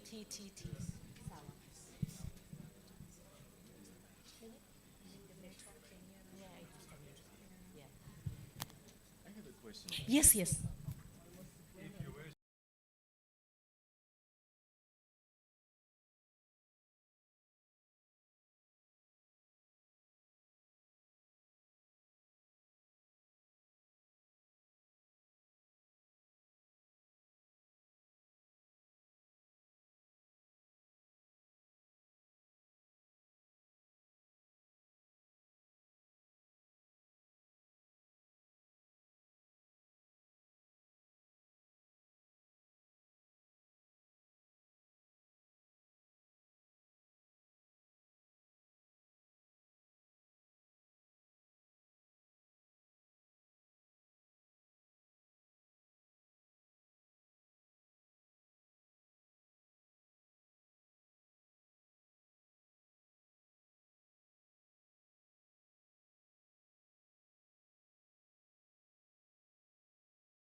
language. She can walk into a French-speaking country to business and walk into an English-speaking country to business. Well, that is what AMEC is supposed to do.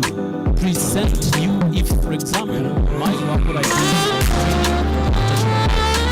If today I want to go to a country which speaks French, be able to provide services for translation and interpretation to the conference, and we facilitate you in doing business with people that speak other languages. So that is something that we really need to so that at the end of the day, you are not limited in your own way of doing business because of that. AI has been coming up, but before AI can really master what people say in interpretation, we still have. As a matter of fact, we know now it is the level where it is able to do interpretation in real time. And there's still some challenges with context especially, but that will be eliminated in time. The interesting bit is AI picks up information from people and stores that, so that with the time it will be perfect and get to know if you can engagement in the context of this that we want to talk about the skill side. If it engagement also, and so on and so forth. But for the time being, you will be able to fill a document in seconds, but you'll have to. So, regional economic which is MESA, ICAS, IGAD, and ESC. In all these countries, AMEC should be able to facilitate you to do business. Because, so, I was excited I had somebody that person will be more comfortable to speak Portuguese and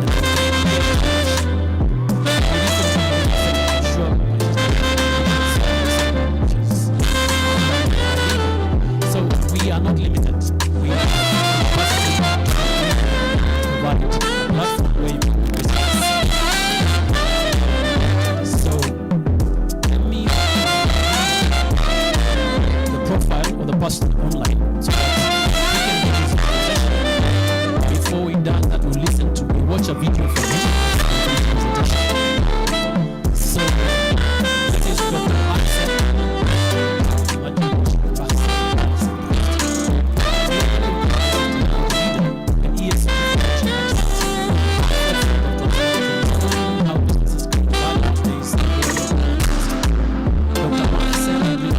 Expertise in integrating ESG into financial systems, helping organizations build resilient, future-ready enterprises. His work focuses on transforming value chains through artificial intelligence, data-driven insights, and integrated impact accounting, enabling businesses to not only measure performance, but to redefine it. He is based in Dubai. He operates at the intersection of finance, sustainability, and innovation, advising on how organizations can align profitability with purpose while navigating global challenges such as climate risk, regulatory shifts, and stakeholder expectations. So without much ado, I would like to pass the mic or the floor to Dr. Marcel, who will take it away from here. I think we listen first of all to his video and then he comes on board. Is that so? Thank you. Thank you.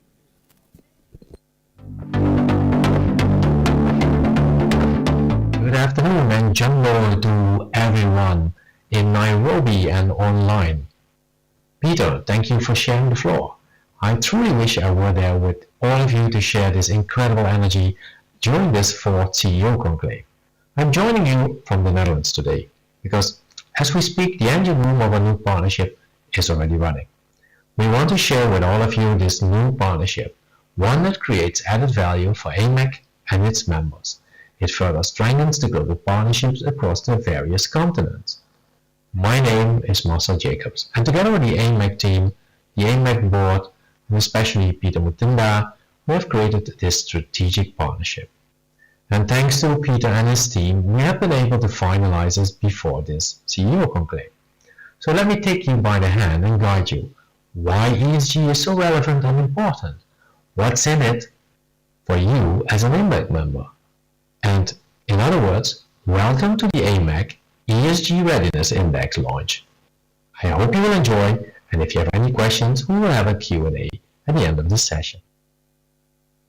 What's going on? So when you open any newspaper, when you watch the news, whether it's the Financial Times, a local newspaper, or a local news channel, it has become so obvious the world around us is in a constant change.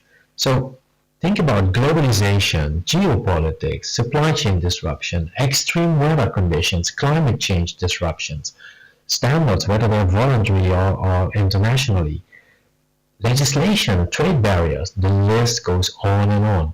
And whether we talk about the CSRD in Europe or the UAE Federal Decree 11, these are just two examples. The question is, why is ESG so important and so relevant? To all the CEOs in the room, let's be direct. The world of trade has changed. In the Africa, Asia, and Middle East corridor, a handshake and a solid history are no longer enough to win the biggest contracts. As of 2026, the global market has a new requirement: validated impact. If you cannot prove your ESG credentials, you are effectively invisible to $30 trillion in global green capital. It's waiting to be deployed. So what are you waiting for? I know some of you hear ESG and you think, oh, charity, tree hugging, it's so expensive. Or what about Western bureaucracy? Let's clear that up right now. ESG is simply a health checkup for your business. When we talk about environmental, the E, it's all about resource efficiency. Can you produce more with less, whether it's less waste or less energy? When we talk about social, social is about social license. Do the people and the communities you rely on really trust you?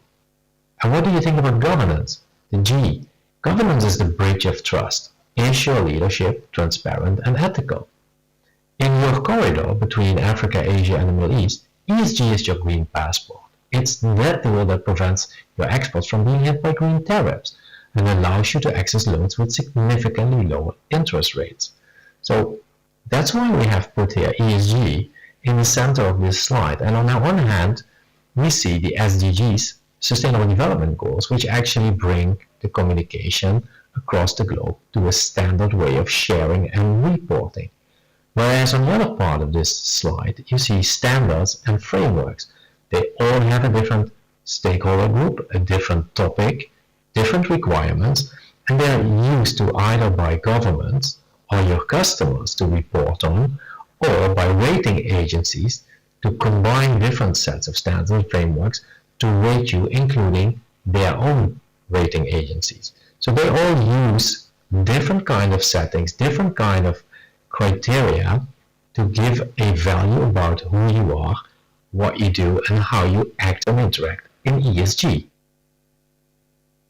AMAC has recognized that ESG is very important for its members, and that's how we developed this partnership. And also we want to make clear to you why it's important to you as a member, how you can benefit from it, and that means we will provide support and guidance how you can manage and survive in this world of ESG. And that enables you to be fit for future, and you grow through those partnerships across the various continents. And how do you do that? You actually increase transparency across your value chain. And how do you do that? You do that through an open dialogue and maintaining stewardship. And as you are going on along the way, you increase maturity. And how do you do that? Through continuous improvement. That results in a structural value creation for you, for your people, for your customers, and for your supplier, which ultimately results in business continuity. If you do the right things for the right reasons, you will get the recognitions and the rewarding. And at the end, if you are outperforming on ESG or as a business, you will be very attractive to green investors. So we see a lot of win-win-win in this area. So let's go and dig a bit further into what it is, why we do it, and how we do it. Before we actually jump into the why and how, we want to say that we are not here to help you to check boxes. We are here to help you to measure money. we use the Integrated Impact Accounting Framework, the IIAF, to find the hidden balance sheet of your company. Most accounting ignores your greatest assets, like workforce resilience, or hides your greatest liabilities, like carbon debt. We translate those impacts into currency. We move you from a traditional financial EBITDA to an integrated EBITDA. This is how we prove to a sovereign wealth fund, for example, in Dubai, or a bank in Nairobi, that your company is a risk-adjusted, high-yield investment. And as you can see here on the waterfall, we have that gray barrier, which is the EBITDA of a company, and we see the increase and decrease in impacts, but ultimately, what you actually notice is that this company is 22% undervalued. I have a question. Do you know how much percent your company is actually undervalued? Or would you like to know how much it is? Wait, we'll come back to that. Why is AMAC doing this? Simply, AMAC sees an opportunity to support their members in becoming future-proof, resilient, and securing business continuity, or even in some cases open new markets. So think about market access. You avoid green tariffs in Europe or in the Middle East, and you attract new customers. You have access to cheaper capital. Think about green loans with lower interest rates. Or what about the green passport, which brings all your data together, creates a technical license to operate in the world's most lucrative trade corridors? What it means for AMAC members? Ultimately, it's simple about total cost of value, money, transparency, credibility, and continuity. Whether we talk about environmental resource efficiency, so how much more can you produce with less energy, with less waste, with less resources? In 2026, inefficiency is a cost you can no longer afford. Let's be honest about that. If you talk about social, your social license, do your workers or your community and your partners trust you? This is your insurance against supply chain disruption. And what about the bridge of trust? Is your leadership transparent? This is what investors look for before they sign that big check. We talk about the why, we talk about the what. So now it's time for the solution. It's about simplification, it's about credibility, it's about transparency, it's about standardized approach and easy manageable processes, reporting, and the ease of use for the people involved. So when we look at this, we try to provide a framework and a solution that enables you to manage the data in a smart way, that you control how you collect the data, that you know what kind of data to collect. We have a digital sustainability manager who's actually guiding you through the process. We think about regulatory mapping, what is relevant in the different regions, and we guide you on reporting. What kind of things do you need to collect in order to be prepared for the reporting? We are so happy to officially launch the AMAC ESG Readiness Index today. But we believe in results, not just reports, and therefore are we opening applications for what we call the Champion 18, a select group of 18 pioneers to per sector and region who will set the gold standard and lead by example in this Asia-Africa Middle East corridor. And you will ask yourself, why should I join? So you have a priority or an opportunity to have access to new customers or markets and access to green investment opportunities. It could be part of your mission. Be the leader, be recognized, be the innovator. When we talk about this sector, are you in agribusiness, manufacturing, energy, logistics? You can benefit from this, whether you're in a joint initiative. What else can you do? How can you elevate within that industry? And of course, it's also about prestige. Who doesn't want to get rewarded and recognized at, for example, the next Conclave? Maybe you achieve the AMAC ESG Excellence Award because you're outstanding, you're a leading example within your industry or even within the whole member community. Yeah, that brings me to the strategic value life cycle. So we have 3 stages. Short term, the first 6 months, the midterm, which is actually months 6 to 18, and then we have the long term, around 18 to 60. When we look at the short term, it's really about setting the foundation. You understand what do you do, what should you do, and where are your opportunities through a gap analysis, which we actually transfer into an ESG passport. When we talk about the second stage, so the midterm, we start helping you to enable and identify access to green loans, but also understand what is it that they want from you. Where should you focus on? How can you monetize it further? And then we go to the third stage, which is the long term. It's all about valuation premium.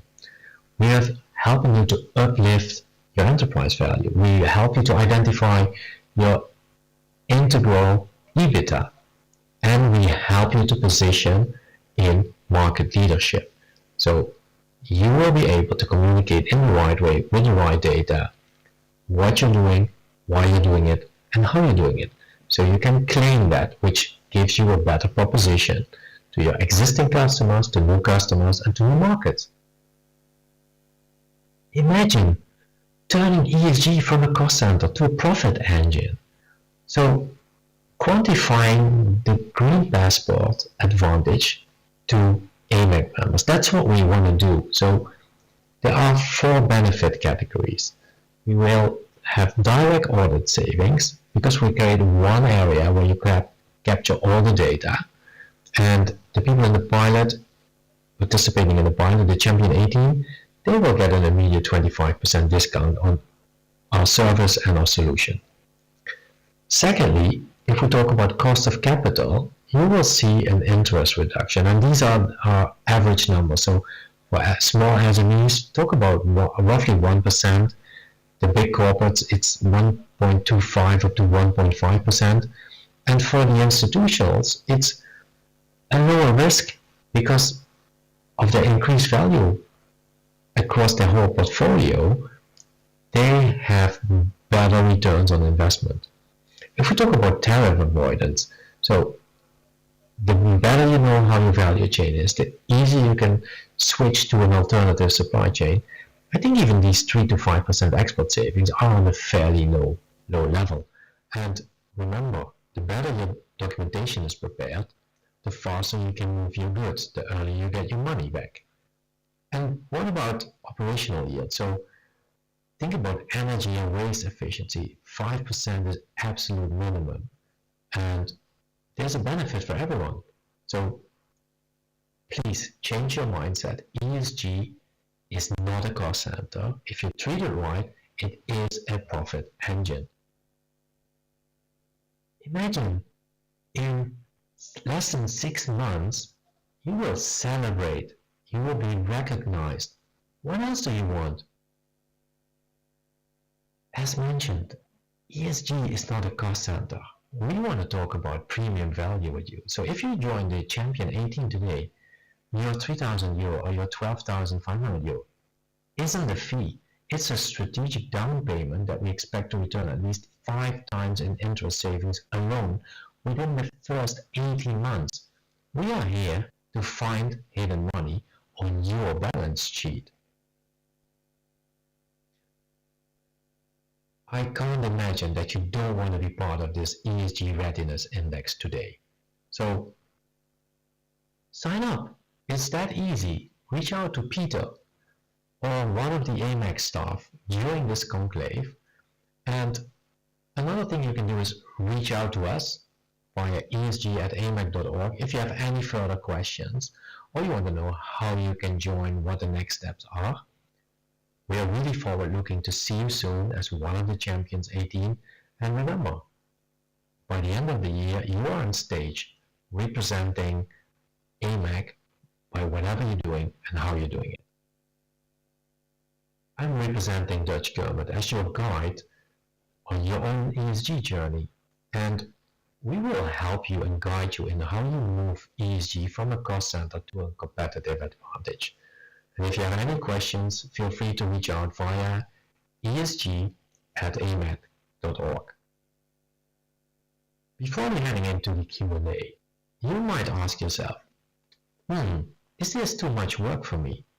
I would say, we use the data you already have. We are architects, not bureaucrats. Another question you might ask yourself is, why now?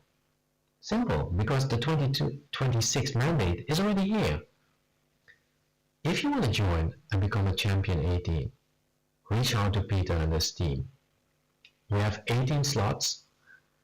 Get in touch and turn your impact into your most bankable asset.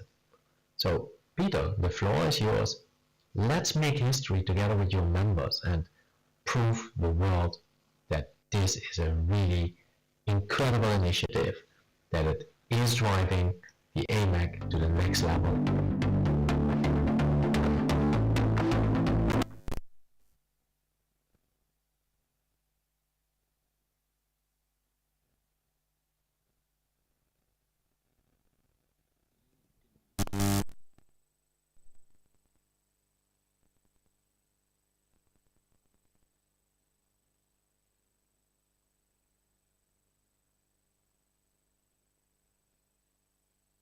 Hello.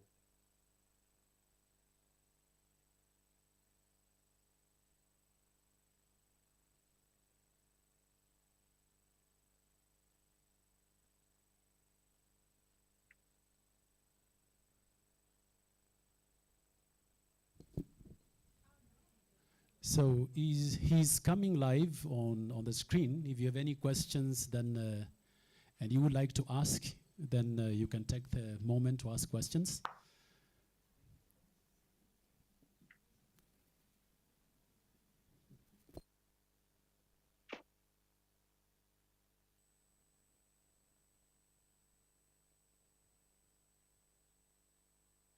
Any questions for him?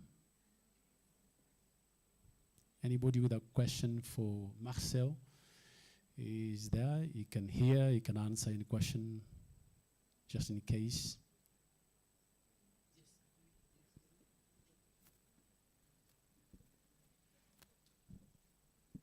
No questions?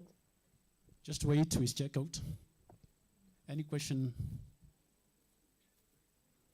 I'm looking for a hand. Good.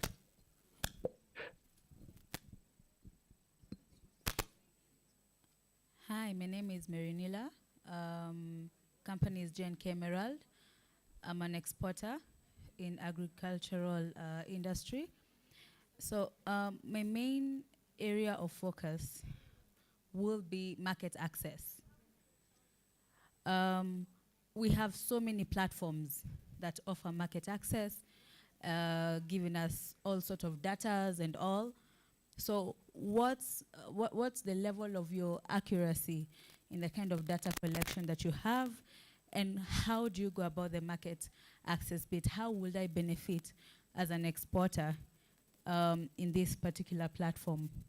That's one. Two, apart from market access, is it possible for us to get sort of market forecast just to understand the dynamics of the market in different regions, be it in Europe, UAE, Asian markets, name it? And are we limited to one specific industry, or we are open to different industries? If I'm interested in minerals or agricultural products, name it. Yeah. I hope you can hear me, Marinelli, it was? Yeah, I can. Okay, so first of all, let me thank you for the question. And it's not a platform that provides you direct market access.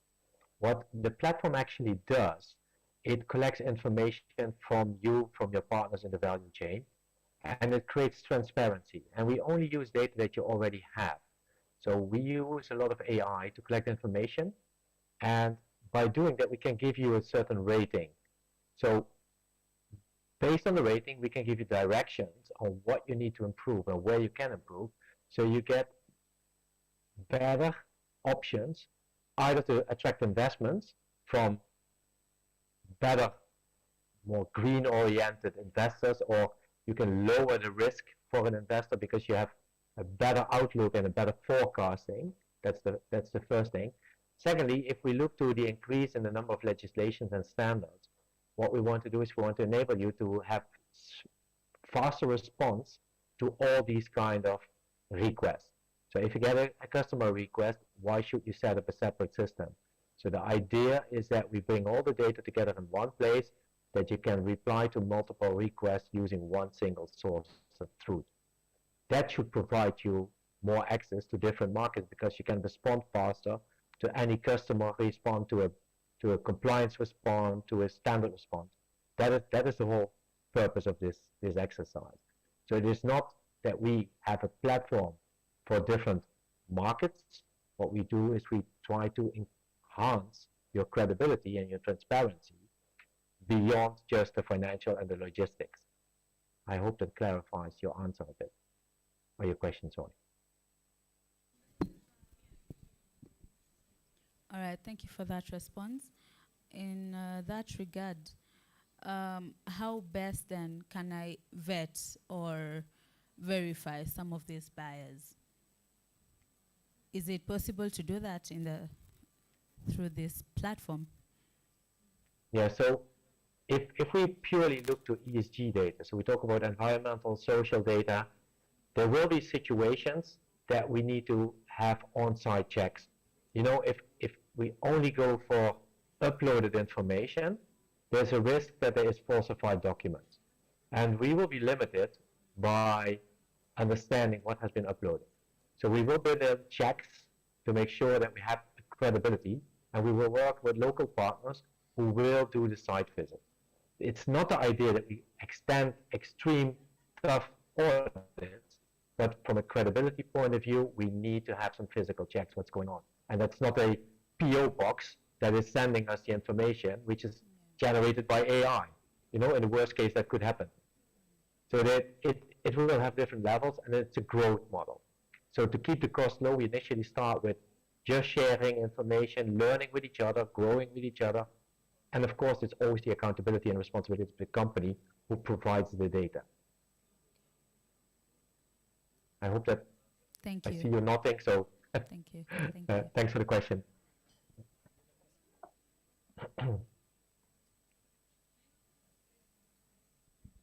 Thank you very much. Another question? Another question? Okay. Hello, sir. Good evening. I wish to know where you have used this model already, and what have you seen? How are the people accepting it, and perhaps the period of time for us to see transformation or changes that you do refer to? Thank you. Yeah, so I've developed a model about 8 years ago, and what we did is that was at the time when I worked at Royal Philips. We stopped auditing our suppliers. So the whole idea and the whole purpose behind this methodology is to respect every company has its own sustainability agenda, his own sustainability maturity, and measure the progress of an individual company or an individual value chain. So I have implemented that at Royal Philips. I've been doing that at Philip Morris and some other customers. The more advanced model, which is the financial valuation, that's the next level. And that's what we're testing in the last 12 months. So we're finalizing that. We're testing that currently on listed companies, but we have seen that with the right data, we can also do that on larger SMEs so that they can become more attractive for smaller investors. So if we look to institutional investors and even family offices, they are in general looking not only from a risk perspective, but also for forward looking. And the model that we have enables them to quantify and justify what is the predictive undervaluation of a company. And that also enables the different value chain partners to focus on the right things, driving their business and securing business continuity, and be attractive for investors. I hope that answers your question.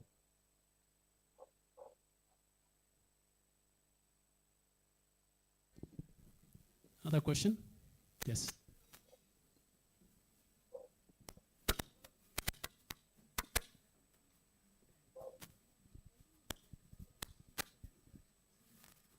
Thank you very much, Dr. Marcel. In your experience, what are the key conditions that allow a local platform partner, not only to enable the ESG compliance, but to capture a fair share of the value created, particularly beyond the implementation, at the level of sourcing, the data collection, and the long-term buyer relationship. Thank you. Yeah, when we look at ESG, it brings together the environmental, social, and governance aspect. And to really identify the value, you need to understand, well, how is the value chain? What is the type of industry? What is the forecasting? What is the history? What is a certain amount of strategic partners that are part of that supply chain? So it is not just, okay, I have solar panels on my roof, I'm sustainable. That's not how it works. The model really looks to, if you look in agricultural business and you're in a water scarce environment, what do? Do you need to add more pesticides? How do you make sure you are forward looking? What do you do with climate change resilience? So it really looks integral, linked to the industry or the type of activities that you're in, the existence. So we also look into the legacy. Where are you coming from?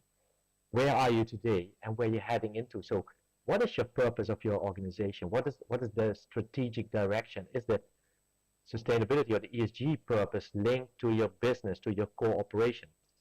How is it integrated in your core operations? Or is it just something you do for window dressing? And that is how the maturity is measured over time. So to be honest, it's very difficult for a company to score 100% because this is a continuous development and it's not something that stands still. If we look to the disruptions by the Ukraine war, if we look to what's going on in the Middle East, those disruptions, how can we predict that? And it's something it's almost unpredictable, but the question is, how fast can you change your supply chain? How fast can you switch to another supply chain model? It's all about being resilient. And I think in one of the earlier speeches that was said, it's how fast can you switch and collaborate with your partners to secure your business. That's all linked to innovation and sustainability, and that comes together. So the better you integrate ESG into your core operations in your strategic direction, the more value it will bring. And then it moves really away from a cost center and it is generating the profit you're looking for. I hope that answers your question.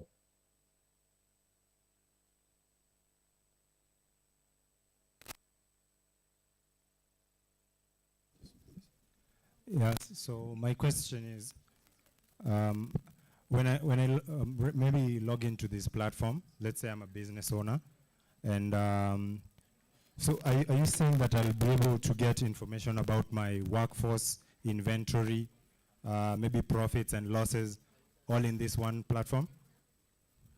And maybe also when it comes to environmental, maybe degradation from what my factory does.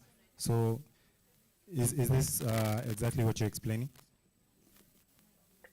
That is not the initial intention of it. So, but if that is, let's say, a general recommendation or request from all the members, then for sure we will integrate that. But in general, what we do is see it like a box where you put in all the relevant documents, and we will ask you for invoices, policies, contracts, whatever you have, and then the system starts analyzing how you are performing on ESG. We are not performing your financial performance initially. That will be in the second step done. So first we want to understand how have you integrated ESG into your core operations? How do you deal with your customers, with your suppliers? That's the first step. And then the second step, we look on a high level of your annual financial performance. And if that requires more in-depth analysis, we will go with you into the lower level financial numbers. But it's not that we are going to keep all your data there for your daily operations. Unless you really want that, we can talk about several. So is it possible to have that later? If it's maybe requested. Is it possible to have that integrated? Yeah, it's easy to integrate. Okay. Any other question? Any other question? So thank you very much, Dr. Marcel Jacobs, for your presentation and answering the questions. Can we give him a round of applause, please? Thank you very much. I think you've provided your website. I think anybody will be able to get in touch with you. Thank you very much. You're welcome, and have a great afternoon and early evening to enjoy. Thank you. I'm really sad that I could not be there. You're welcome. We look forward to seeing you another time when you're able to come physically. Of course, thank you. All right. So, ladies and gentlemen, all protocols observed, I would like us to do a small activity. If you can allow me, I would like us to count from 1 to 15, all of us at the same time. Just 1, 2, all the way to 15, please. It's an energizer. So let's see how far we're able to do. 1 up to 15, 1 to go. To get together. 1, 2, let's go.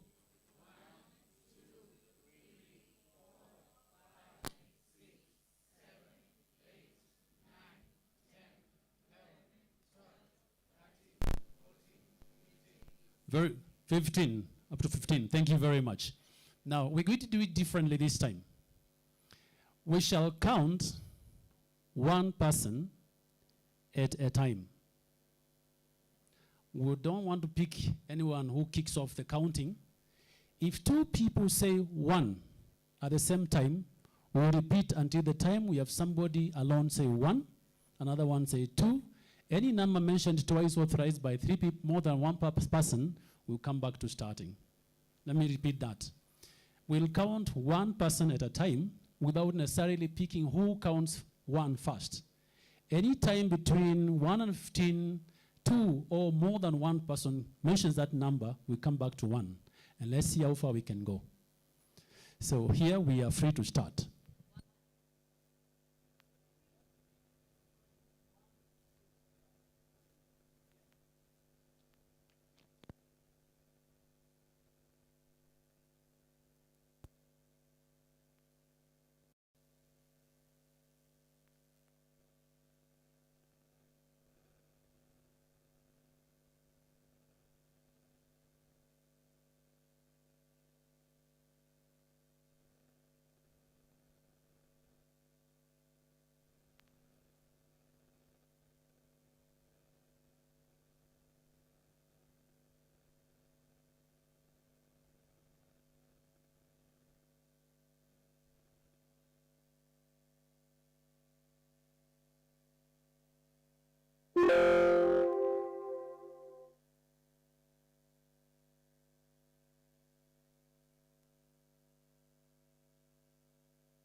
When it comes to one person at a time, it's not easy because you have no control of another mouth, isn't it?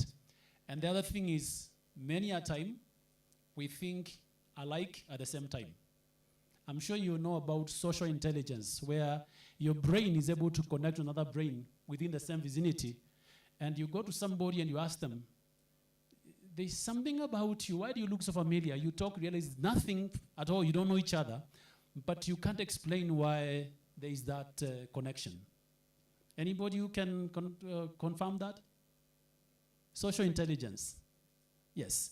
I'm sure even when you came in here, even today I saw someone, I was asking, why do you look so familiar? And we talked, we looked for anywhere we would have met. There was no connection.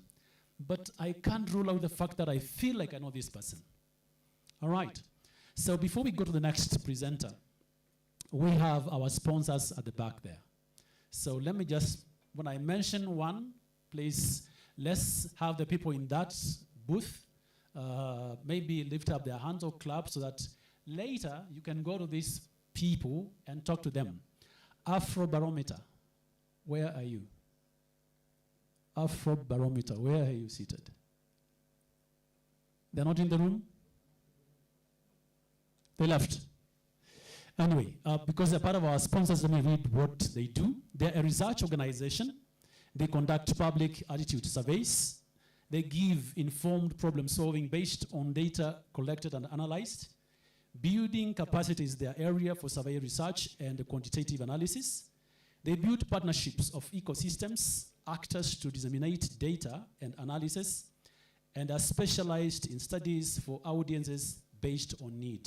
I think they did their presentation in the morning. They'll still be there tomorrow, so you can still go to their booth and then engage with them. Then there is Avocap Asset Managers. Where are they? Please, clap so that people get to know where you are. No, them. Clap. Very good. You can hear their representatives are there. They provide bespoke investment solutions to redefine how wealth is protected and grown in a sustainable manner. That is achieved through money market, fixed income funds, equity funds, and multi-asset dollar funds. So if that is an area that is you're interested in, visit that booth, get to know them. And one of the things about networking, it goes beyond exchange of cards or even exchange of numbers, isn't it? If you exchange numbers and you don't follow up, there was no networking at all. Yes or yes? We were doing an activity the other day in a meeting, and we asked ourselves, how many numbers do you have on your phone? And people had more than 3,000 numbers. And we asked, how many of the people that are on your phone in the night with a challenge can you call and say, hey, I'm stuck in such and such a place. Can you bail me out? How many, for example, in your phone? That's a question you do. That means having those numbers is not necessarily having a relationship that can graduate to the next level. So once you've exchanged numbers, follow up. Find out where can you connect, and not just where can you connect. Really connect and follow through. I can't wait to hear what I can do in Beira, Douala, Cameroon, what I can do in St. Louis, in Mauritius. Yes, because I know, Port Louis, yes. I know it was many years when I was there. But I'm interested in not just hearing somebody's from such and such country or such a place. I want to go there, eat what they eat, see what they do, and connect beyond that. Amani Link Staffing Company Limited. Are you there? Please just clap. It is them to clap so that they can draw your attention. You have an opportunity to clap for yourself. Very good. So Amani Link Staffing Company Limited are a healthcare recruitment and placement company based in Kenya. They serve international markets, improve livelihoods of the professionals who care for us in the hospitals. So if you want to connect with them, they're there. Follow up, find out what you can do together. Then we have got One Stop Career Agency. Thank you. Now let's do one thing, something. Let's clap for her. Thank you. Clap for yourself. Now, you know that very well, that you clapped better for her than yourself. Let's do that again. Clap for her. Thank you. Clap for yourself. You should always love yourself more than everybody else, because what you have is what you share. Is that so? I got a few yeses. At least there are people who agree with me. Then there is One Stop Career Agency. I think that's where we were. They are a human resource recruitment firm committed to sourcing employees and connecting them, or connecting the employees to employers, therefore creating job opportunities.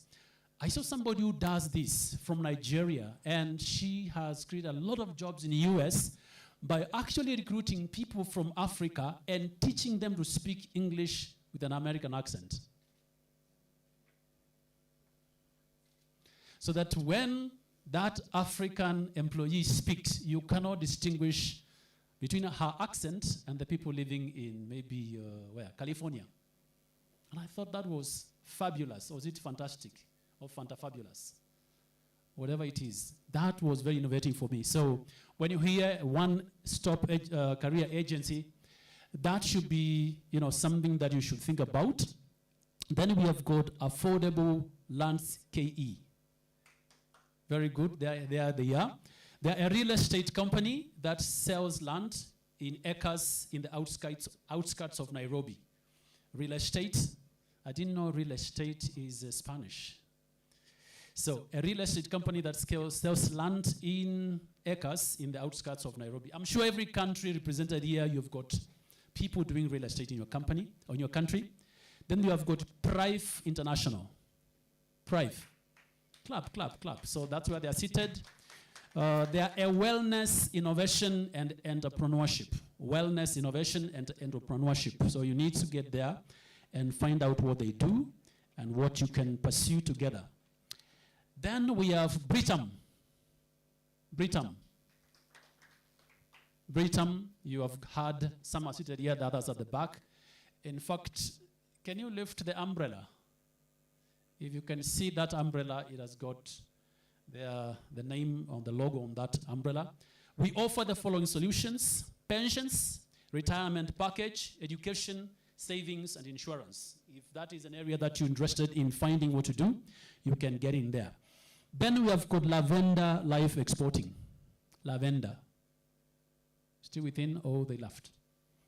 Anyway, so a member of Women in Business, they deal with leather, linen, and jewelry. Lavender Life Exporting.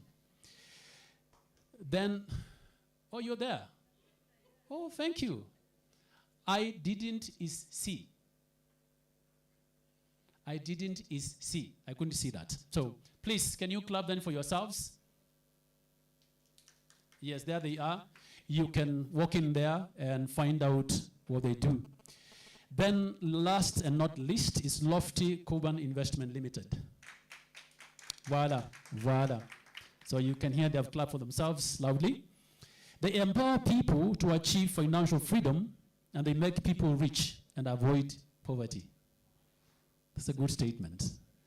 They empower people to achieve financial freedom, they make people rich and avoid poverty.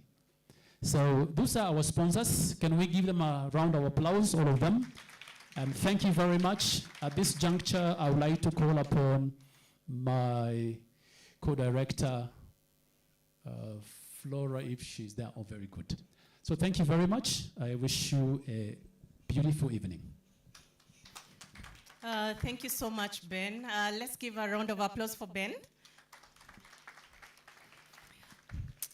And thank you for your patience. We started at 8 and I still have a good crowd. So that is very exciting for us because I'd like to give you the expectation of what to expect in the next 3 hours. And the reason why I'm saying 3 hours is because we have dinner. It's being cooked. And we hope that you'll be able to join us for dinner so that we can have a great networking session. We also have another exciting session. It's called the Leadership Vanguard Award, where we are going to reward people who've made groundbreaking innovations when it comes to impacting lives, when it comes to technology, when it comes to leadership. So this is really to excite you to stay behind. Have dinner with us so that we can network more, so that we can forge partnerships across continents. When we started with Kenya. Then we went to Egypt. No, sorry, I think we went to Angola first. Then we went to Cameroon. Then we went to Poland. We also went to Egypt. Then we went to Malaysia. We went to Ghana, Netherlands. Guess where we are going now? Kenya. We already did Kenya, and we're going to end with Kenya. Anyone else? We see who we can give an extra award token. It's in Africa. Mauritius. Who said Mauritius? Wonderful. I'll make sure you get something. Yes, we are going to Mauritius. And who is here with us? Her name is Kaswara Kudaruth. Despite what is happening across the globe, she made sure that she had to be in Kenya today. You know, flights have been in so much disarray since Trump disrupted our operations. But she was very committed to come here today and tell us a little bit about her business in Mauritius. Her name is Dr. Kaswara Kudaruth. I hope I've spelled it well. She's a Mauritian national. Her business is in Mauritius. She's a life coach.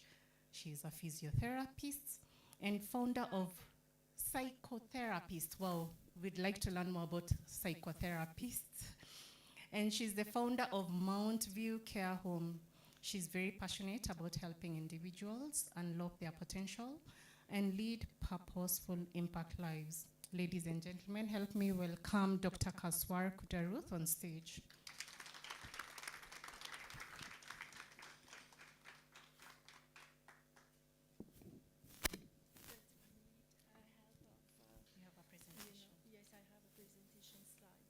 Okay, we can play the presentation slide. Yeah, yeah. Thank you very much.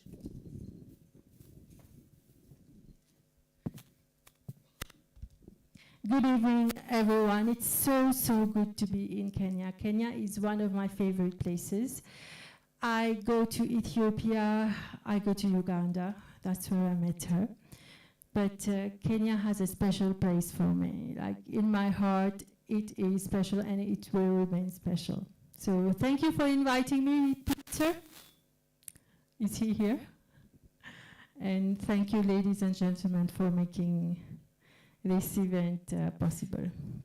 So, okay. So yes, I am a life and business coach. I am an entrepreneur and author representing today One Planet Education Network, a company based in the US, a company that supports community development. I am also the director of a program for the empowerment of youth in agriculture and technological advancements. So we work to enhance and enliven the education experience of students through sensors and AI technology. By that, I mean that we have started with pilot projects in places that are very remote, rural, disabled children were able to create sensors. I would really wish, Peter, if we could share that later on, the pilot projects where the children are able to assemble the sensors and use them. Yes? Thank you. So we find ways to empower existing communities with the latest information, remedial actions possible, programs, trainings, advanced equipment in the market. We will ensure that you have the latest technology at hand. No, yeah, okay, thank you. So usually I give an overview of the struggles in Africa. The struggles have been here for decades. Please, we want change. We want action. We don't just want documents. We don't just want theory. We want people to take action and to see what are the outcomes of their actions. So during the last decades, we see that availability and accessibility of data in Africa have been challenging and limited, very limited, despite governments have invested large amounts in infrastructure and technology, compromising developments in healthcare, environmental sustainability, and agriculture. We are still lagging behind. So let us be aware of that. Today we have to recognize the youth. Young people, please let us recognize the importance of data. Data collection is what will bring change to our communities, bring change to our lives, allow us to take actions, allow us to take actions that are adequate, on time, and for that place. We don't just want something that was used there and taken and replicated here without knowing what is happening in the baseline. We don't want that anymore. And I'm sure you will agree with me that a lot of that has been happening in Africa. So faster, with the technology, we now have faster transactions. Our services are accelerated. The products are delivered very quickly, guaranteeing authenticity in many areas, supporting emerging enterprises and businesses. Technology has allowed SMEs to survive, has allowed SMEs to grow from your home. Many people, many women especially from their home, are able through technology to earn a good living. So what's my point here is, for a better standard of living, for improved lifestyle, we need to address those challenges with the latest technologies. For us to bridge that gap, ladies and gentlemen, it can't be small things here and there. It has to be AI, it has to be machine learning, it has to be latest technological advances. Let us all agree here today. Do you agree with me? Yes. Okay. So now I come to open One Planet Education Network.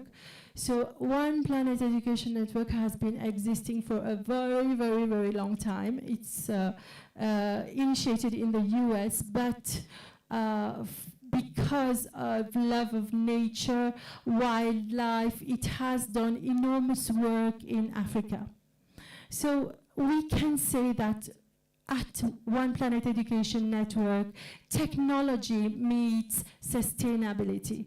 We explore predictive models. By that I mean, someone said data analysis a bit earlier. So we have all these tools to analyze data, to see trends, forecasts, to see what has happened years ago. We are able to collect data that are in universities, in papers, and again share that with students, share that with people who are using such information for focus, for trends, for better development and better understanding of the place they live in. That's very important. Let us make the effort to understand where we are and what we can enjoy or inherit, what we can take from where we are, from our place, our community, our country. Okay. So mainly our courses will consist of sensor construction and programming. You will have the design stage. Again, when I started, I said that the designs are made so simple that even the children with disabilities, children of 8 years old, were able to build those sensors. You will master circuit board layout and construction using easy to assemble sensor modules. With programming, I have done myself, because I've seen that so much. I said, okay, I've never done coding. Let me try coding. I've done coding, and I was so passionate about it. So I assure you that you will dive into coding, write efficient algorithms to collect data and process those sensor data as needed. And of course, there will be deployment with weather-proof enclosures. You will be able to deploy your completed sensors to monitor and relay data on local weather stations and measure, for example, for farmers, they can measure soil pH, they can measure atmospheric conditions affecting, for example, regenerative farming and much more. So the data analytics side, for the data analytics for real-world sensor data, you will have the part of data collection, where you will learn to gather data from various environmental sensors, ensure that the data quality are relevant, and you will be able to manage those large data sets effectively. So you will be assisted at all levels with different experts, depending on how far you have understood, how far you have reached. This is what we want to do. We want to make available, depending on your investment, depending on your love for what you are doing, depending on your abilities, where you have reached, your commitments, but we want to accompany you so that you reach your destination as desired. Then we have the analysis techniques where you will be able to master statistical methods and data visualization. You will uncover meaningful patterns in complex environmental data, so that's very deeper for those who want to know. And I also like that such practices is contagious. When one does it, a friend does it, a family member does it. And this is how empowerment, the ripple effect happens. And this is what we want. We want everybody to benefit. We want everybody to understand and everybody to participate, no matter the age. And then we have the interpretation part where you will develop skills to draw, of course, actionable insights. What next? What was not done previously? Why did I choose such plant? Did I just plant this because it's been planted by my forefathers always? It's always been like this, so let me carry that. So the why, diversification, understanding why this has been for those who are curious, for those who are passionate. You will be able to know that. And I think this is a fantastic adventure into our environment. Then, so the AI and machine learning part, which is very important.